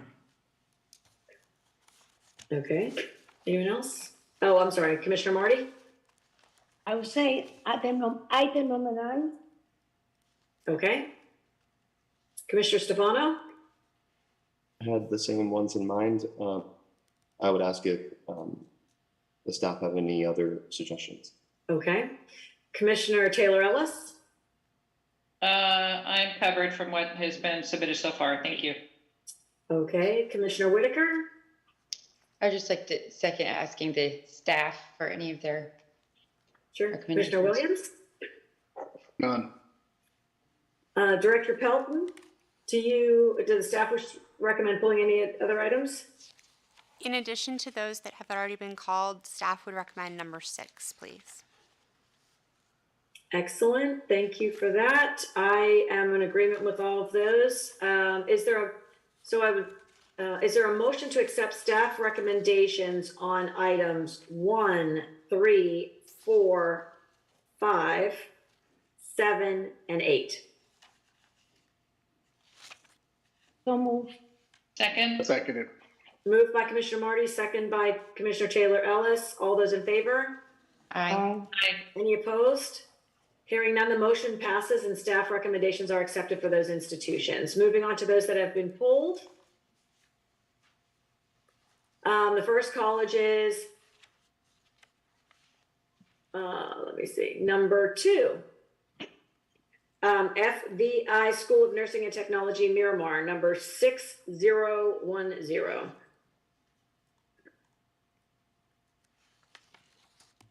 Is there anyone here from that school? If you are, please raise your digital hand, unmute yourself and introduce yourself.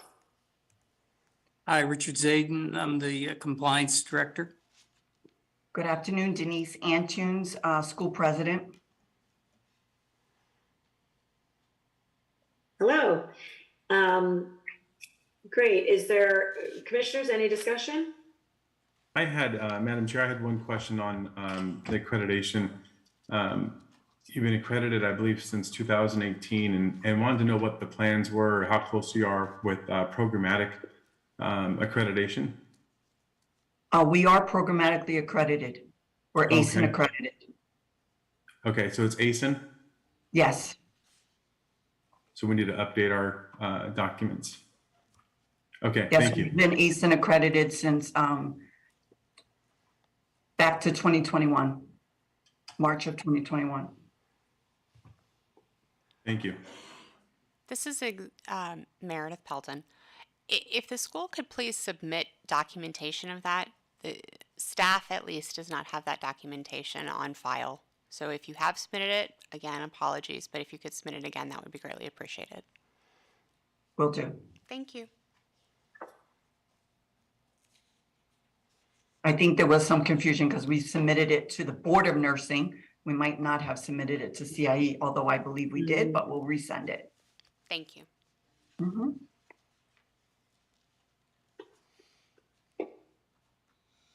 Any other discussion for FBI School of Nursing and I Technology? would like to share that the 2022 pass rates came out and we were 90.9%. So wow, that beat the Florida average and beat the national average. So we're very proud of that.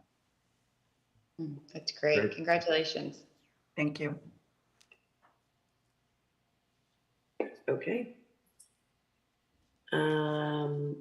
Hearing no further discussion, is there a motion to accept staff's recommendations to grant the annual license upon the following contingencies being met?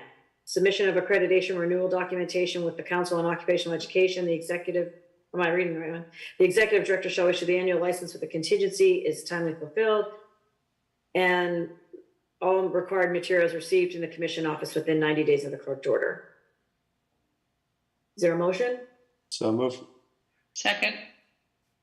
Motion by Commissioner Stefano, second by Commissioner Taylor Ellis. All those in favor? Aye. Aye. All those opposed? Hearing none, the motion passes. Thank Okay, thank you.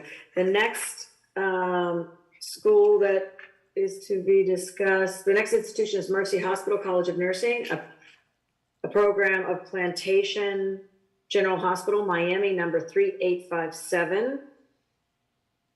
Staff recommendations have been provided. If you are here from the institution, please raise your digital hand and introduce yourself. I'm Elizabeth Hernandez. I'm the Dean of Mercy Hospital College of Nursing, and there are two other people on the meeting. I'll let them introduce themselves. Thank you. Good afternoon. This is Robert Westfall. I'm the Associate Dean of Mercy Hospital College of Nursing. I also, on a side note, happen to be the Assistant Director for Mercy Hospital School of Practical Nursing. So we get to visit you also tomorrow. But for the meantime, we're focusing on 3857. Thank you. Good afternoon, Aileen Hidalgo, the Program Chair for the College of Nursing. Okay, thank you. Commissioners, any discussion?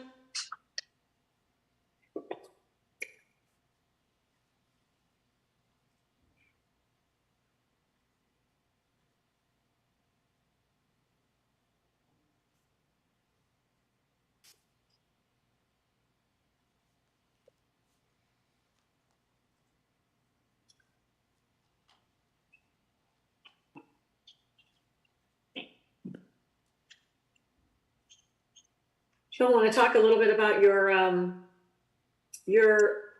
pass rates and your placement? Yeah. Sure. So our placement rate is based on our institutional accreditors by the name of ADHES. So with ADHES, they require us to contact every single student that has graduated in order for us to calculate that. So the calculation of 57% includes any student that we were not able to connect with. In reality, if we excluded the students that that either did not call back or did not either email us back or did not respond to our survey, the job placement rate is closer to 94%. So we are working to we use monkey survey, we use phone calls. Many of our graduates work within our institution. So we're trying to get a better idea to try to improve during that 6-month period that is required for us to follow up on all our students who graduate from the program. If I could, this is Dr. Hidalgo. I wanted to add to what Elizabeth is saying, that 57% also includes any of the graduates who were not licensed as RNs at the time that we placed those phone calls. APES requires us to put them as not placed in the report that we send to them. So, I mean, I completely understand the challenge that you're in when your single point of failure relies on your students to provide you the information after they've left you. You've lost your leverage, right? So it's a real challenge. I would encourage you to consider what you can put in place before they graduate, or other incentives post-graduation for them and or your employer partners to report back to you so that you have evidence of what you believe is your anecdotal data. I think that because it puts you in a very precarious position. Again, that single point of failure being on the student's ability to rely. Thank you for that feedback.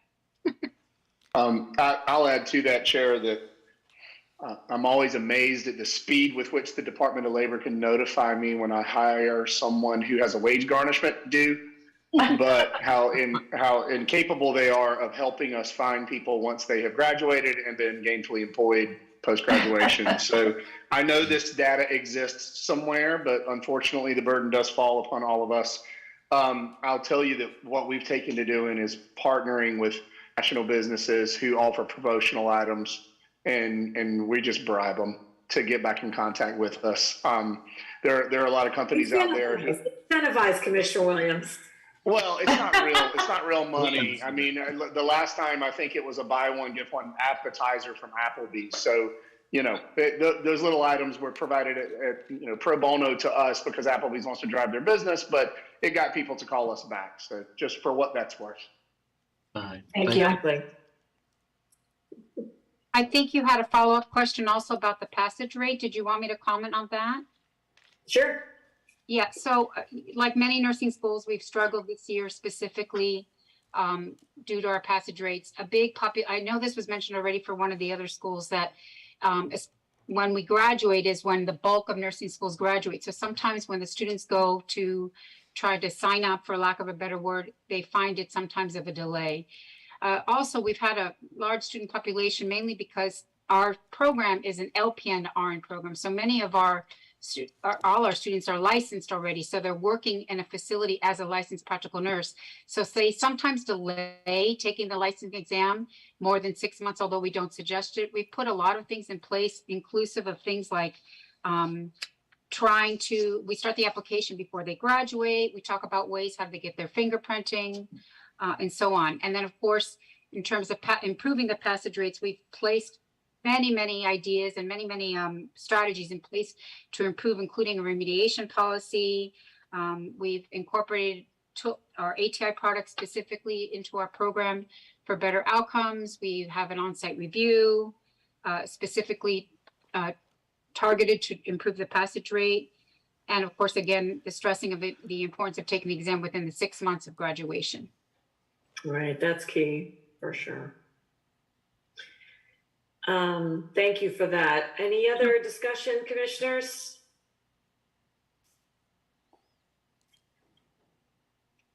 I will take a motion to accept the staff recommendation. Oh, wait a minute, I'm on the wrong piece. I'm so sorry. And to grant the annual license upon the following contingencies being met: submission of an updated enrollment agreement and catalog to include a refund policy in compliance with rule, submission of program outline and catalog to remove mention of online nursing delivery for the LPN RN Associate in Science degree in nursing, submission of an updated faculty listing to include faculty for all courses being taught, and submission of a placement improvement plan. The executive director shall issue the annual license when the contingencies are timely fulfilled. All contingencies must be fulfilled and annual license materials required received in the commission office within 90 days of the clerk's order. A progress report shall be filed with the commission for the May 2023 and September 2023 commission meetings. The report shall include information on placement personnel, placement activities, job development activities, and number of students placed for each graduating class to show effectiveness of the plan protocol. So move, and that was impressive. There are speed reading courses, but you could offer one on speed reading aloud. So okay. So thank you, Commissioner Stefano. Motion, second. Did we already do that? I feel like now I'm out of place. Is there a motion and a second? Second. By Commissioner Whitaker. All those in favor? Aye. Any opposed? Hearing none, the motion passes. There you go. Thank you. Thank you very much. The next school on our list is number 9, Sovereign School of Nursing, North Miami, number 5562. If you are, we have the staff recommendations. If you are here from that school, please unmute yourself and introduce yourself. Yes, good afternoon. My name is Lisa McLean, the campus director for Sovereign School of Nursing.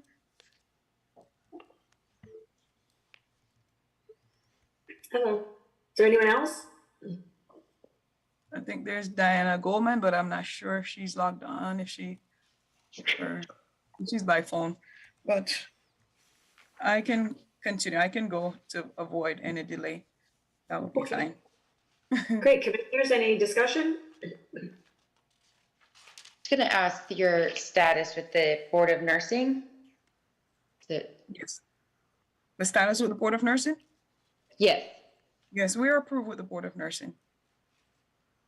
Okay. And who is your accreditor? Sorry, I'm having trouble pulling this. Currently in process with ACCSC.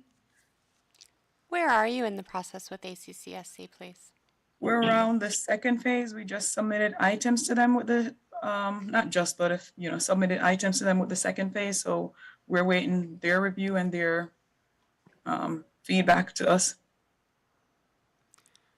And have you applied for an extension with the Board of Nursing to obtain your accreditation? Because we show that you've been licensed since April of 2017. That means your 5-year clock is almost up.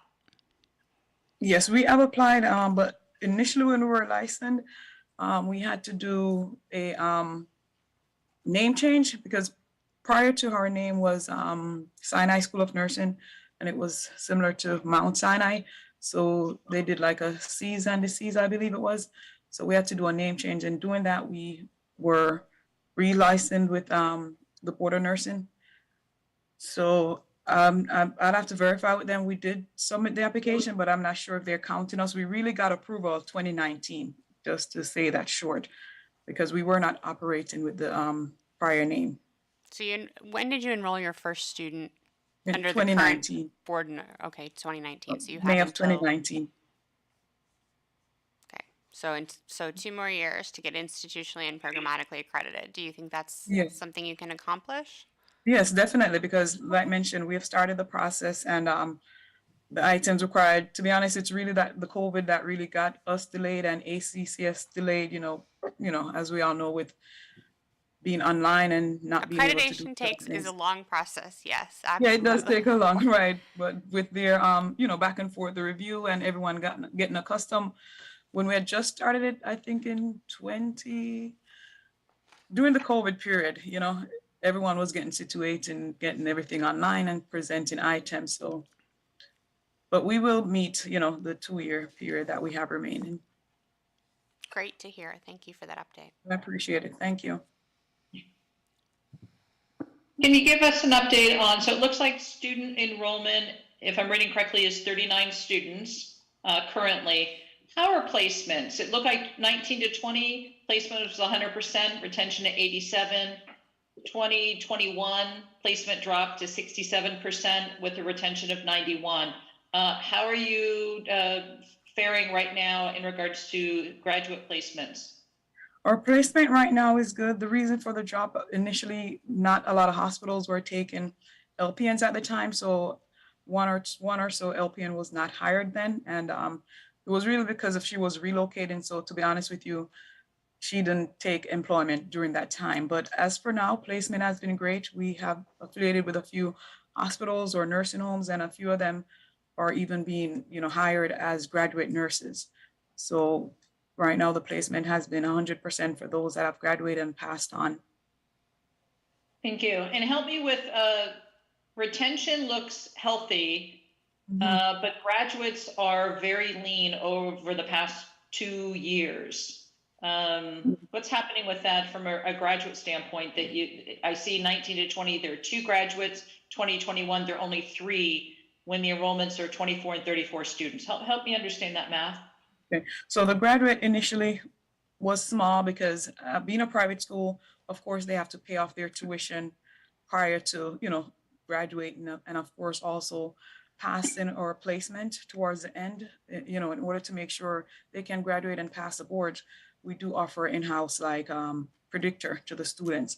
So a lot of students, they'll probably wait or study a while before they take the predictor, or they'll still have a balance before they can really graduate. But the biggest factor is making sure they pay off the balance to be able to graduate. So that's been the biggest factor right now for the students. Okay, so there How much is, I'm sorry, go ahead. There are 80 students that are still pending graduation that show that they still should be retained, that are waiting to pay off.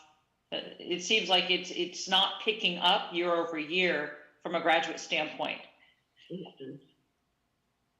Right, we do for this year where students have paid off, a few have paid off and have, been able to graduate. So I think our next report will definitely show a bigger pass rate or even graduation rate for the next upcoming reports. Okay. Could I ask a two-part question? Number one, how much is your current tuition? And number two, do you have any provisions to allow the students to take the state test before if they had completed the course and all they're missing is paying, are they allowed to take the state test so that they can find employment and pay? So the tuition cost, it's about for the RN, I believe around 19,800 and about 19,860. However, no, we don't allow them to take the boards because, to be honest, even when they're enrolled, sometimes there is issues paying. So, unfortunately, if they graduate and take the boards, it can be a hassle to find them to really pay. Not a lot of students will be loyal and trustworthy or committed to such a deal. So we really wait for them, even though it's, wait for them to pay and then ensure that they truly graduate. Thank you.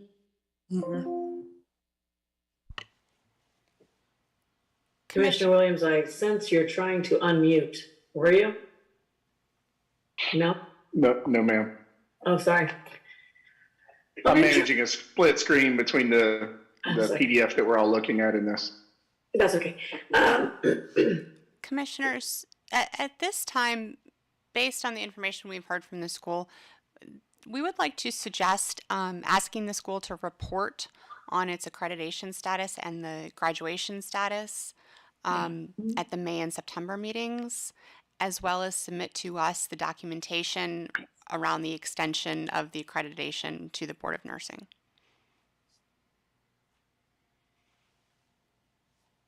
That's acceptable too. So those are contingencies that we would add? Yes, ma'am. Mm-hmm. So make sure I get it right. So report on the accreditation and the graduation.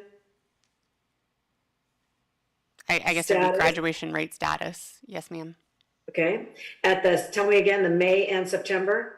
May 2023 and September 2023 meetings. Okay. And provide documentation of application to the Board of Nursing for an extension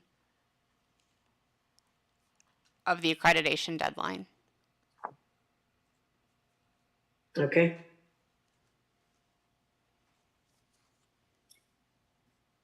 Any other discussion, commissioners?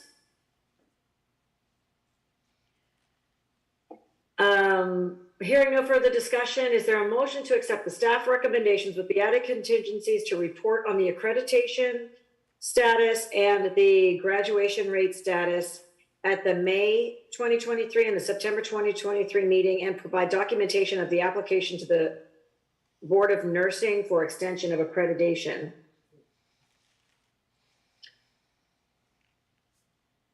So moved. Second. Moved by Commissioner Taylor Ellis, second by Commissioner Marty. All those in favor? Aye. Aye. Any opposed? Hearing none, the motion to accept staff recommendation and contingencies added is adopted to grant the annual license. Okay, thank you all so much. Thank Have a you. wonderful day. Have a blessed one. Thank you. You as well. Okay. There are no applications for license by means of accreditation, item F.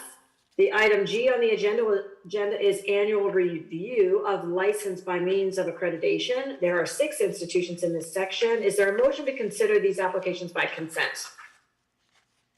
So moved. Second.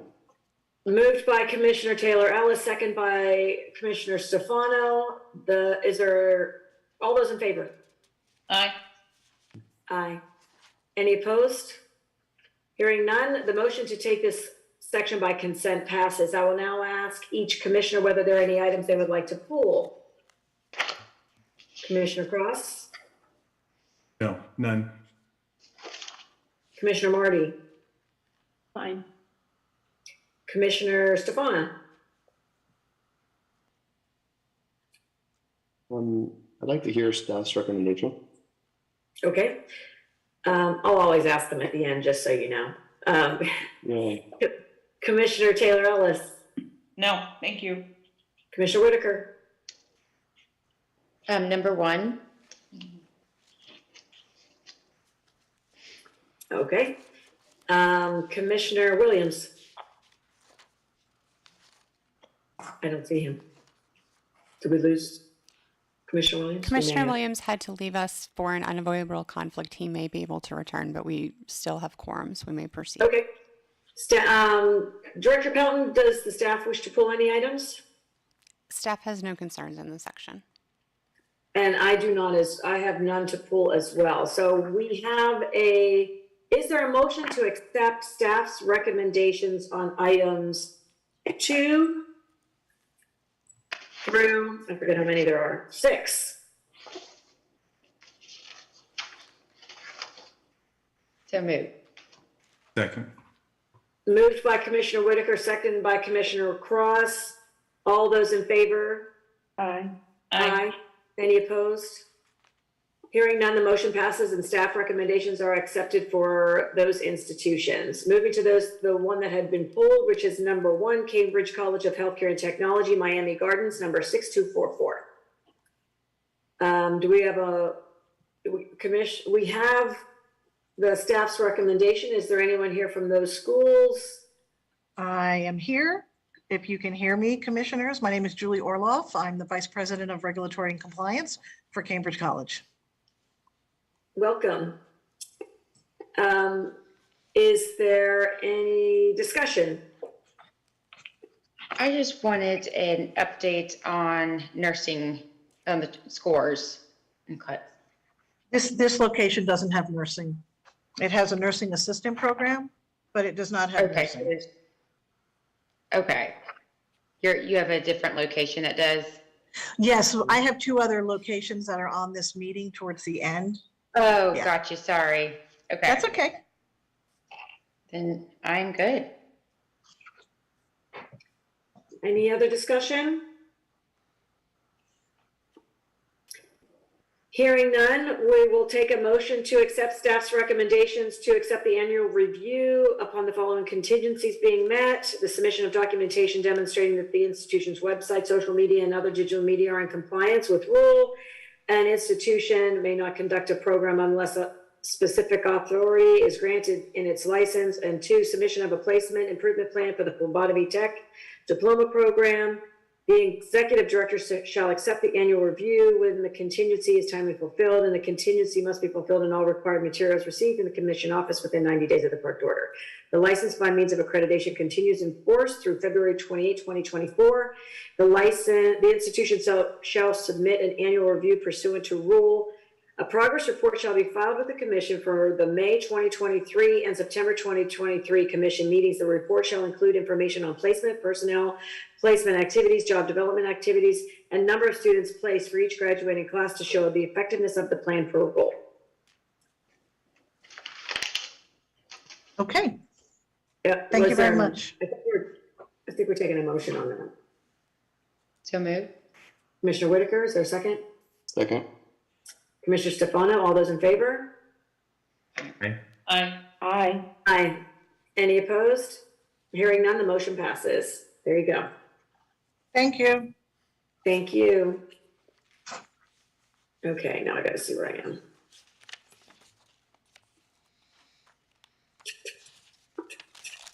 Next on the agenda is the application for program approvals, modifications. We have 8, if I'm not mistaken.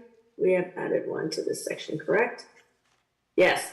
The number 8 of Global Institute for Sport in Fort Lauderdale, number 9062 for the addition of the football coaching program. There are 8 items in this section. Is there a motion to consider these applications by consent? So moved. Moved by Commissioner Taylor Ellis, seconded by Commissioner Stefano. All those in favor? Aye. Any opposed? Hearing none, the motion to take this section by consent passes. Now I will call each commissioner to see if there are any items they would like to pull. Commissioner Croft?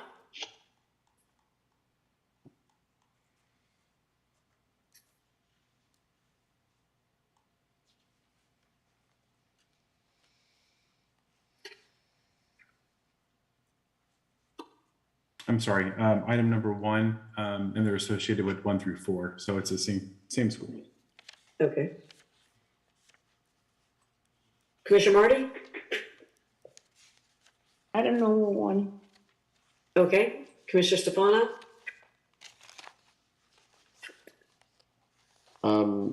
Same suggestion. Okay. Commissioner Taylor Ellis? No others. Thank you. Commissioner Whitaker? No others, thank you. Director Pelton? None additional, thank you. And I have the same response. So with that, is there a motion to accept staff's recommendations on items 5 through 8? So moved. Second. Moved by Commissioner Taylor Ellis, second by Commissioner Marty. All those in favor? Aye. Aye. Opposed? Hearing none, the motion passes and staff's recommendations are accepted for those institutions.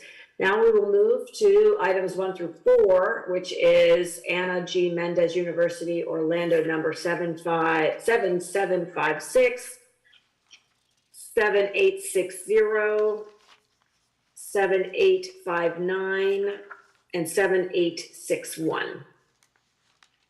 If you are here from that institution, would you please raise your digital hand, unmute, and introduce yourself? Hi, I'm Dr. Donna Beans. I'm the Vice Chancellor of Academic Affairs and Product Development, and there are 4 of us here today. Hi, I'm Dr. Gino Natalicchio, Chancellor. Good afternoon. I'm Dr. Maria Baez, Associate Vice Chancellor for Compliance, Accreditation, and Licensing.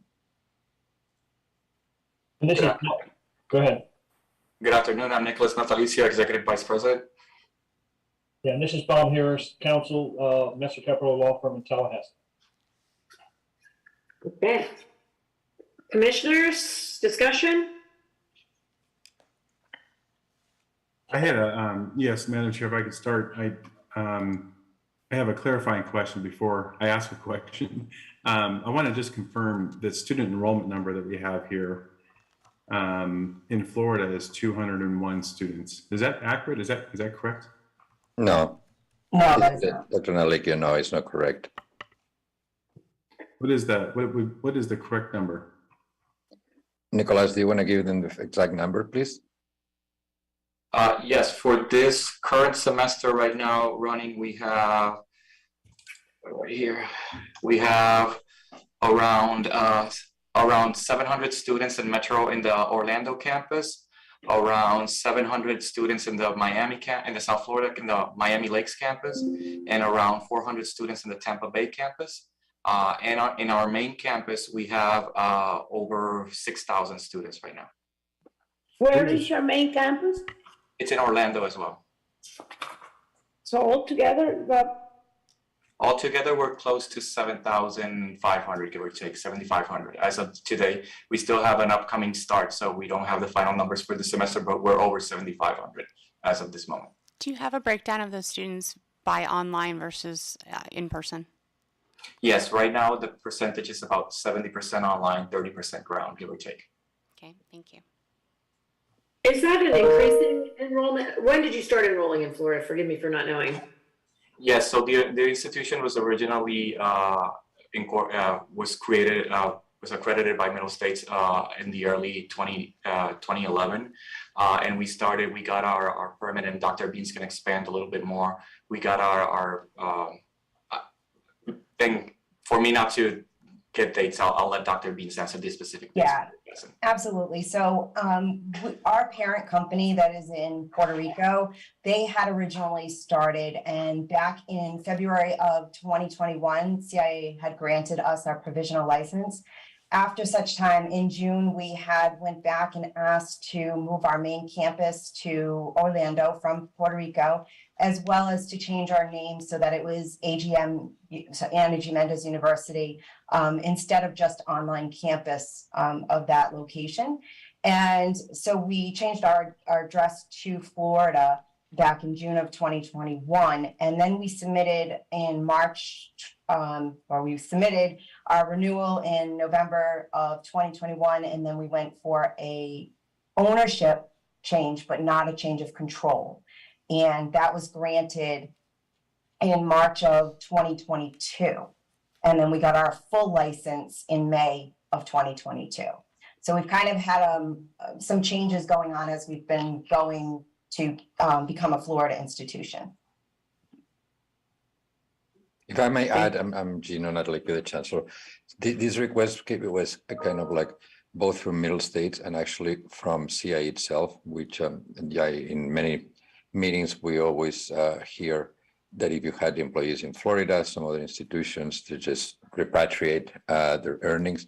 So we have a full-fledged operation here in Florida. We have about 100 and something employees all over the state of Florida, in South Florida, in Orlando, and in Tampa. So we are a full 100% Florida institution. Thank you. Welcome.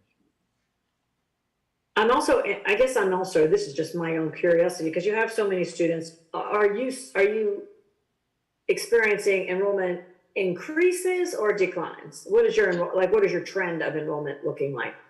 Here is, and that's the reason for this submission of additional programs. There are some programs that have a high demand and that we have been asked to expand in the different levels. Like, for example, you'll see psychology. Our Bachelor in Psychology is one of our main programs, and there is an appetite for additional levels in psychology. Some other programs we have seen a slow decline, and in those programs we are being responsible and sunset those programs down. We made an analysis. So we want to serve the population. That's why we're including these programs, which we have been asked by different students and by our admissions team, that those are the programs that the students want. So I would say we don't see a huge increase, but we don't see a huge decrease. But I think the offer is what's going to make that difference. It's creating the right program mix. Exactly. I appreciate that. So, but I'm also now going to be ask you some questions about what's the market for psychology? Have you done labor market analysis based on just student interest is one piece of the puzzle, but have you done the market analysis about where the workforce outcomes are going to be for your students as you continue to expand those? Well, first for your bachelor's in psychology and then for your expanded levels. Yes, actually, I would tell you, I used to be with a former school which did only psychology. I don't know if it's appropriate to say the name, but we had a lot of data, and we chose these programs specifically for their career ladder possibilities. So that's why you would see there is industrial organizational psychology, there is international psychology, there is general psychology, because those programs have been proved to have actually an outcomes in terms of labor market. They're also complementary degrees. So a lot of, myself included, for example, I have a doctorate in psychology, but I went to law school first. So it was an addition to, to my knowledge and career. But in general, we understand that a lot of them are complementary degrees that grant the people additional skills for the job search.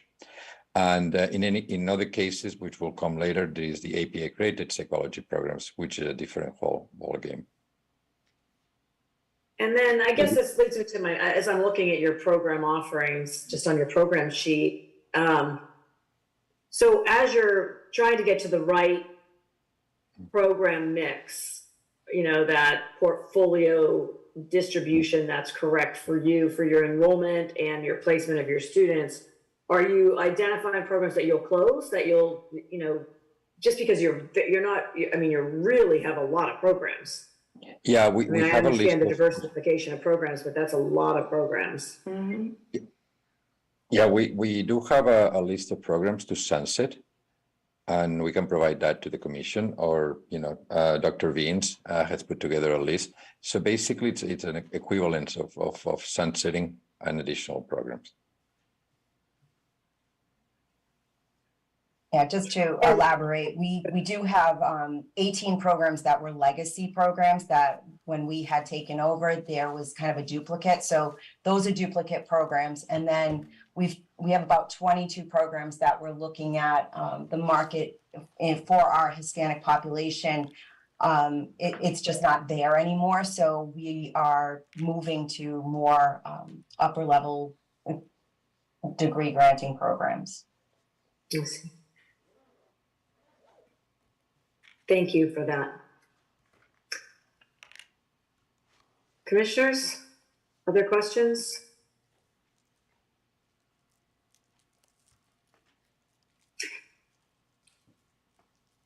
So I guess for me, and you helped, I think a lot, give me some context, is, so what's your overall aim? Like where's your horizon, where you're trying to get to with all these additions and possible sunsets, and like what you just described about, you're kind of morphing, and what's your ultimate goal here that you see as the best mix or formula for your success and your students' outcomes? I think, and this is Dr. Nalik again, I think we're pretty close. We did a whole rethinking a little bit of what was interesting. I think this plus a few other programs will put us in that demand the Hispanic population is requiring. I don't foresee, that we will continue expanding our number of programs a lot in the near future. I think we're pretty close to where we wanted to go. Quality programs with a good outcome. That's our goal for the Hispanic population.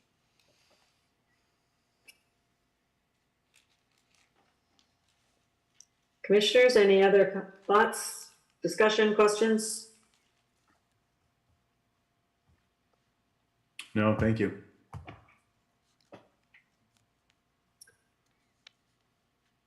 Okay. So I will take a motion to accept staff recommendations. Wait a minute, I'm sorry. We have consideration for application for each campus to add the following programs with hybrid 100% synchronous and asynchronous delivery, master's in business administration with specialization in sports management, bachelor's in civil engineering, doctorate in clinical psychology, master's in clinical psychology, bachelor's in computer engineering, AS in cybersecurity, bachelor's in cybersecurity, master's in early intervention, multiple and severe disabilities, bachelor's in electrical engineering, bachelor's in industrial management, engineering, master's in legal studies, doctorate in pharmacology and toxicology, doctorate in psychology, and master's in psychology. Is there a motion to accept staff's recommendation? So moved. Second. All those in favor? Aye. Aye. Any opposed? Hearing none, the motion to accept staff recommendation is adopted to grant the approval of 12 new programs upon submission of completed instructional and administrative personnel forms with supporting credentials for all newly hired faculty that will be teaching the programs that demonstrate compliance with rule, and the executive director shall add the new programs when the contingency is timely fulfilled, and the contingency must be fulfilled in all required materials received in the commission office within 90 days of the clerk's order. Upon issuance of the provisional license, grant approval of the hybrid 100% online, synchronous and asynchronous online delivered for the new programs. Congratulations. Thank you very much. Thank you. Thank you. Okay. Now I gotta scroll and scroll to find my next section. Here we go. There are no applications in section I, motion for extension of licensure. I do not. There is one request for extension of time to comply with contingencies. This next institution is Millennia Atlantic University Doral, number 3384. Staff recommendations have been provided. If you are here from the institution, please raise your hand and unmute yourself.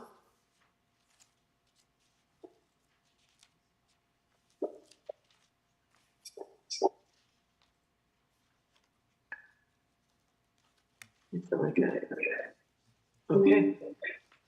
Is there anyone that here from Millennia Atlantic? Yes, Oh, great. Please introduce yourself. my name is Dr. Aristides Maza Duerto. I'm the president of Millennium Atlantic University. Welcome, sir. I'm sorry, commissioners. Is there anyone else that we should introduce? Yes. Oriana? Hello, can you hear me now? Yes. Okay, sorry. I'm also here, Oriana Massa, Vice President of Administration and Financial Affairs. Good afternoon. Good afternoon.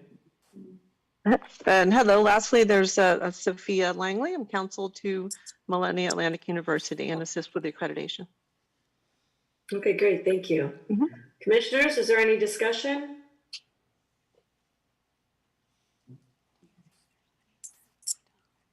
Hearing none, we take a motion to accept the staff's recommendation. Is there a second? Is there first a motion? Sorry. So moved. Commissioner Taylor Ellis, second. Second. Commissioner Stefano. All those in favor? Aye. Aye. Any opposed? Hearing none, the motion to accept staff recommendation is adopted to grant the extension of time to comply for an additional 180 days through May 12, 2023. Thank you all so much. Have a wonderful afternoon. Thank you very much. Thank you. You are welcome. Thank you for being thoughtful in that decision to extend. So, item K on the agenda is substantive change approval. Item 13, I'm not sure I'm clear on that. Schiller International University, Tampa, number 2523 has been removed from this agenda for substantive change consideration. I see. So there are 15 items on this section. However, following the November meeting, Schiller International University received a clerk's order in error as we did not vote on that action. A motion to rescind that clerk's order is in order. Is there any discussion? Do I have a motion to rescind the clerk's order issued to Schiller International University dated December 28, 2022? So moved. Second. Moved by Commissioner Cross, seconded by Commissioner Stefano. All in favor? Aye. Any opposed? Aye. Hearing none, the clerk's order issued to Schiller International University dated December 28, 2022 is rescinded. Moving along to the remaining items in section K, is there a motion to consider these approvals by consent? So moved. Second. Moved by Commissioner Stefano, seconded by Commissioner Taylor Ellis. All in favor? Aye. Aye. Any opposed? The motion to take this section by consent passes. I will now ask each commissioner to whether there are any items they would like to pull. Commissioner Cross?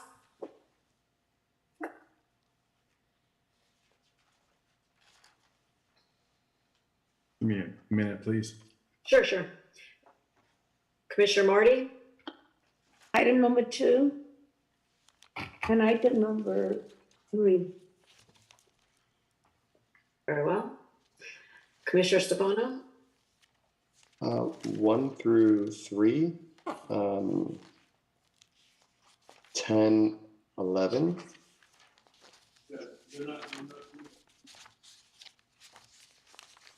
Thank you. If you have any more, let me know, sorry. Commissioner Taylor Ellis? No others, thank you. Commissioner Whitaker? Commissioner Whitaker has had to leave us for a few minutes. We're still good? We still have quorum, yes, ma'am. Okay, thank you.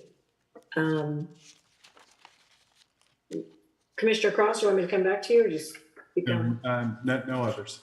Okay, thank you. I have no others also. Ms. Pelton? None additional, thank you. Okay, is there a motion then to accept staff's recommendations on items, let me say this right, 4 through 10? No, 4 through 9? So move. Wait, I'm not done yet, I'm sorry. Items 4 through 9, 12, 14 through 16. So moved. Second. Moved by Commissioner Cross, second by Commissioner Taylor Ellis. And Commissioner, all those in favor? Aye. Aye. Any opposed? Hearing none, the motion passes and staff recommendations are accepted for those institutions. Executive Director Pelton, can you confirm and make sure I said the right numbers based on us pulling 1, 2, 3, 10, and 11? You are correct. You said the correct Okay. numbers. Okay, great, thanks. And you Somehow left I off go- 13, so you're perfect. Okay, great. Okay, so the first institution in this section then is Ave Maria School of Law, Naples, number 4007. Staff recommendations have been provided. If you are here from that institution, please raise your digital hand, unmute, and introduce yourself. Madam Chair, Commissioners, my name is John Zarnetsky, and I am Dean of Ave Maria School of Law. Welcome. Thank you. Anyone else? My Dean of Administration had to step out for an unavoidable conflict. She may join us, and if she does, I'll inform the Commission. Okay, perfect. Her name is Kay Castro, for the record. Okay, thank you. Okay, Commissioners, any discussion? I would like, I believe that the issue is the passing of the bar. Have the school made any plans to improve that passing rate? It used to be much higher before. Yes, thank you, Commissioner. And I will answer your question first. I would say, and I don't want to violate Commission procedures, but I would like to clarify our status with the ABA. If given the chance. I'm not sure that the Commission has a clear sense of what that is. But Madam Commissioner, you are correct that what is at stake is the bar passage rate for our class of 2019 after 2 years. And ABA Standard 316 requires that a graduating class achieve a 75% bar passage rate after 2 years. So our class of 2019 failed to meet that standard. Obviously 2019 is 4 years ago. In that time, we've taken a number of very serious steps to improve our bar passage rate, and indeed it has improved. and I'll quickly enumerate what those steps are. We've improved the admissions profile of our incoming class every year since then. That has an effect on bar passage rates almost inevitably. We've created a faculty task force on bar passage, which has been studying our data to suggest further improvements. We provide postgraduate bar preparation for both first-time and repeat bar takers, including workshops and practice examinations. We ensure that all of our graduates have paid bar preparation course by commercial bar preparation institutions. We further have implemented changes in our curriculum, in particular requiring bar tested courses to ensure that our students really have no choice but to study those subjects. Those curricular changes very quickly include, we have a 4-credit course that all students must pass or else they don't graduate, that is focused on the multi-state bar exam, which is a 1-day exam, multiple choice exam that is given in every state, including Florida. So we require students to pass a course demonstrating that they can pass that part of the bar exam. We have required a course in the second year for at-risk students that we identify after their first year of law school that, again, forces those students to rehash the very crucial materials that are heavily tested that they learn in the first year of law school. We have, in particular for students, and they are the majority, or they are the largest cohort, students that take the Florida bar exam, which is a challenging bar exam. We have additional prep courses for at-risk students, concentrating on the second part of the bar exam, which is essay questions, including a course in particular for students that will be taking the Florida exam. And then similarly, most other states, Florida is unique, they draft their own essay questions. Most other states use a uniform bar examination with uniform questions. So in addition to the Florida specific course, we have a course that prepares students that are taking the exam in uniform bar exam states. So that's a summary of the steps that we have taken in the time between 2019 and today. Most of those steps we took, were completed and ongoing since 2020. And do you have any data for 2020 yet? Yes, and if I may, you certainly tell me that I may not, but I would like to explain our posture with the ABA, because it's crucial that the commission understand that. The ABA standard, as I said, requires 75% passage after 2 years. We are out of compliance for 2019. The ABA sent us notice in December of 2022 of that fact, because remember, it's a 2-year period after the students graduate they must achieve 75% passage. I believe that ABA notice is what prompted staff action. But it's important that I just want to be certain that the commissioners understand that the ABA notice to us in no way affects our accreditation. We remain fully accredited by the ABA. We are under no sanctions or any other punishment of the ABA. The effect of the ABA's notice to us is to trigger a 2-year period for us to come into compliance with the 75%. So our accreditation with the ABA, and the ABA says that in their notice to us, remains fully accredited and without any provisions or any sanctions whatsoever.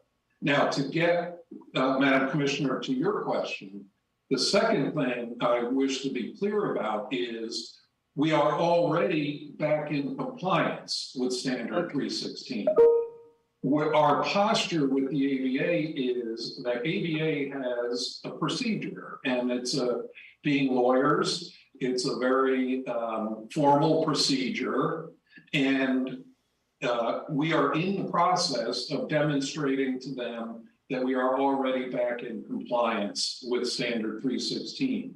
And we anticipate, although I don't speak for the ABA, that they will so find that we are back in compliance within the next several months. The reason I can state that confidently to you is the answer to the commissioner's question. And that is our class of 2020, for whom the 2-year period under Standard 316 has closed, achieved a bar passage rate, a 2-year bar passage rate of 89.7%, well in excess of the 75% that the ABA requires. Subsequent classes. That's what I wanted to hear. Okay, thank you.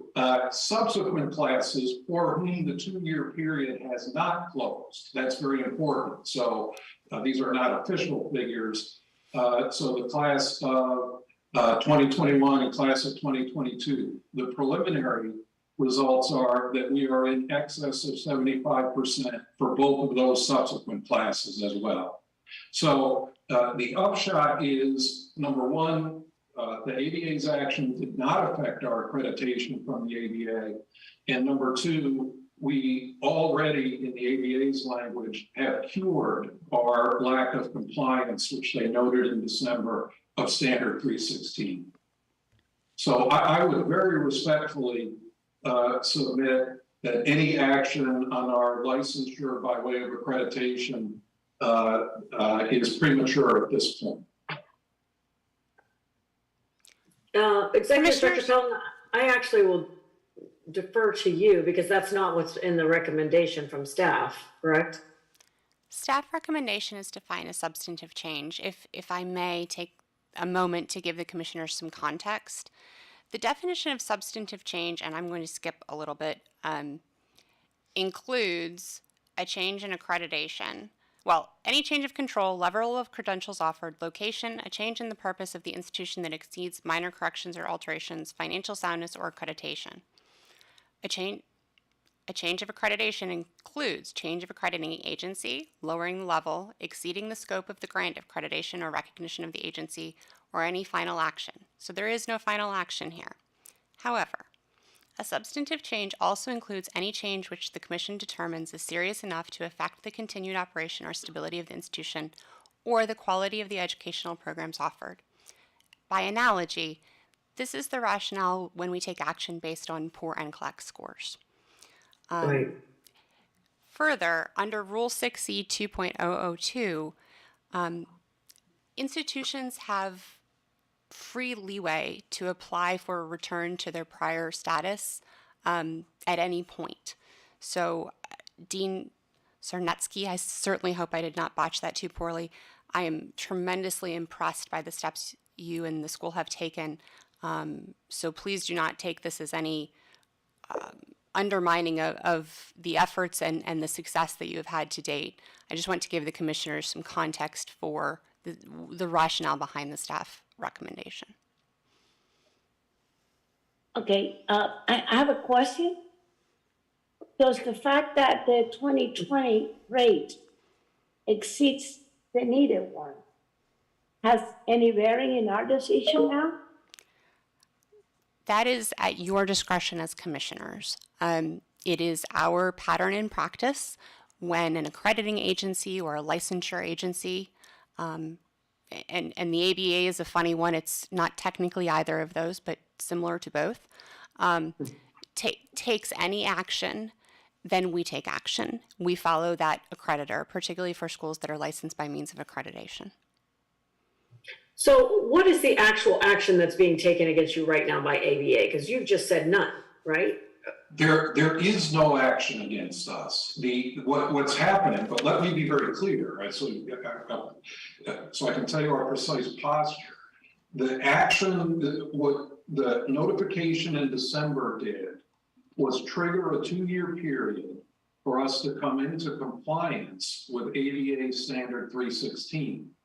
At the end of that 2-year period, if we are not in compliance, is the point at which the ABA will take action against us. The ABA has not taken any action against us, and the rules are very lenient towards schools, understanding bar passage rate you can get an anomalous result from year to year. So I just can't emphasize enough, there is no action at the moment from the ABA. So the ABA has, Dean Sarnetsky, I apologize. The paperwork that we have from the ABA, Legal Education Admissions to the Bar Council, is a notice of finding of significant noncompliance.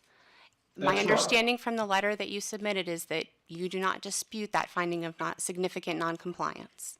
Significant noncompliance with one ABA standard. And of course, no, we do not dispute that. But the point is, our posture with the ABA right now is that actually next week happens to be the date that we will submit to the ABA proof that we are now in compliance, which we are. It's just a happenstance of dates that the ABA has not yet found that we're back in compliance. The 2-year period, it's a specific part of the ABA rules that a school comes back into compliance if the class after the non-compliant class is returned to compliance. I'm sorry for that verbal salad, but but I understand what you're saying, though. So, on your February 1st report that's due, do you put your 2022? Will they accept your 2020 class? I'm sorry, pass rates, and then see that you are in compliance? Because I think that we are just in a timing, conundrum here, and I think that we can remedy that by, because it looks like in the letter you submit your report on February 1st and appear before their council May 11th through 13th, and then they will consider the written, and they will consider the written report at its February 16th through 18th meeting, and so you can provide us with the outcomes of that and we can, and I guess I'll ask Director Pelton to give us the right language to kind of, if we can delay or we can, there are 2 recommendations. We can either delay this decision until either the March or the May meeting,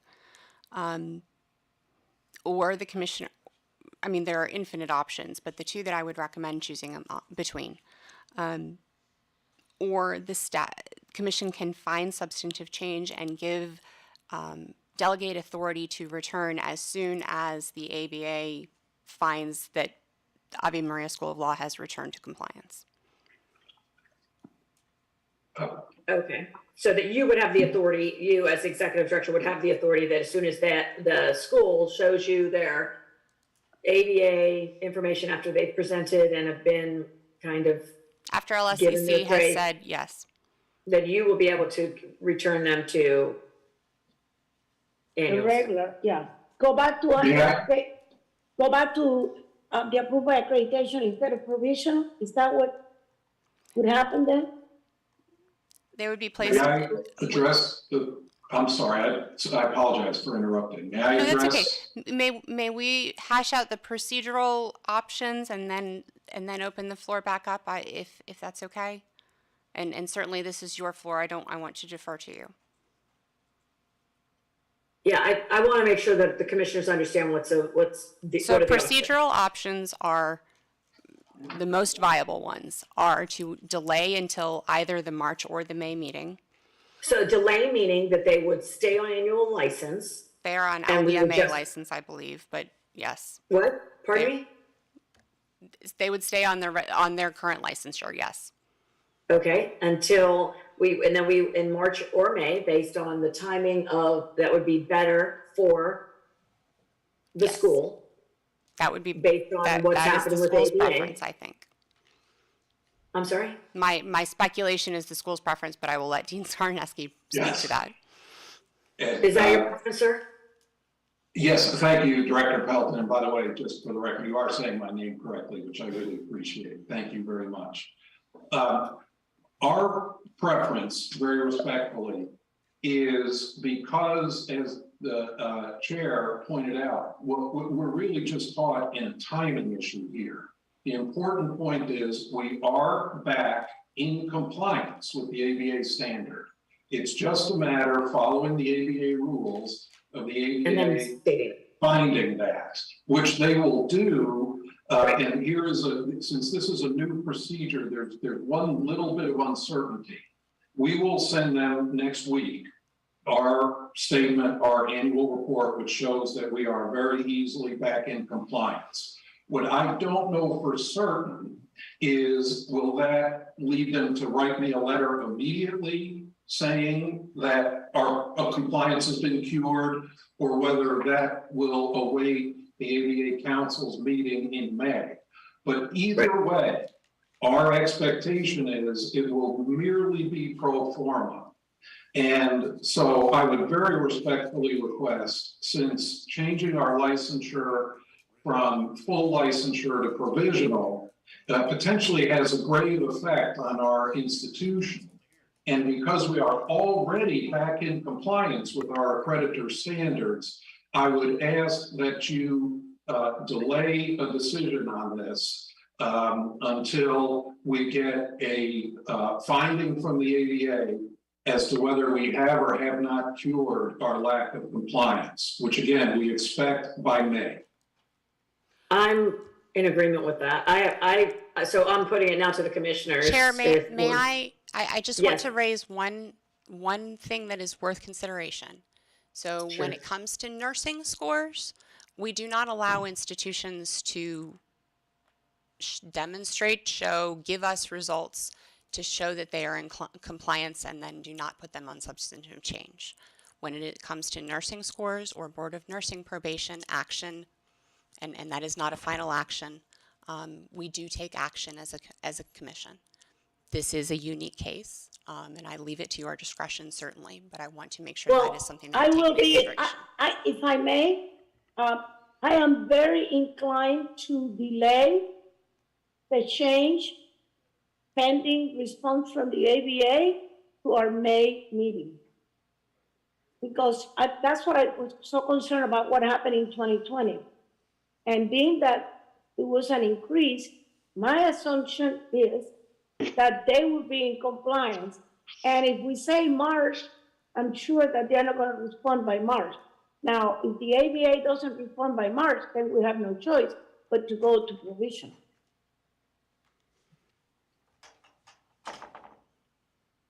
Other commissioners, any further discussion?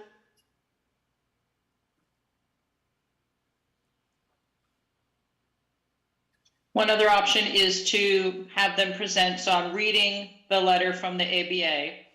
If the information provided in the written report demonstrates compliance, the council will find the law school to be in compliance and cancel the hearing.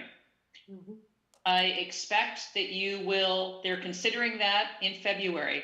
So other option is that the school comes back for the March meeting to review and give an update, which may then end and keep them in their current licensing and give an update in the March meeting and not wait until May. I mean, that's ideal. That would be the best scenario. And I think, Meredith, Director Pelton, to your point about NCLEX scores, I just think that this is more of a timing issue than what we've experienced with NCLEX scores. Certainly. And they've already, have evidence of the next class pulling them out of the punitive situation that they're in with ABA. Absolutely. This is unique and different. Absolutely. Mm-hmm. So let's see if we can hear no further discussion. Are we ready to move to a motion? Is there a motion consider, it's not just, because we're not accepting staff recommendation, so we're May I making suggest a a motion, motion Madam to Chair? delay, I'm sorry, If someone I saying could something. suggest a motion, you could just simply defer consideration of this issue until the March meeting. Okay, I love that. I'd accept a motion to defer consideration of this item until the March meeting. So moved. Second. All those in favor? Aye. Aye. Any opposed? No. Hearing none, the motion passes. So we look forward to your timely response when you hear from ABA. Thank you very much, and thank you all for your time.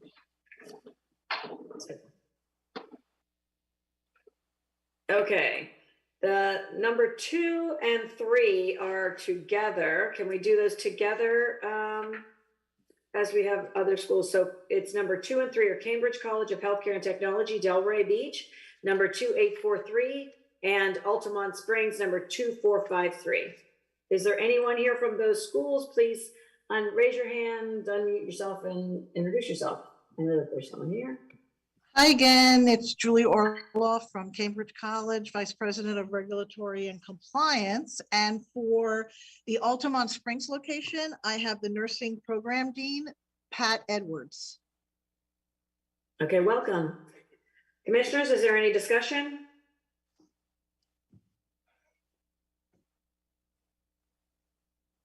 Yeah, hi there again.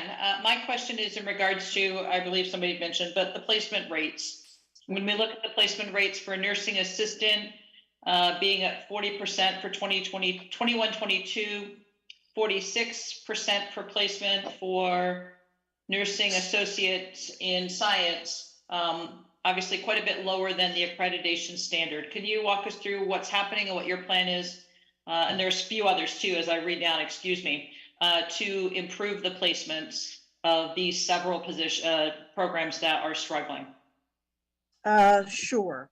So ABHES has, ABHES has annual reporting that's done every year in the month of November, October, November.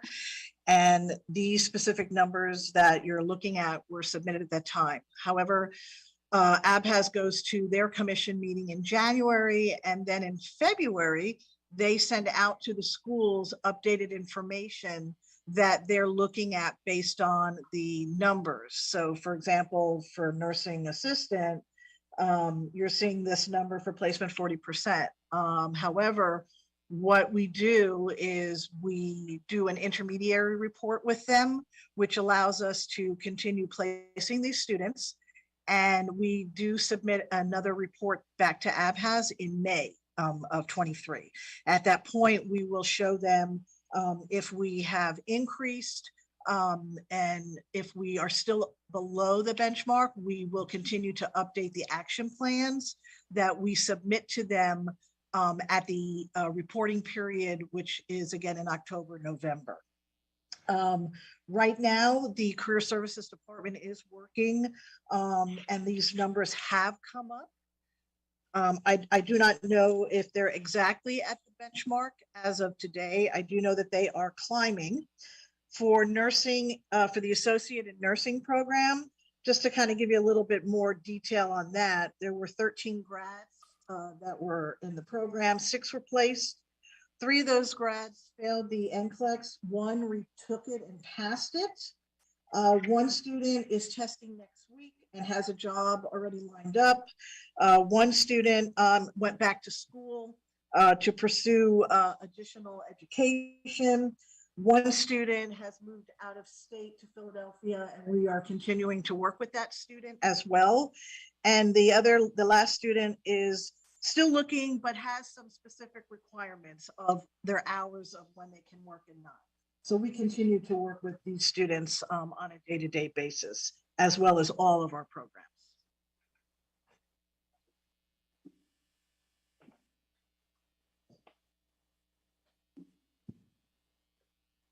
Any other questions or discussion? Just out of curiosity, how many students are currently in the program?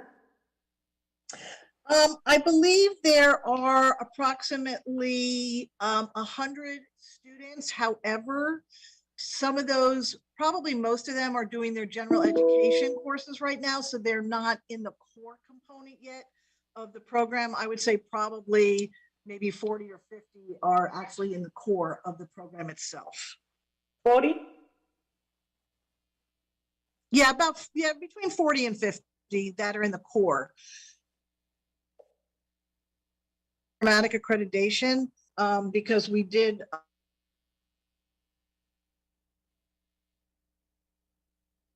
have our meeting. Sorry. I'm sorry. Oh, no, I'm sorry. I lost you for a second. Go ahead. Oh, okay. We did have our visit with ASIN October 18, 19, and 20 of last year, and we were recommended for accreditation.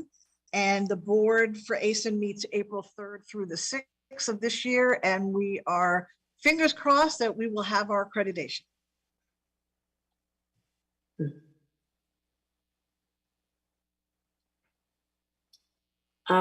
Executive Director Pelton, I was going to ask, is there anything that you would like to add for us to consider about this? So.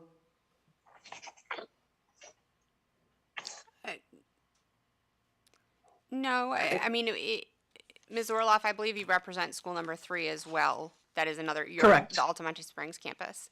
Yes. Taking these two collectively, part of the concern is that we're seeing a desire to terminate an ASN program and license a BSN program, and combined with the placements rates and things that we are seeing, that is a bit concerning.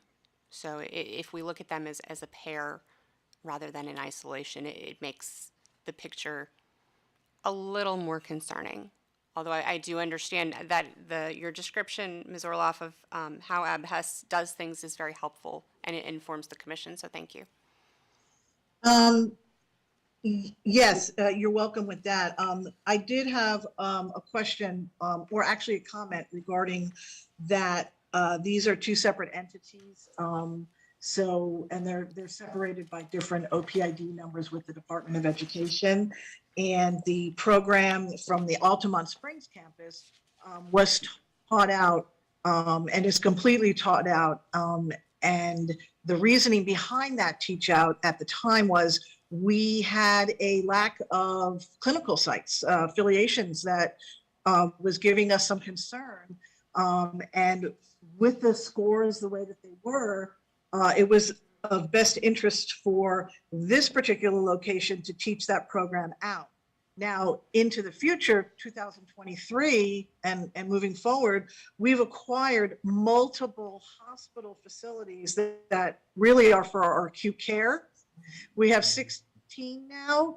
We feel in a better position right now to be able to offer a new curriculum, an updated curriculum that is going to be much better for our students to be able to get jobs and pass the NCLEX, et cetera, based on this new curriculum that we're using for this specific location. Thank you. So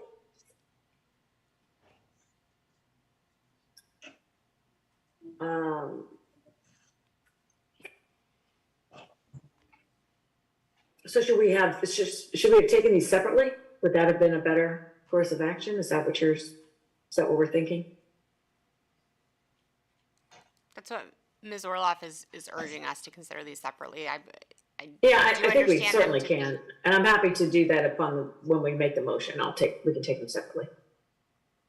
Okay. Yeah, I think they're just two different. Nursing is nursing. Yeah, that was me. Just okay. Yeah, no reason other than. I did have a question, if I may ask, the commission as well as Director Pelton as well. I was the program dean that's with me for the 2453, which is the Altamont Springs location. We just had we had a question regarding the denial of the BSN based on the sequencing of the program. We were a little bit confused on that statement, considering the Board of Nursing approved the program already. So we want to make sure that we're on the right page.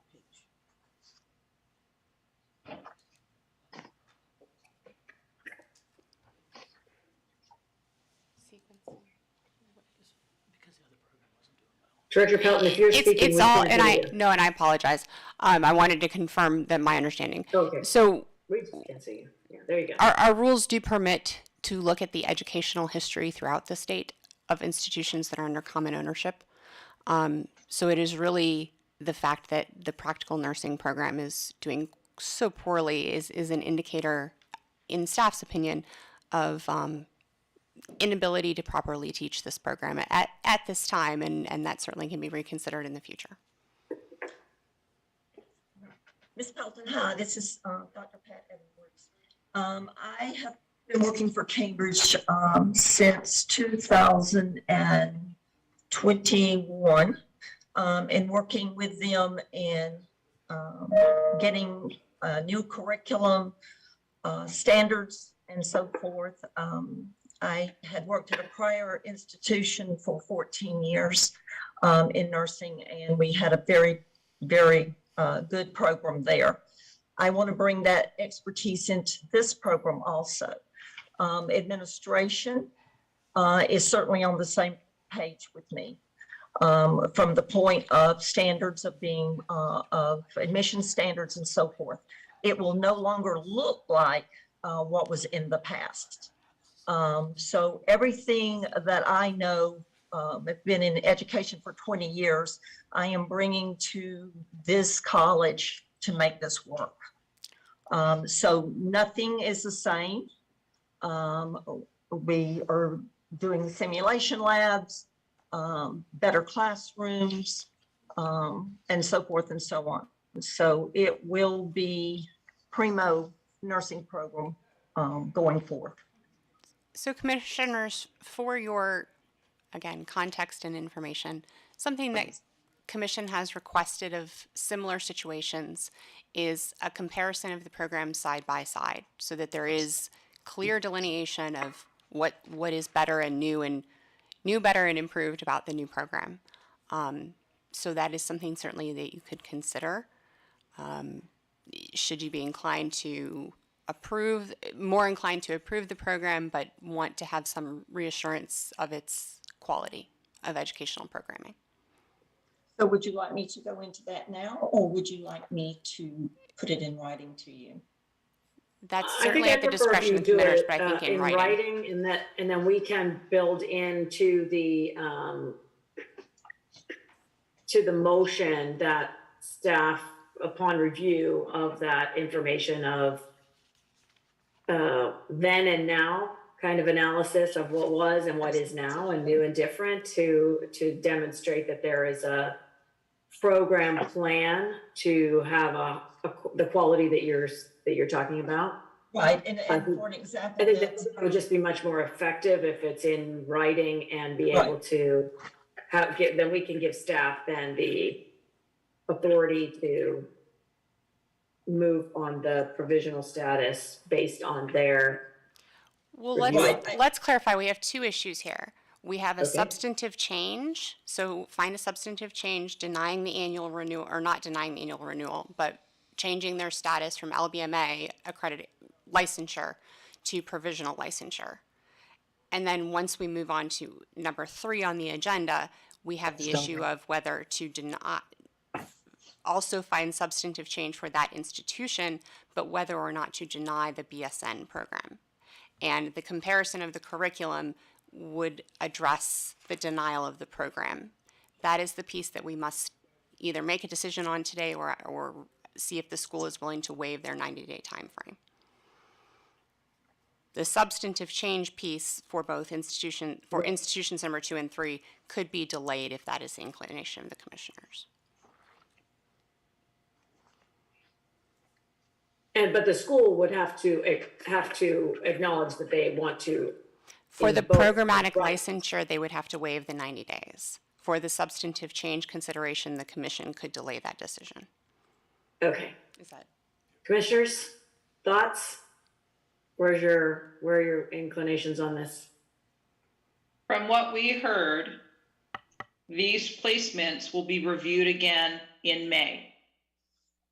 So we could delay the substantive change until that review is done, as you mentioned in May, and then see what the updates are, because we don't have those today.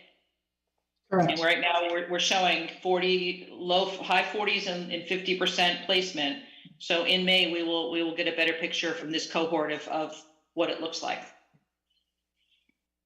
So your inclination is to delay the substantive change to provisional to May of 2020.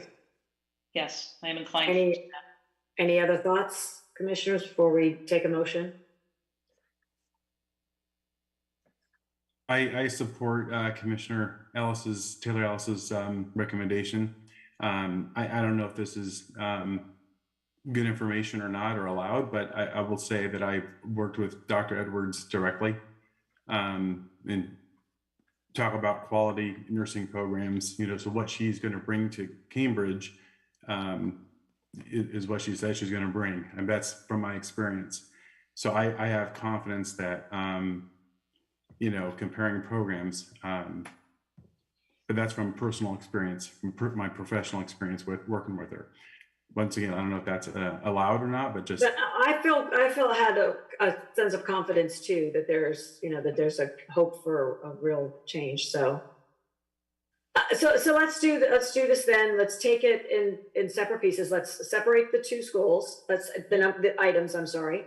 Number 2 is, we'll take a motion for Cambridge College of Healthcare and Technology, Delray Beach, number 2843, to delay the substantive change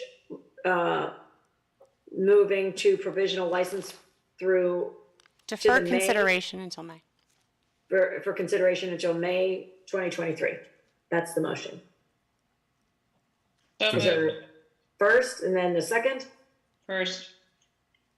Second. Second, Commissioner Cross, all in favor? Aye. Aye. Aye. Any opposed? Hearing none, the motion is adopted. Okay, so that takes care of 2843 completely, right?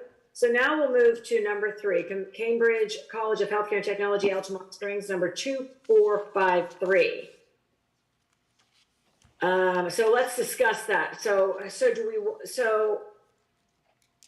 I'm inclined, so do we want to do the same thing to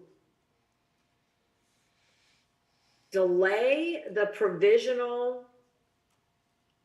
but seek further programmatic quality evidence and a comparison of curriculum from what it was that was leading to bad outcomes to now the new proposed curriculum before we would take action to deny the BSN?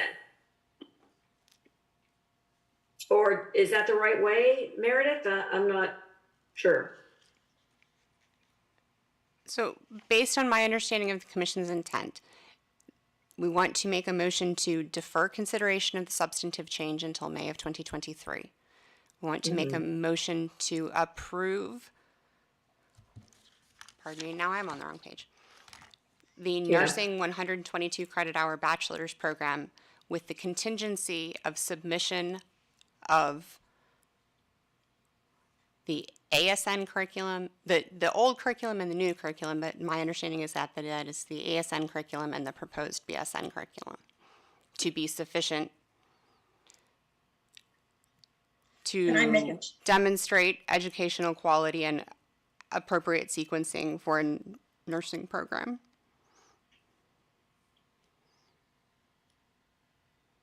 Can I make a correction? Sure. Please. Okay. It's actually 120 credits. It is not 122 credits. So we're right where we need to be as far as CCNE and so forth. Okay. That's okay. Okay, yes. So I would also request that the commission please include an additional contingency and Madam Chair, you have the language, documentation demonstrating that the institution's website, social media, and other digital media are in compliance. Okay. Okay.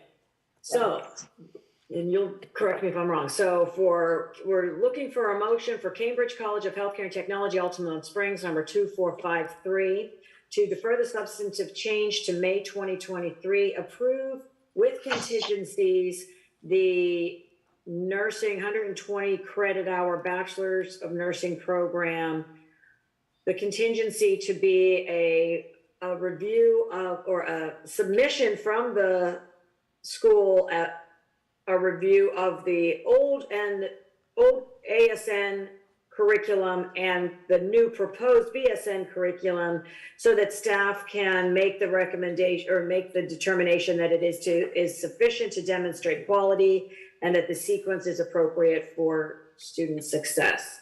And also the contingency that the school will provide the documentation of any social media. I gotta find the right.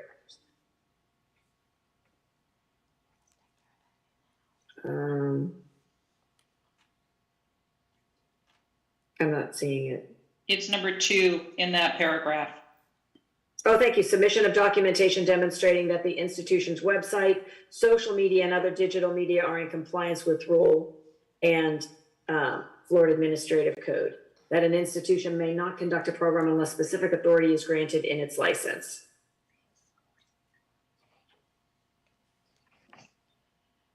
A point of clarification. I think it's important that the language stipulates that the contingency is not the submission of the document so that staff can do this, but staff's evaluation of the submitted document. Okay, agreed. So amended. Madam Chair, are we still seeking to terminate the nursing AS program and terminate the pharmacy technician diploma program as well? Oh, good catch. Ms. Orloff, the institution does want those programs terminated, is that correct? Yeah, they're no longer the AS nursing has been completely taught out. We've submitted all that document as well as a discontinuation letter from ABHAS. And the pharmacy technician program, we never had any students. So yes, we would like those off. So, and to accept the staff's recommendations to grant the termination of the nurse. So what do I need to do here, counsel? We actually don't, we're getting it together too, so apologies. That's okay. Because they are going to remain on LBMA licensure status, that can be dealt with by staff. So that can be, as long as the commission is comfortable with that, we can deal with that in-house. Okay. So Ms. Orloff, please, we will work with you to reach out. This is a bit complicated and we'll appreciate your help to work through it. But we'll certainly Anything work you with need from me, I will support you. I appreciate that. Thank you. Do we need to restate the motion? No, we've captured it. Okay. Do we have a motion? So move. Second. Commissioner Stefano, second by Commissioner Taylor Ellis. All those in favor? Aye. Aye. Any opposed? Hearing none, the motion is adopted. Thank you all for your patience in working through that. I think that was both of those were a good resolution. Thank you so much. Thank you. And now we move on to, I believe we're at number 10. Palmer College of Chiropractic, Florida, Port Orange, number 2648. We have staff's recommendations. Is there anyone have been provided? If you are here from the institution, please raise your hand and unmute and introduce yourself. Yes, my name is Dr. William Sherrier. I'm the Dean of Academic Affairs, and I'm the only one attending today. Okay, well, thank you for letting us know. Sure. Commissioners, any discussion?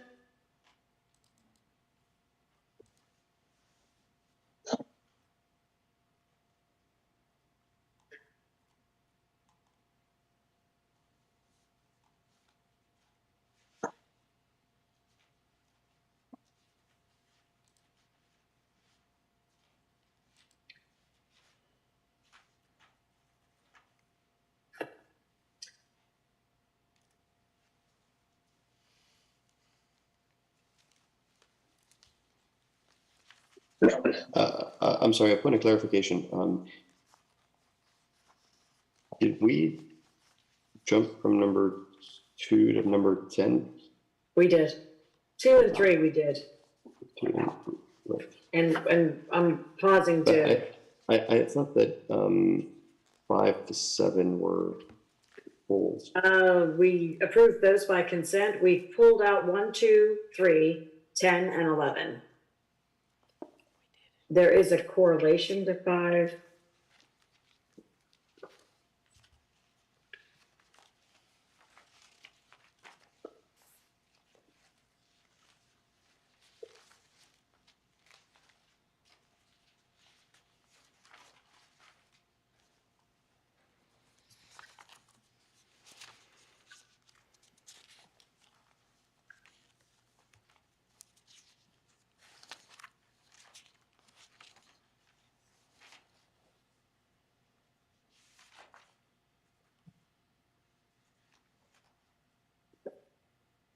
Is there an amendment or something you wanted to make, Commissioner Stefano? I do think that we should consider numbers 5 to 7, and I apologize. I thought that I had. So let's do the action that we have in front of us right now, which is 10. Okay, So with 10, sure. with 10 pulled by, well, that was what you had told me, 10 and 11. So do you want to discuss that? Or was there anything, or are you good? And then we could go back to because I think 11 is affiliated with Right. the 5 through 7.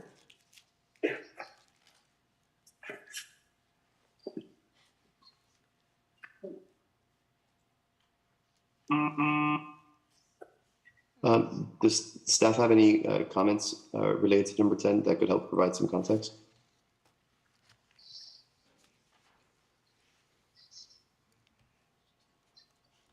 I can give you more specifics on the financials. Just a moment, please.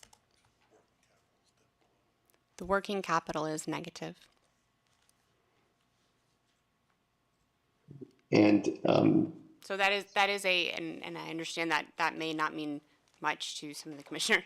So working capital negativity is a threshold minimum that the commission requires for in evaluating of finances. So if negative working capital automatically triggers a substantive change for financial soundness because it indicates financial instability of the institution. Right. Can we hear from the institution what your plan is to demonstrate financial soundness? Yes, I'm not sure I can answer that question, to be honest with you. I'm not really sure why or how that was reported. It could be due to our addition of a new building that we constructed during that time. So that's why I'm thinking that the deficit occurred there.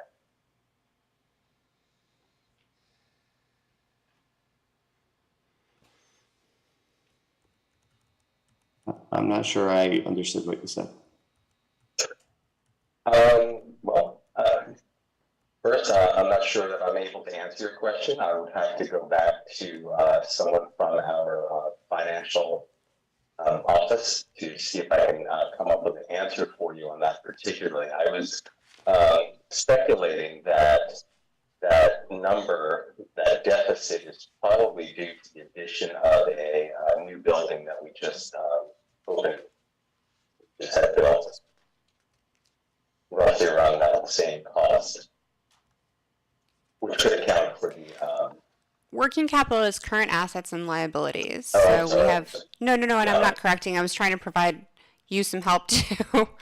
Okay, thank you. Yeah, I'm an academic. I am not a finance person, so I'm not sure I can help you with this question.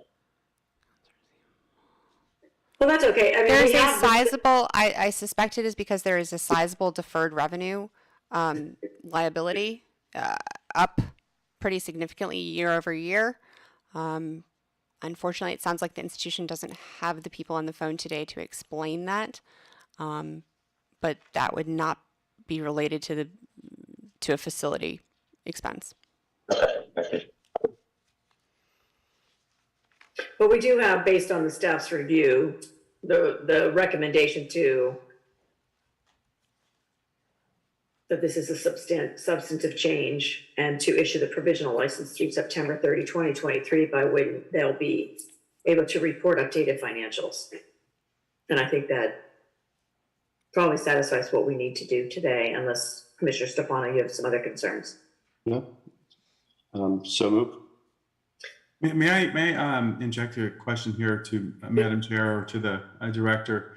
There's a letter enclosed here with an updated financial showing positive working capital from October, 5 months later after originally reported to us. Has this letter been considered prior to the staff recommendation? I'm sure it is because it's in our documents. I just wanted to, because this shows a different story from the Senior Director of Accreditation and Licensure from Palmer. Mm-hmm. Staff is only at your discretion. The commission has given staff the discretion to consider the required financial documentation, which in this case is an audit that the school submitted. So that is what staff has considered. If the commission wishes to consider those interim financials, that is certainly at the discretion of the commissioners.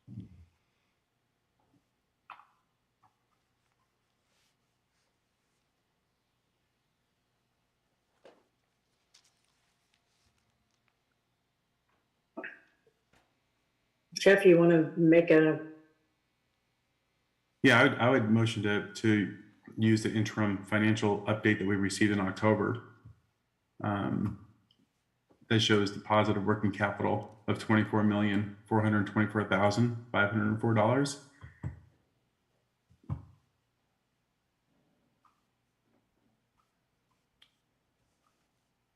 Okay, so we want to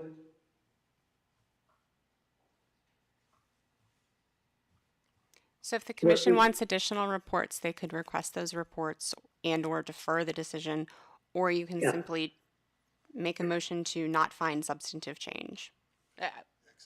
And I guess, Jeff, A that's motion what to you're, accept the annual review. Thank you, Mr. Richmond. so we would accept we could make a motion to accept the annual review and not find, so we would be not finding a substantive change. And then, or you could delay the decision on substantive change until March for further time to review financials. And recommend that a financial representative is at the meeting to provide answers. What do you think, Jeff? Yeah, I'd recommend that we defer and then have somebody here who could represent and discuss that. And we'll have updated numbers at that point in time to either substantiate the most recent one or not. Okay. At this point, though, we do have a request for annual review that the school has filed, and we would need them to waive their right to have a decision from the commission within 90 days if we were to defer it. Or can we accept the annual review and defer whether the financial soundness is a substantive change until March? I think it's much cleaner to go ahead and have the defer the entire decision and have the school waive their 90 days. Because if you accept the annual review, you're de facto accepting that they're financially sound at this point. I see. That doesn't make sense then. Yeah, you're right. So from our representative from Palmer, are you willing to waive your right for a decision in 90 days to defer the decision on substantive change until we can have an updated report at our March meeting on financial soundness? Yes. Super. So now, do we make a motion? So now that he's accepted that or waived that, now what do we do, counsel? I think just go ahead and approve the deferral affirmative. Okay. So now I would take a motion to defer the substantive change for financial soundness until March 2023, where we would have a financial progress report or financial report. Right, and you'd also be deferring the acceptance of the annual review, so it's really. And deferring the acceptance of the annual review. Do we have a motion? So moved.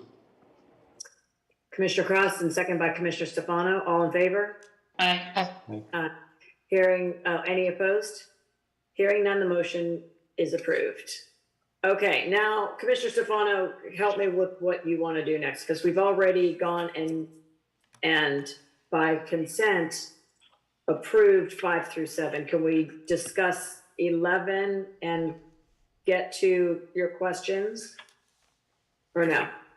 If I may, Madam Chair, we could have a motion for reconsideration on 5, 6, and 7, and through the discussion of that reconsideration, you can raise the issues and determine whether, in fact, we do need to reconsider them. Okay. Is that what we want to do, Troy? I think so, but why don't we proceed with number 11? And I think that questions of financial soundness may shed some light on whether that's not a necessary step. Okay.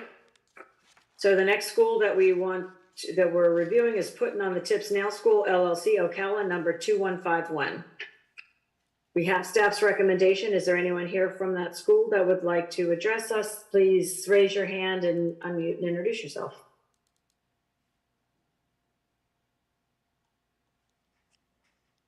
Octavia McDougall, Putting on the Tips, owner and president. Excellent, thank you. Commissioners, any discussion? Oh, hang on a second. Mark Murray, legal counsel to Putting on the Tips Nail School, and I believe that there is another member on as well. Thank you. This is Christopher DeLuca, and I'm also an attorney for Putting on the Tips. Okay. Thank you. Welcome, Commissioner. So, discussion?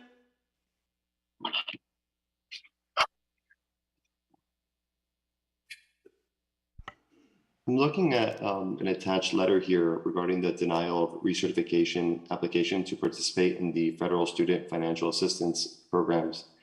And could you speak to the current status of that? Have there been any updates, and how does this affect your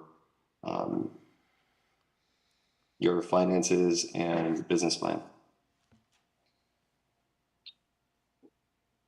So as far as the status of that matter, so the school received that letter. As part of that process, the Department of Education has provided the institution with an opportunity to respond and to request reconsideration. The specifics of that letter, the school disagrees with those statements that are in that letter. We are working on a very comprehensive response to the department and request for reconsideration. And in connection with that, certainly the commission will receive a copy of everything that is submitted with that. So the extended due date for submitting that response is January 31st. So the school is working on putting that response together.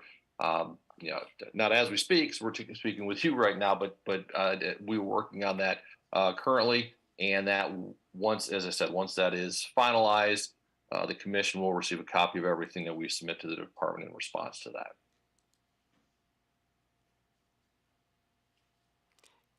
As a point of information, the Department of Education has acknowledged, or the U.S. Department of Education has acknowledged that the appeal period, for lack of a better term, is still ongoing. So this is not a final finding, but at this point, it is my understanding, and folks on the phone, please feel free to correct me, that no scholarship dollars will be dispersed. However, there is the January 31st deadline. Correct. The school is not dispersing any Title IV aid to students currently, and that is part of the reconsideration request.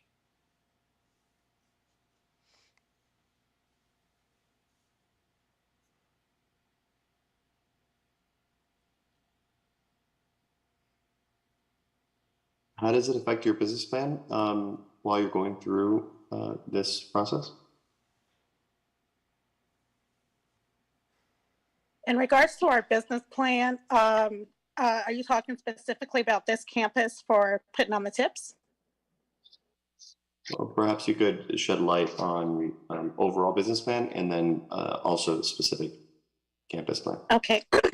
So in regards to the putting on the tips campus, it doesn't affect it because we're still waiting for the final license for that campus.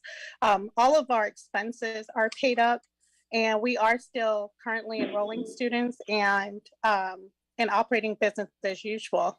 We were notified in December of this report. And as council had stated, we're in the process right now of an appeal. So we are hoping that everything will be reinstated. And then if not, then we will operate as a cash pay program with scholarships available to those who qualify at an institutional level versus with the Department of Education.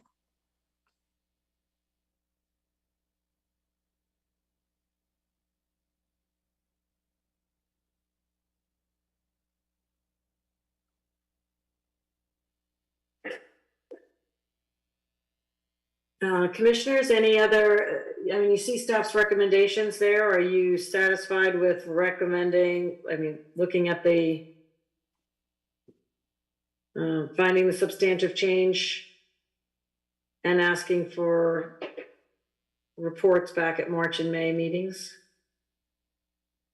I would like to comply with the staff recommendation. And require reports.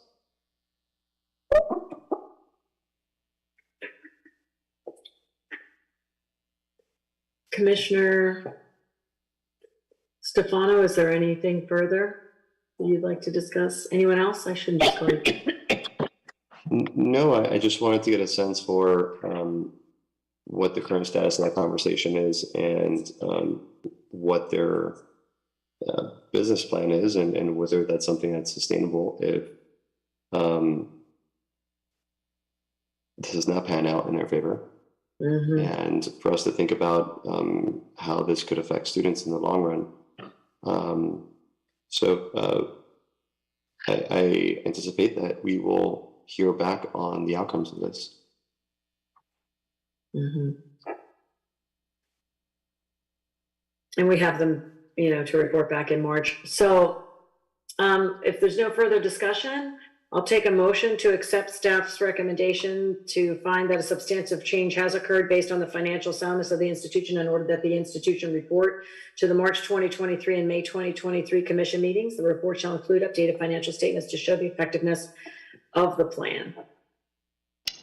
So moved. Whitaker. Moved by Commissioner Whitaker, second by Commissioner Stefano. All those in favor? Aye.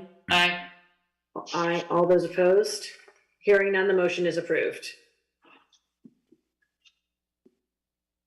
Okay, thank that you. covers that section unless, thank you, unless any commissioner wants to, Commissioner Stefano, does that satisfy or you want to go back to anything that we? No, that's perfect. Okay, all right, super. All right, so now we're moving. We are to, we have no, section L, we have no branch campus applications in section L. There are no name change applications in section M. There are 2 write-in additions to the section for religious colleges sworn affidavits from 1 through 97 to now 1 through 99. These materials can be found in the addenda. Number 98 is International Institute of Catholic Leadership, Wellington. Number 99 is the New School of Biblical Theology, Inc. in Orlando. Can we take this item by consent? I need a motion. Correct, Commissioner, Executive Director Pelton? I'm calling for this to be by consent? Yes, ma'am. Yes, okay. I'm a little off. I'm sorry. So I need a, pardon me? It's been a long day. It's okay. Okay. So I need a motion to take this section by consent. So moved. Second. Moved by Commissioner Taylor Ellis, second by Commissioner Marty. All those in favor say aye. Aye. Any opposed? Hearing none, the motion passes to take this section by consent. I will now call individual commissioners for any items that they might like to pull. Commissioner Cross.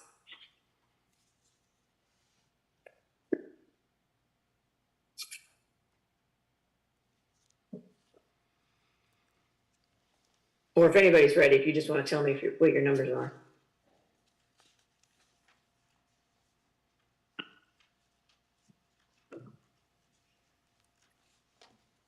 So I would like to share with the commission and anyone attending that I am the president and founder of the International Institute of Catholic Leadership, which submitted for religious exemption in this section.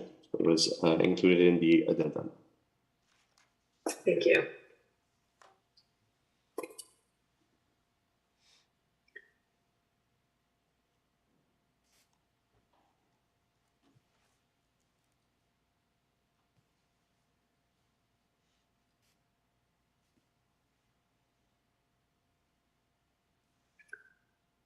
Commissioner Cross, do you have any that you would like to pull? No, ma'am. Commissioner Marty? No. Commissioner Stefano? No. Commissioner Taylor Ellis?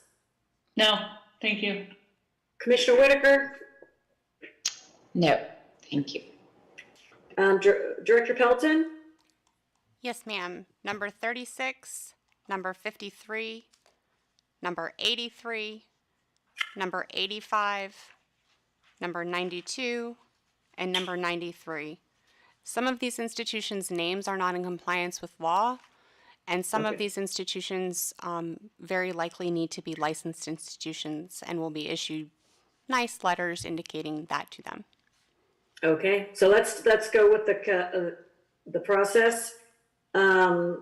And so I will take them. I don't have any addition to what Director Pelton named.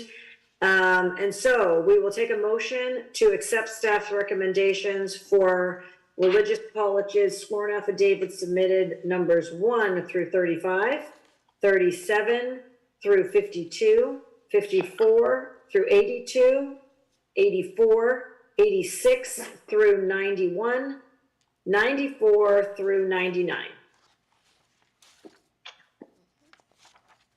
So moved. Second. Moved by Commissioner Taylor Ellis, second by Commissioner Whitaker. All those in favor? Aye. Aye. Any opposed? Hearing none, the motion is approved for those schools listed. Now we will take them one by one. Hartwell University, Coral Springs, number 36. They'll just be tabled. I'm sorry for jumping in. Procedurally, for the religious schools, them being pulled from the agenda is for the rationale. We will not consider them individually. They will just be removed. Okay, so number 36, 53, 83, 85, 92, 93 will be tabled. Do I need to take a motion? Do I need a motion for that? Motion to table those items listed. No motion is necessary. The lack of action does it. Okay, I'm motion happy right now. All right. Thank you. Moving on to item 0, letter O, agent. There are no agent training programs. We do have a new section. I'm scrolling, stand by. We have a write-in section P today to modification of clerk's order.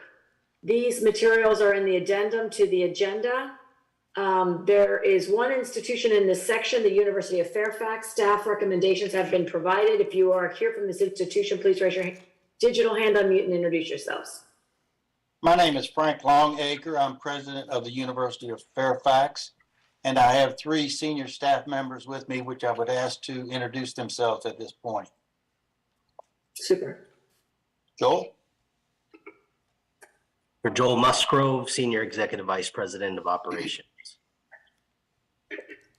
Steve Cotton, Executive Vice President for Legal and Regulatory. Dr. Carolyn Scott, Chief Academic Officer. We also have our advisor who's assisted us in the Florida application process, Mr. Mark Murray, and he has agreed to answer all of the tough questions that the commission may have. No, I haven't. This is Mark Murray, attorney representing University of Fairfax, and it has been a pleasure. Okay, thank you. Nice to welcome all. Ms. Pelton, I'd ask you to kind of walk us through this. I'd be happy to, and there is a revision to the staff recommendation based on some late-breaking headlines, so to speak. So in the staff recommendation, under the portion where it says order the institution to file a progress report, the commission does have the option of eliminating the requirement for the progress report, or staff would recommend eliminating the reference to American National University. There is no longer a relationship between University of Fairfax and American National University, so those financials would be limited to the University of Fairfax for both pieces. And Counselor Murray, I'm going to ask you to check me that I have crossed my I's and dotted my T's with regard to that staff recommendation. I think that covers it. And then, of course, we don't want to tie any, the license, we don't have to wait until July to have the license issued, which would be when we'd have any sort of financials. Did you remove the interim financials or? I did not, but that certainly can be discussed by the commission. And for the commissioners, I will give you a more thorough briefing, but I want to make sure that I get the staff recommendation right because it's been moving around a bit. Steve, you want to speak to that? I think everything else was right on. Before we do, I want to make sure I'm getting the staff recommendation correctly from what I have. So we would not be ordering the institution to file a progress report with the commission for July commission meeting to include an update on student recruitment and retention? So no, you could either not order them to file a progress report or in two places, reference to American National University needs to be stricken. And the dates for the interim financial statements need to be changed to December 1 through May 31st. You're going to have to, I'm not following. I only see one reference to, here's the other one for American National on the other page. And tell me the dates again? Dates where is that? Where are the dates? Is it in the dates are in number 3. Okay. Or the third bullet. Interim financial statements. Yeah. Right now it says January 1, 2023 through June 30, 2023. That should be amended to reflect, and Steve, please correct me, December 1st, 2022 through May 31st of 2023. Yes, that's correct. Thank you, sir. Okay. So commissioners, I don't understand I don't understand what you said. Order the institution to file a progress report with the commission for July commission meeting to include student retention, recruitment and retention, or what? Or leave that. No, or for that. The progress report is at the discretion of the commission. At this point, staff is comfortable based on the remainder of the recommendation if there is not a progress report. So this may make more sense if I explain the situation, Madam Chair. So we can leave the progress report off or on, but if we're going to leave it on, then we had to make those changes. So we've made them. We're good with that piece. The situation with this school is that in instances, by pattern and practice, the CIE typically requires financials from a controlling principal for those who do not have prior educational history with the CIE. Our language only speaks to educational history. And the controlling principal of the University of Fairfax would strongly prefer, would not like to, will not provide his financials. The University of Fairfax is prepared to go to the Department of Administrative hearing on this issue. We have reached an agreement, should it be acceptable to the commissioners, that in lieu of providing controlling principal financials, the school will obtain a bond which will cover 6 months of student support expenses and costs to demonstrate and secure their financial stability as an institution in the state of Florida. So that is the situation in a nutshell.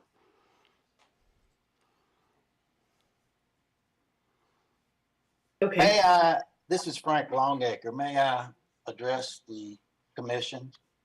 Absolutely. I'd like to thank you, Chairwoman Coyne and Executive Director Pelton and the commissioners. I'd like to tell you a little bit about the University of Fairfax. As we detailed in the application, which was submitted in 2021, August, I believe, the University of Fairfax was founded subsequent to the 9/11 attack on the United States. The university's mission was focused on graduate programs in cybersecurity and information assurance. The first graduates completed Master of Science degrees shortly after that in October of 2004, and we awarded our first doctoral degrees in February of 2007. The institution has been offering master's and doctoral degrees since its founding. Since 2004, our online delivery of our programs has made our university's programs accessible to professionals worldwide. Our original focus on cybersecurity and information assurance has now been expanded to include master's and doctoral programs in business, computer science, and software development. We're certified to operate as an institution of higher education by the Council on Higher Education in Virginia, and we have resident sites approved in Louisville, Kentucky, and Salem, Virginia, which is the home campus for the university. We're approved by SARA, the State Authorization Reciprocity Agreement, to enroll students throughout the United States, although we have a separate approval for California, which is not part of SARA, but which is also in place. Most of our programs have a hybrid component, wherein students have a residency portion and significant distance education deliverables. Often the residency portion is taken by audiovisual Zoom. However, many of our students desire or need a classroom setting for personal reasons, employment, or governmental regulations. The institution is seeking approval for an additional residence site in the state of Florida, so that students who need or desire to take the residency portion of their program at an on-site location will be able to do so in Florida. All students will be enrolled through the main campus of the institution in Salem.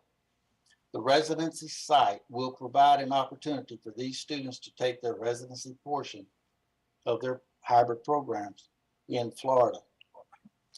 I'd like to mention just briefly a little bit about the students at the University of Fairfax. First of all, most of those students are working professionals. As you can imagine, they're working on their master's or doctoral programs, and they're interested in, of course, in increasing their skills and the degree level for improved opportunities within their profession. 60% of the current students are employed by private companies. Another 23% are employed by the United States Department of Defense or other federal government agencies. And nearly 10% are involved as professors in higher education. We completed a survey this past spring which bears out these statistics. 64% of the University of Fairfax students are identified as software developers, engineers, or analysts. Another 18% were chief executives or vice presidents.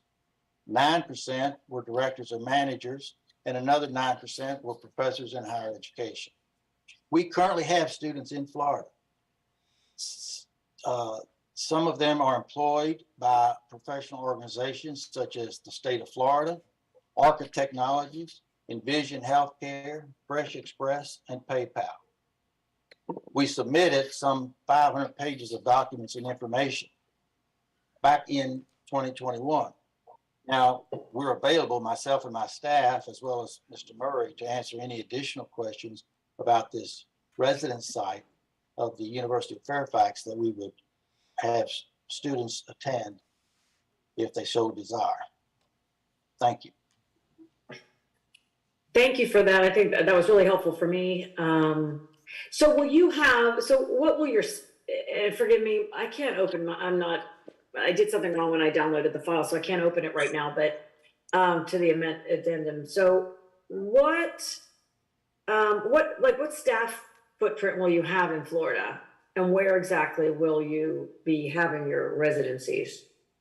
Let me ask Joel Musgrove to identify the location, and perhaps Carolyn Scott, Dr. Carolyn Scott, can address how we will present our hybrid residency programs at this site.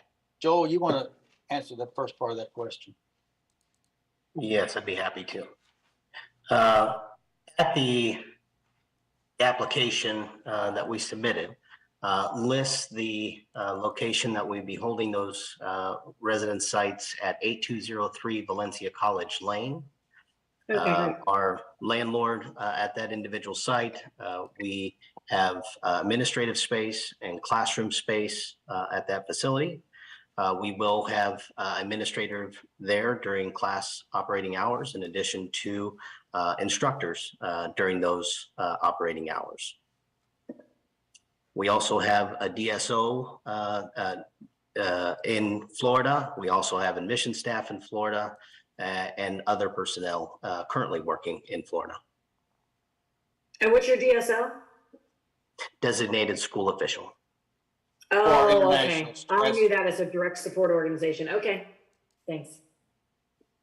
Carolyn, explain how our students will come in on predominantly concentrated weekend classes. Certainly. Our students at the graduate, well, any student at the graduate and doctoral level is a full-time student taking 6 semester hours per semester. We typically have them take one class that is solely distance ed online, and then a second hybrid class where they can come together and really discuss, not only with their professors, but with each other, the topics under consideration. And that is especially important for at the doctoral level as they begin their research and refining their methodology. So having a place where they get together for long weekends once a semester that everyone can get to is really important. And that is not only, that is why we started looking at Orlando, but not only that, just simply because Florida has a huge need for information assurance. I'm not sure if I'm just kind of back up and answer the question. One of the classes is completely online, and then the second class they take online and with a long weekend residency that they come in once a semester. As is evident from the student body, nearly 95% of them are employed in professional positions. And we have students from all over the country enrolled in our programs. And because they're employed, they can't attend classes on a day-to-day basis. And that's why we have concentrated the residency portion that they have to take as part of the course on late in the week and on the weekends, usually 4-day concentrated 8 to 10 hour sessions each day. Gotcha. Thank you. That was helpful. Any other questions, comments, commissioners?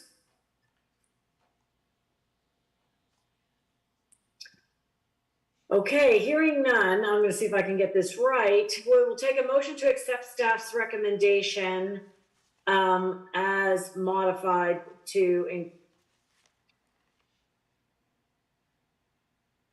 I'm going to read the recommendation before we take the motion, right? So the motion is to modify the December 20, 2022 clerk's order superseding items 2B, 2.B, and 2.C, with the condition that the applicant post a surety bond made payable to the Commission for Independent Education in order to demonstrate that the financial structure of the institution is sound with resources sufficient for the proposed operations of the institution and the discharge of its obligations to students. The bond amount shall be equal to 6 months of projected student support costs and expenses as indicated by the applicant on Form 606 projected or actual budget. The commission calculates the amount of this bond to be $116,574 and order the applicant to comply with the conditions within 90 days of the modified clerked order, delegate authority to assess compliance with the modified order to the executive director, and authorize issuance of the provisional license when its executive director finds the applicant has met the listed conditions. And I believe I can omit the remaining parts that are in my notes. Is that true?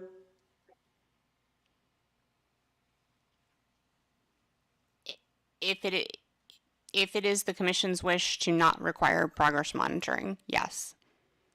And staff is comfortable with that. Commissioners, I'm comfortable with that, but if the other commissioners, are you comfortable with the Yes. recommendations as read? Yes. So I'll take a motion. So move. Second. Commissioner Stefano, Commissioner Whitaker, all those in favor? Aye. All those, any opposed? Hearing none, the motion is approved.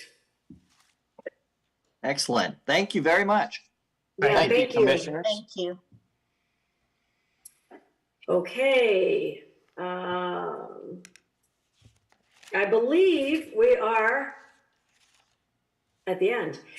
We are at the end of day one. We do have a rules meeting that was scheduled to start at 3, but because we have run so long, we're going to make a friendly amendment to take a brief recess and then go ahead and proceed with the beginning of the rules committee and just do the first piece, which is our REACH presentation, as we have the professional from the REACH office here with us.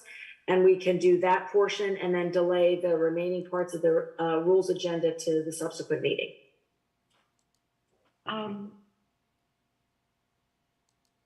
Commissioner Marty?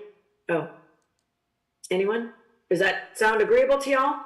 So let's take, Yeah, how long is the recess?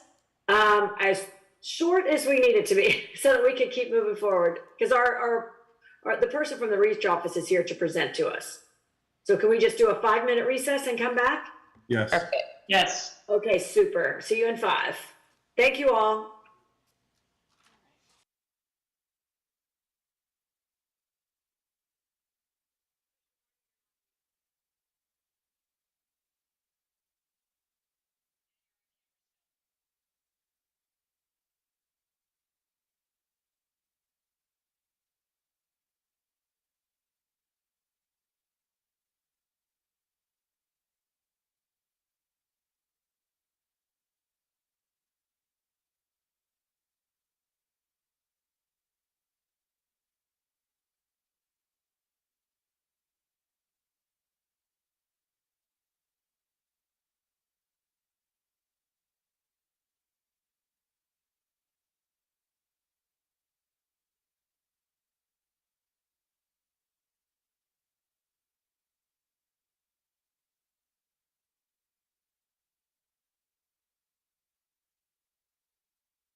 Want me to share my screen now with the presentation?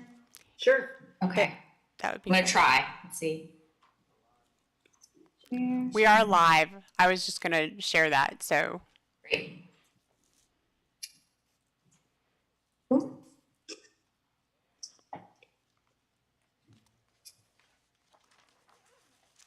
everybody see my screen? We can. Yes.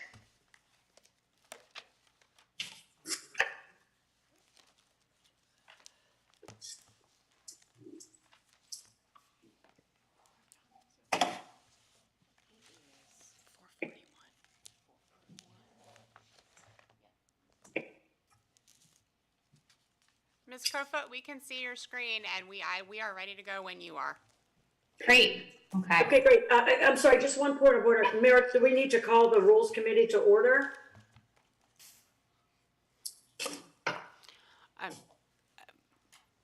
I think you just did, Chair Coyne. Okay. Okay. And I'd like to introduce our first speaker, Ms. Katie Crowfoot. Please introduce yourself and tell us a little bit about you.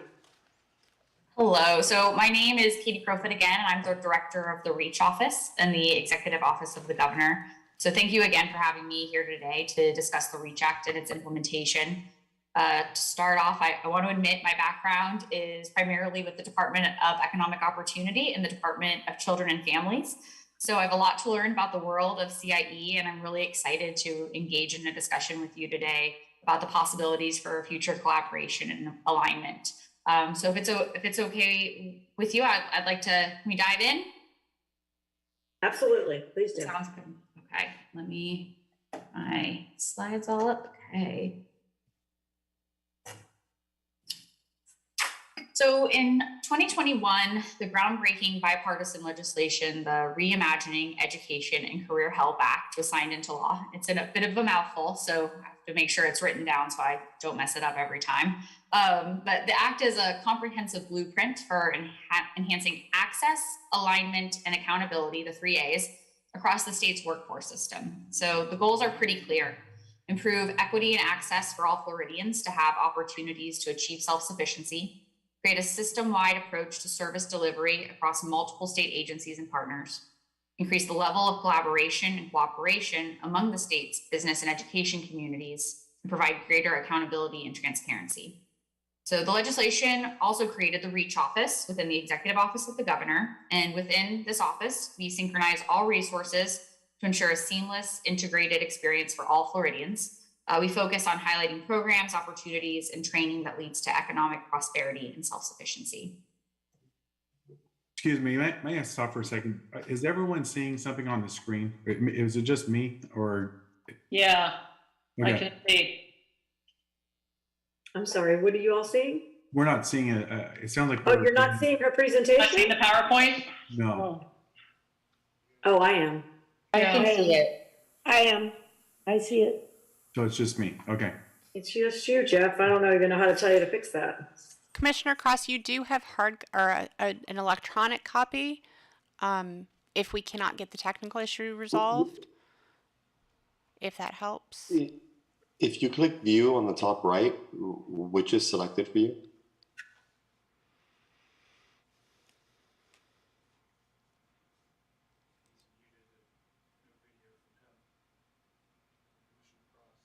He may have an unstable internet connection.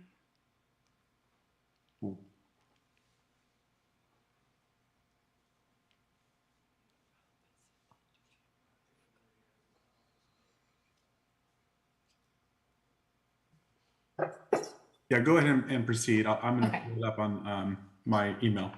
Okay, great. And we're on slide 3 for your digital copy.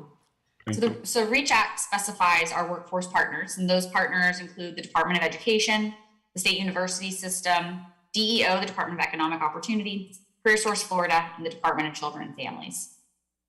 But this is in no way an exhaustive list. As we all know, the workforce development ecosystem is much broader than just these selected entities. So the REACH office, in coordination with the partners, are working towards some specific goals. Of course, we want to align and coordinate Florida's workforce development system, create a no wrong door entry strategy where Floridians may access services from any workforce partner with a common intake form and case management system, increase accountability by requiring workforce training services to be performance-based, and coordinate and facilitate data sharing agreements of the state's workforce performance data among state agencies. So the REACH Act was 118 pages of policies and projects, so there is no lack of work to be done. One of the major projects of the REACH Act was the Consumer First Workforce System, or what we call the FL WINS program. The system will help Floridians overcome barriers to self-sufficiency by enhancing and streamlining access to workforce development services. Achieving the REACH Act's goal of no wrong door entry strategy requires implementation of a system that integrates existing data silos to improve one-stop services for job seekers. The vision of the new system includes a common intake form, needs screening, case management, training information, performance reporting, and customer service tracking. The new integrated system will efficiently match job seekers to training and employment opportunities and services. Another major project is the realignment of the local workforce development boards. The REACH office is working closely with CareerSource Florida to create greater flexibility and strategic investment to Florida's implementation of WIOA through realignment of the local boards.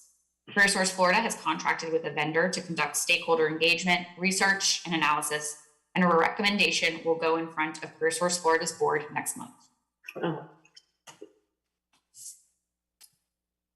The Master Credential List is a catalog of in-demand occupational credentials, and this list is used to ensure that resources are allocated to workforce programs that result in credentials of value.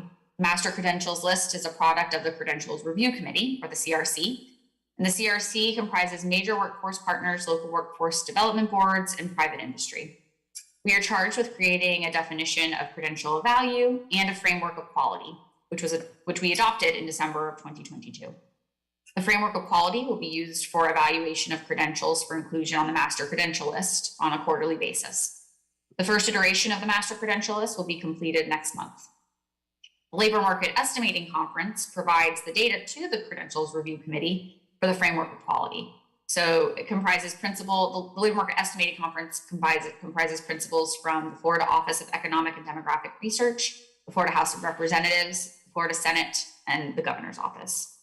The conference is charged with developing real-time supply and demand information on Florida's statewide, regional, and local labor markets, and identification of in-demand, high-skill, middle-level to high-level wage occupations prioritized by a level of statewide or regional shortages. As I'm sure you're all aware, the eligible training provider lists utilized by the local workforce development boards direct training resources to programs that lead to employment in high demand and high priority occupations.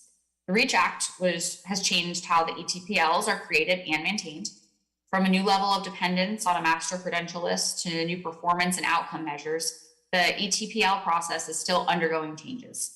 DEO has been instructed to undergo rulemaking in order to formalize a process that will streamline how initial and subsequent eligibility for providers is determined.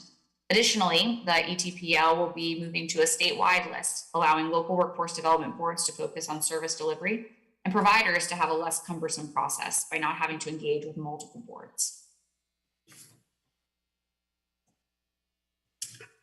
We're very excited about the progress that has been made during the first year of implementation. The Education Meets Opportunity portal or platform, or as we call it, the EMOP, is a dashboard created by DOE with assistance from the partners that addresses the need for timely and accurate real-time reporting of workforce education and training programs. The dashboard provides data and analysis on how education programs are performing, consisting of real-time labor market information, return on investment, program quality and performance, and production, supply and demand. A beta version was launched in October 2022, and we continue to onboard partners and make additions and improvements to the dashboard. Another win, which we're very excited about internally, are the many different data sharing agreements that have been created as a result of the REACH Act deliverables. It's no small feat to be able to get to a place where different partners understand each other's data enough to share it productively. But we are cracking that code, and we're very excited about it. So much work has been done with the local workforce development boards as a result of the REACH Act, and you've already heard about a couple of different projects that are ongoing. In order to increase transparency and accountability, the REACH office collaborated with DEO, DOE, DCF, CareerSource Florida, and the local workforce development boards to develop a formula to assign letter grades to each of the boards. The grades measure services to employers and job seekers with a focus on Floridians who receive public benefits. Baseline grades are assigned by CareerSource Florida, and those were assigned, the first baseline grades were assigned in October of last year. And those letter grades will be updated annually. Next, a self-sufficiency index has also been developed as a result of the REACH Act. The index is a tool to measure the performance of workforce-related programs and services to participants who receive public benefits. It measures by county on a quarterly basis based on the percent of current or former participants who stop receiving benefits and are employed 1 to 3 years after receiving benefits. It was developed in conjunction with the REACH office, DCF, and DEO, and we're very excited about that project and the collaboration there. That was one of those projects that required some new data sharing agreements, and based on those data sharing agreements, we have found some new insights into what SNAP and TANF benefit recipients, how they're working through our workforce development system. So we're very excited about that project. Another responsibility the REACH Act gives the REACH office is the direction of the Florida Talent Development Council. So the Florida Talent Development Council consists of state leaders from multiple agencies and business sector with a focus on increasing the level of credential attainment for Floridians. The REACH Act added a directive to the council to focus on healthcare. A main deliverable of that directive was a report on the nursing workforce in pipeline. Annually, the Talent Development Council is reporting 10-year trend information on nursing education programs. This includes licensed practical nurses, associates in nursing, and Bachelor of Science. While the report is compiled by the REACH office, it is a collaborative effort with DOE with survey data provided by local school districts, the Florida College System, the Commission for Independent Education Institutions, state universities, and ICUF institutions. The report includes a variety of trend data, number of programs and slots available, number of graduates, and retention rates. It's important to note that this report is not something that is created and then put on a shelf. Legislative members and staff look to this report to make programmatic and funding decisions that will impact the healthcare workforce system. As we have learned from producing the report for the last 2 years, CIE has a unique challenge that the other partners do not face regarding the data. With more variability in the number of institutions from year to year and lower numbers in survey responses, we see an area where increased collaboration can benefit the entire system. Again, this is only our second year producing this report, and we would welcome input on how we can ensure better data to inform the legislature as they look to create policy and alter funding. So I'm happy to answer any questions, but really I would love to hear any ideas or feedback on how the workforce system could be better aligned from the perspective of CIE institutions. But again, happy to answer any questions about the REACH Act or implementation. Well, I'll certainly start. I'm very excited about a lot of the data collaboration for sure. And I'm Mildred Coyne. I serve as the chair of the CIE this year, and we're all new. I'm sure you're aware of that we're a newly appointed commission, and we're all very excited and eager to make sure that we're supplying the workforce for Florida through our more than 1,000 independent or private post-secondary institutions for our state. So I'd like to see how we could be more collaborative in being able to access the data for sure. I was particularly interested in the EMOP and what would be the access for institutions to be able to see data on, and you might, if you can, go back to that slide on the EMOP and what that all includes. That could be helpful, I think, for us to consider real-time labor market information, return on investment.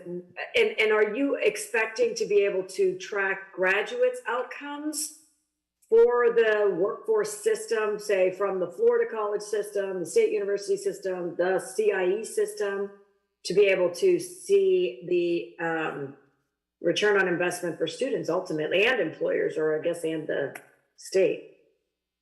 Yeah, so I think I can answer that question and kind of talk more about the dashboard and the platform. So that platform right now is limited by a number of licenses. So we have limited licenses. So we've had to, we have some state agencies that have access to that data for now, and we're looking at opportunities to expand that dashboard to make it available to more external users. But yes, we're hoping to be able to show that kind of outcomes data and what happens to graduates after they graduate. So we are working towards that end. But to that point, the importance of this dashboard is it's only as good as the data that is informing it. So that is something that we are actively working on, is how to make sure that we are able to collect the best, most accurate data to inform the dashboard. And that's a continuing process. As I mentioned, the dashboard is currently still in its beta stage. And so something that I know that there is some CIE data in there, but there's always the opportunity to improve. Okay. Are you aware, so the National Student Clearinghouse is also has formed a partnership with Lightcast, and they have an alumni module through Lightcast. Are you familiar with Lightcast? Yeah, Lightcast supplies the labor market data for the dashboard. It's interesting because National Student Clearinghouse and Lightcast now have formed a partnership, and they look to be able to produce better than what we get with FETPIP on outcomes of our graduates from their respective school. And I don't know, and Meredith, maybe you can help, do our schools participate in reporting to National Student Clearinghouse? Do you know? Through FETPIP, the schools that are involved with FETPIP, yes, they do, but otherwise, no. Okay, I think it's something. So anyways, that's just an aside. I don't know if you knew that. I know that from my day job, but it's an interesting, because that could produce similar to what you're building here. And there might be some collaboration that especially since you're leveraging Lightcast, to be able to shed light on kind of that alumni piece that they have, because that's what you're trying to do too, is to give us all that return on investment for our students. So if you graduated from college X, you're working at company ABC, and what is your wage in your first year and your 5-year outcomes? Yeah, that's great to know. Thank you. We'll look into that. Absolutely. I mean, I have a lot more questions, but I don't want to hog the conversation. So any other commissioners?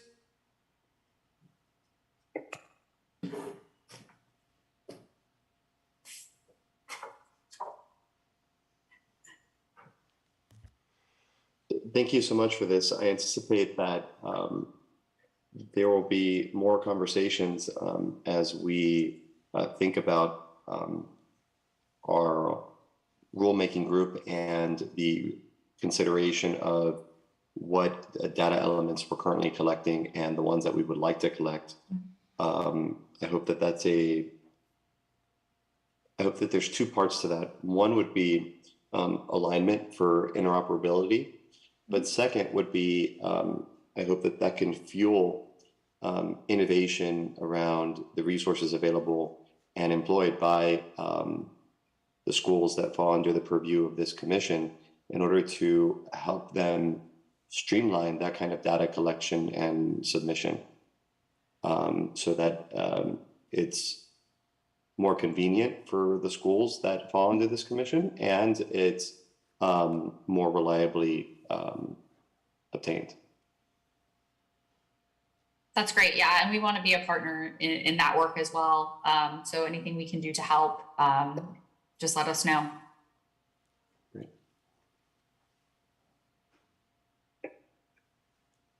So what's your intended outcome for this dashboard per se? Like, what are you expecting to leverage it to do for you? So it's a product of the Department of Education. And so in the short term, it is being used, it has a couple of different uses, but frankly, we're looking for to expand that list of what it can be used for. So primarily it's a tool designed around the CTE audit. So Department of Education has to perform a CTE audit. So they were really, the impetus was how can we visualize the data and be able to look at the data to help achieve the goals of the CTE audit. But it's a very cool tool, and I'm sure we can get the commissioners a demo of it from the department. They love to show it off because it's so cool. But there are lots of different things we can look at it as we're looking at different grant programs and awarding grant funding dollars. We're able to look at some outcomes data, some labor market data, and easily access that information so that as we are making awards, we know kind of what's working and what's not working, or where is there a gap. So I think that's the lowest hanging fruit of sorts that we've found so far, but really looking to have a more broad conversation about alternate uses for the tool as well. Well, I think to Commissioner Stefano's point, it would be really great to see a demo, because then we can see what you're capturing, and to the point around alignment, make sure as we're going to rulemaking, make sure that we can see what is the state thinking are important outcomes and data elements, and making sure that we're aligning those with CIE. Yes, we can totally set that up. Not a problem at all. If someone else has a question, I'll table this, but if no one else does, I'm gonna take advantage of the fact that you're here and pose this question. So it seems like, and reasonably so, a lot of the work that you've described are taking place at the system level in order to inform policy and resource allocation. And that's similar to initiatives in healthcare that try to produce greater alignment, at the system level through increased interoperability. But those tend to benefit first in population health practices, or in this case, the allocation of resources and funding and policies. But how do you envision this translating to the individual? Say someone is trying to cultivate skills and be connected to a specific career path. Do you see mechanisms in the pipeline for how this can effectively translate to a more capable experience for the individual consumer, as opposed to system level decision making? Yeah, great question. So I think the thing we're most excited about, to your point of how is this going to benefit Floridians that are trying to upskill, reach self-sufficiency, we're very excited about the Consumer First Workforce System, or the FL WINS program. That's what we call it. So that is a kind of two-part system, two-part project where we are trying to integrate data to eliminate the silos between our partners at Education, DEO, and Department of Children and Families, so that our case managers, our career coaches, they can have a better idea of a Floridian's path, of how to help a Floridian by connecting not just client information, but also resource information. So want to be able to build a system that will also help case managers make referrals and really focus on those wraparound services as well as creating a more clear pipeline, workforce development pipeline. The second piece of that, so we have the background, the back end case management piece where that data is integral. But we're also planning on building a portal for Floridians. So a front door, if you will. So that no wrong door entry strategy, it really comes to fruition with the FL WINS program. We want a front door, but we don't want to shut down any of the side doors. So if you still want to work directly with Department of Education or DCF or DEO, those platforms are still there, but we want to create this front door for the workforce development system for the state of Florida, where a Floridian can come in, have to submit one single intake form. That information then can go to our other partners, so they're not having to fill out the same set of information at every single partner along the way. Fantastic. And so that if they can do that one time and then be connected to the right services, and also create a system that isn't just one case manager sharing a phone number to call for another agency, and then maybe that person connects with the right person at that agency, maybe they don't. This FL Wins program will make sure that that experience is much more seamless. And so hopefully we'll see much better outcomes for Floridians, because those services will be more easily accessible. That's great. I mean, you're describing closed loop referrals, which are, which is largely a dream in light of the fragmentation of referral and navigation platforms. That's great. Yeah, I noticed that there wasn't the Department of Health on the list here, and it seems that so much of what you're describing falls under the purview of the social determinants of health. Just wondering if you could speak to that. And also, you mentioned front doors, side doors. Are you considering creating an API so that? Yes. Okay. Good. Yep. I don't have to. It's a data hub with APIs, so that we also want to be flexible in the future, knowing that the FL Wins program, in statute and just based on the funding and the scope of the project, we have to limit kind of what programs we're initially connecting to, but we want to make sure that it's a flexible system that allows us to, in the future, connect with other partners like the Department of Health, the Department of Corrections, those kinds of entities. Great. But to your question about the Department of Health, that's a great question. So while the Department of Health is not specifically called out within the REACH Act, we know that that is one of those entities that is still considered part of the workforce system. So we talk to them quite frequently about the healthcare workforce issues.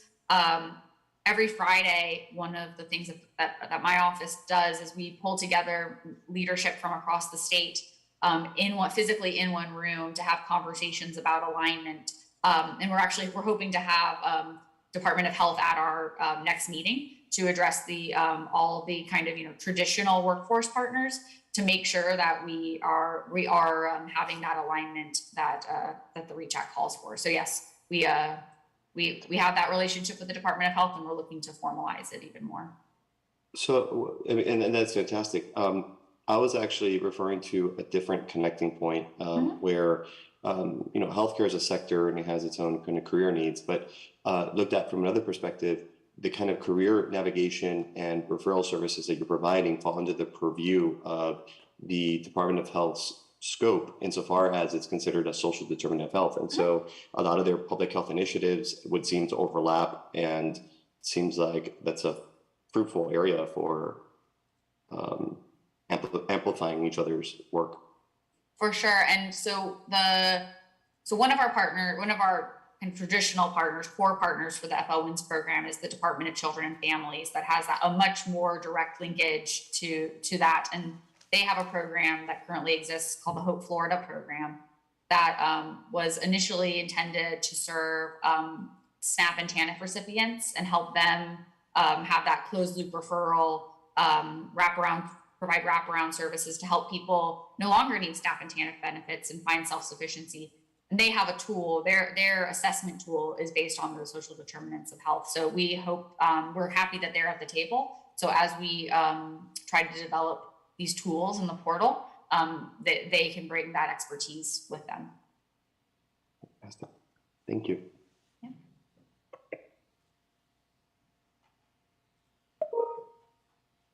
I'm interested, the Florida Wins piece, the case managers, I'm a little curious, how does that, and I appreciate that what you said, Troy, about it being close the loop. How does it connect though, when you say case managers, I think that's what you call them, right? Go ahead. I was going to say so we're dealing with several different state agencies and several different programs. So they're called different things in different agencies, but for the most part, yes, they're case managers. But how do they connect to local case managers? Because, we all then have local case managers and all the different agencies and support. I guess I'm curious, how is that possibly going to connect to all the local support that's where they actually get the services? Right. So again, the scope of the project, we're starting with a pretty strict scope because of it can quickly grow and grow and grow.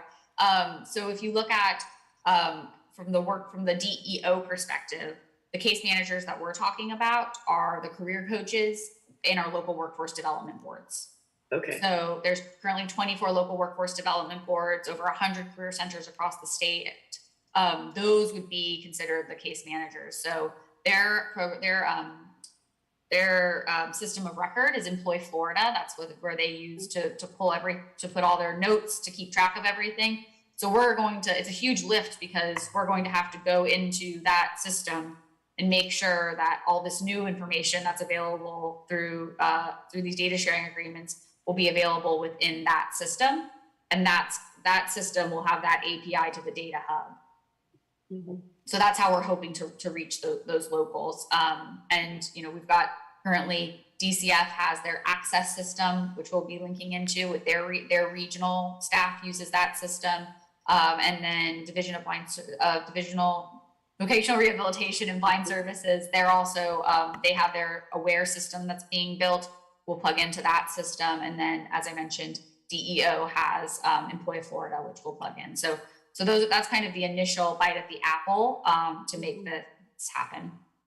And then when I think about, again, the EMOP, so if we really want a true system of all the talent supply that exists in the state, you would then need graduate data from every high school, tech center, tech colleges, Florida college system, state university, CIE, graduating institution, where all graduates then were included in Employ Florida, right? So great news.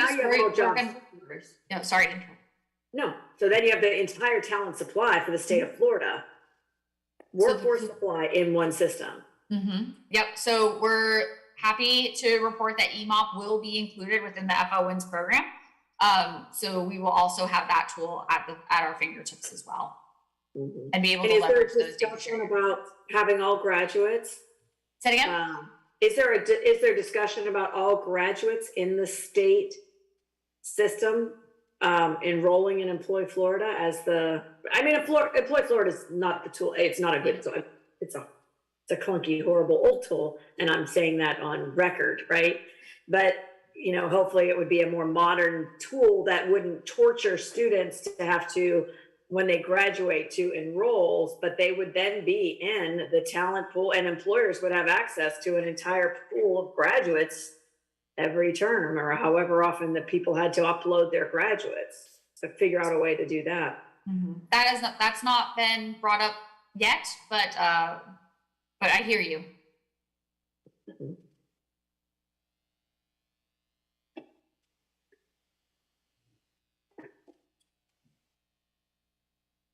Other commissioners, anyone have any other thoughts or questions or ways that you could see this can be supportive for our work, or not, or if you don't see the connection, now we can talk through that.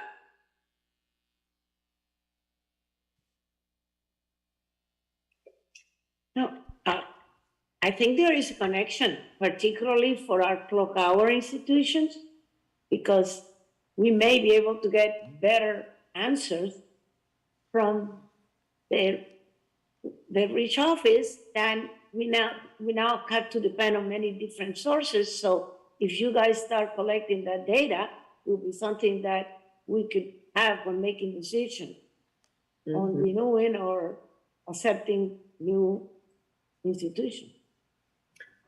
Very true. Similar to how you're looking at when you have when you're looking at granting grants and you're looking at the data that you're pulling from the CTE audit, having our schools be in there similarly. And so then the schools aren't reporting the data. We're seeing it in real time in the system. Yeah. Yeah, we're very excited about the possibilities. Mm-hmm. Yeah, I see the connect definitely for nursing, for us and CIE with nursing to pull this out and to be able to pull more real-time info. Mm-hmm. And I think in addition, it can give us an ideas of what programs are the ones that are really needed in the state of Florida, and some others that may have a saturation and not that much employability. And for our school leaders to be able to see that and be able to make business decisions based on that data. Yep, that's the goal. And I hope we're sprinting towards that. Yeah.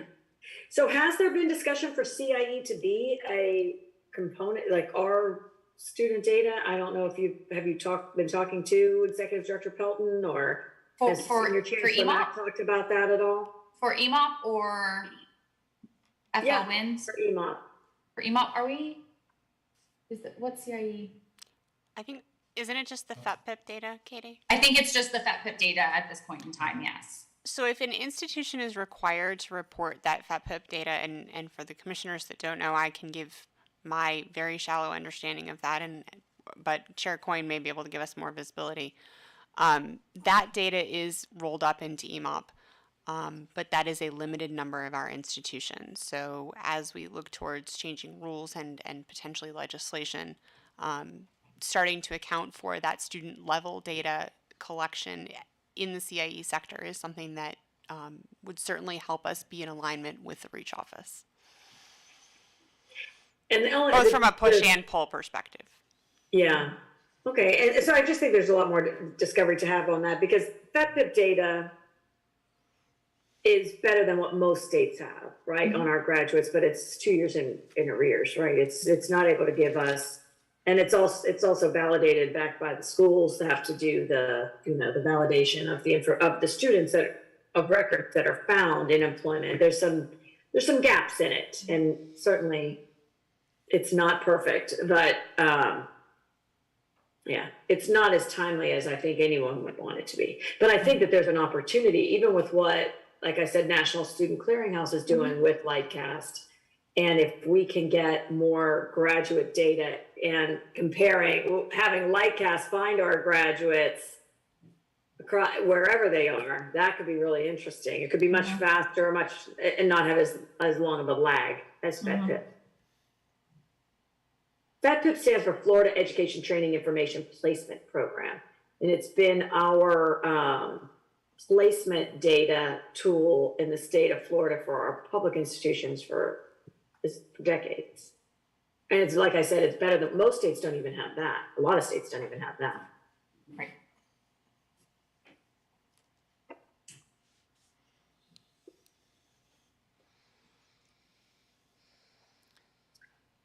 Well, I think this has been really enlightening. If there's no other comments or thoughts, I think that we'll continue to, get this download from good folks like you, Katie, leading the charge and really sprinting. I think you definitely are definitely making a run at it.